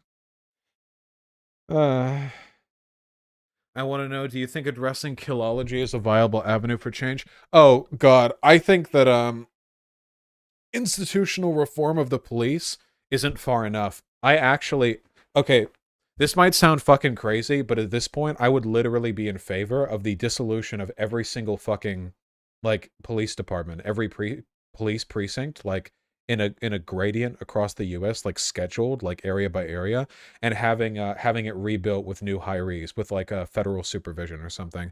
Literally, I would rather have them trained by feds than do what they are right now, because a lot of people don't understand like what feds are compared to what cops are. You know, the feds are like the politics of the feds.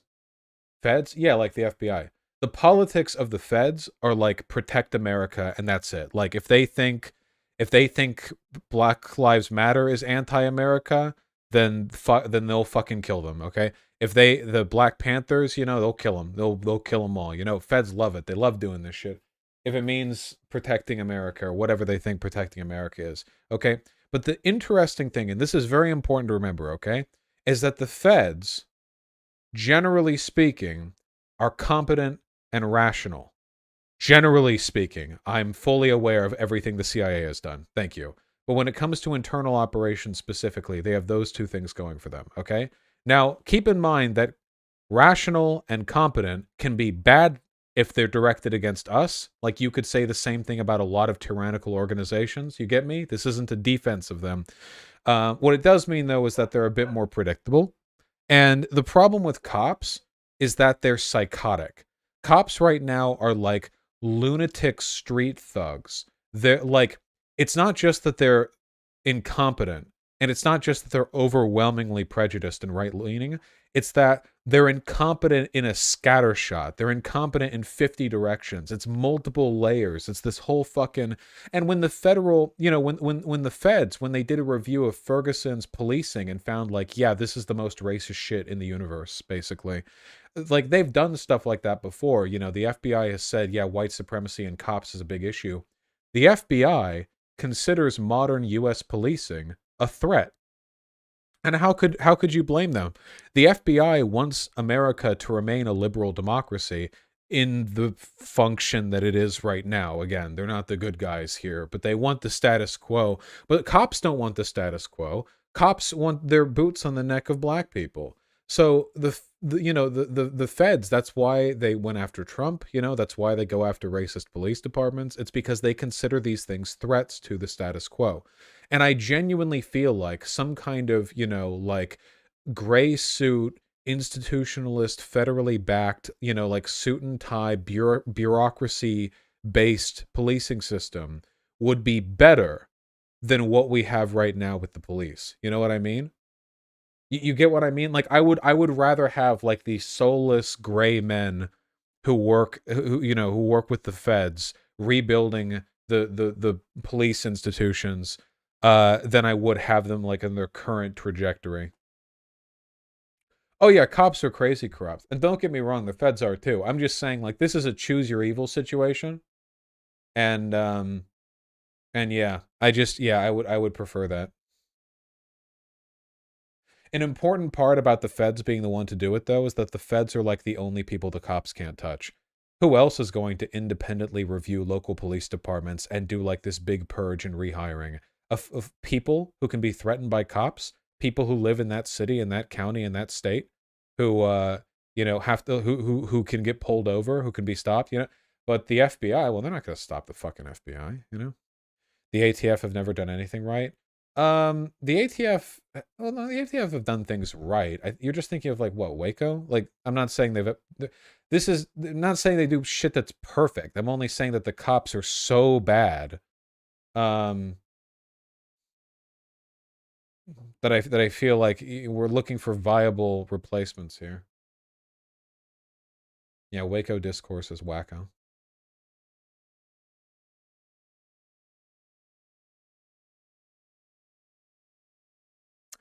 I prefer to have the best, and less of them. Yeah. God.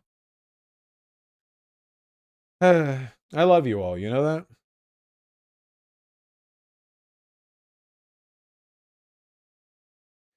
Neighborhood police would be better. I don't know if neighborhood police would... Listen, okay, when you walk down a like residential neighborhood and you see one of those neighborhood watch signs, what you're basically like, that's basically the alert to black people that there are like white people who peek through their fucking living room curtains whenever they hear footsteps outside, you know? Yeah, I don't know. Neighborhood watch is the white snitch patrol. True. Very true. The concept of neighborhood policing, like, in theory, is good, but are we doing anything tomorrow for Memorial Day? Fuck, we probably should, yeah. I'll think about it. Oh, yeah, Tempest, the thing got on the VP, right? Fuck, we still don't have any content for the channel. Oh, God, it's all falling apart. My career is over. It's done. It's over. It's over. It's fine. Just leave it as it is, Tempest. I'll make content later or tonight or something. Excuse me. Leftism is over, folks. The Rose discussion. We put drama on the Vosh pit now, you know, and that was kind of a drama convo, you know, even if that wasn't necessarily what Rose Wrist was gunning for. That's pretty much what it ended up being. So, yeah. That's part of the Fortress arc. Yeah. You should do an updated version of the Everything I've Been Canceled For video. I unironically feel like it would be too many things. There are great examples of local community safety patrolling. 5 Days Without Cops. Could Brooklyn Police Experiment be a model for the future? Oh, yeah, well, this is the critical difference. There are no white people in these photos, SDL, so they couldn't ruin it for everyone. No, I get it. I think there are models of community safety that work. It really, really depends on how it's implemented.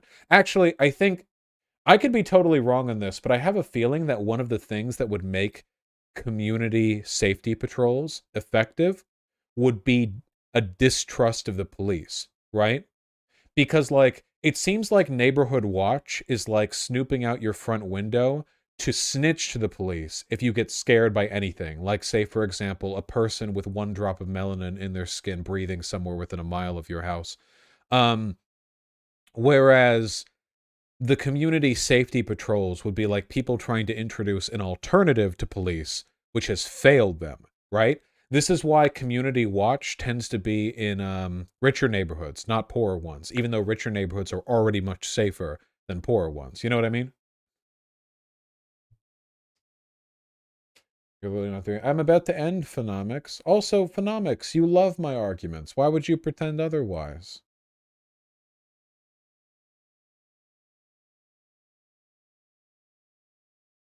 Oh, no, Bavano. Can we get a quick recap of today's research? Yeah, okay. I am extremely in favor of waiting periods for firearm purchasing and red flag laws. Red flag laws being that family members, friends, or police can issue a report to get an injunction from a judge to allow them to temporarily seize your firearms if they think you might be a threat to other people or stuff like that. I'm in favor of background checks and ammunition background checks. Those seem to be good alongside permitted weapons, which kind of overlaps with background checks to an extent. I'm not that in favor of the 1994 assault weapons ban style legislation for a variety of reasons, and magazine size limits seem marginal in their potential benefits. They also seem targeted largely at mass shootings, which are really statistically infrequent. And then safe storage laws, there doesn't seem to be any research on pre and post safe storage law implementation outcomes. So that's my thing. The main things that I would want to stress on. Oh, thank you, SDL. Here, I'll take a look at it.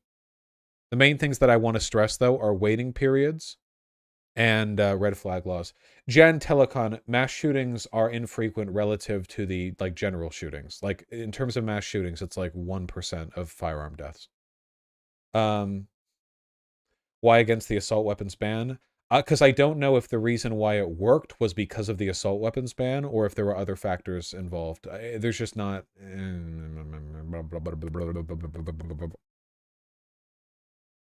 Oh, here we go. From SDL. We found state laws restricting firearm storage and use are associated... Okay, wait. Firearm storage and use. Carries a bit of weight, SDL. You know, and use might be doing the work there. We'd have to see. Associated with a subsequent 11% decrease in the firearms-related death rate. I'll look into the methodology of the study to see if there's any way... Oh, they ungrouped the graph? Okay, wonderful. Yeah, okay. So total firearm deaths, firearm homicides, right to carry, stand your ground, child access. Child access prevention laws are what we're looking here. That's the stuff that keeps kids from getting their hands on daddy's Glock.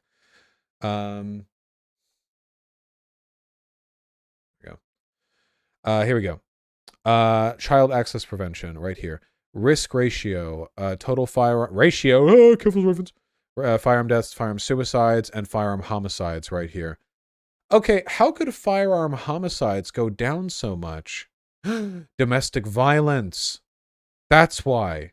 If the firearms are effectively stored and mommy and daddy are arguing with each other, they can't, fucking reach over to the gun they have on the table. Yeah, and less thefts. I'd be willing to bet this is mostly DV stuff. I'll look more into this. All right. I love you all very much. You're beautiful people. I'll stream tomorrow, and I'll read donations tomorrow as well. So I appreciate you sending in the douche. Take care. Be well. And who should we... Who should we...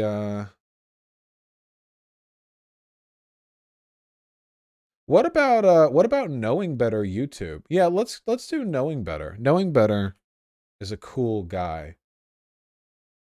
Merrick? Is Merrick streaming? Wait, unfollow Merrick. Where's Merrick? I don't see Merrick here.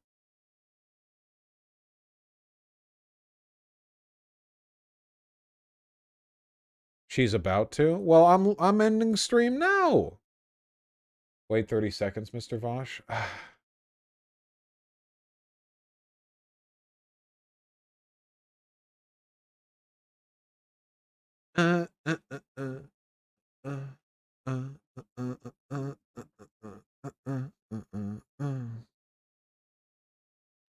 Hey everyone, off topic, but I'm currently at hour 100 of a sit-in protest at my university in Seattle. Hey, I'm in Seattle.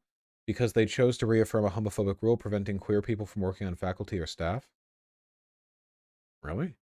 Thank you for keeping me entertained. If you can boost, we'd appreciate it.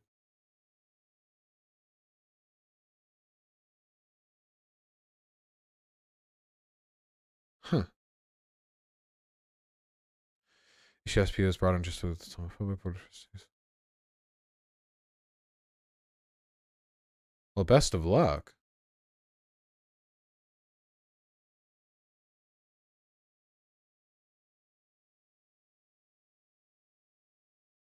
Did you know Merrick DeVille has the same last name as Cruella DeVille in the 101 Dalmatians?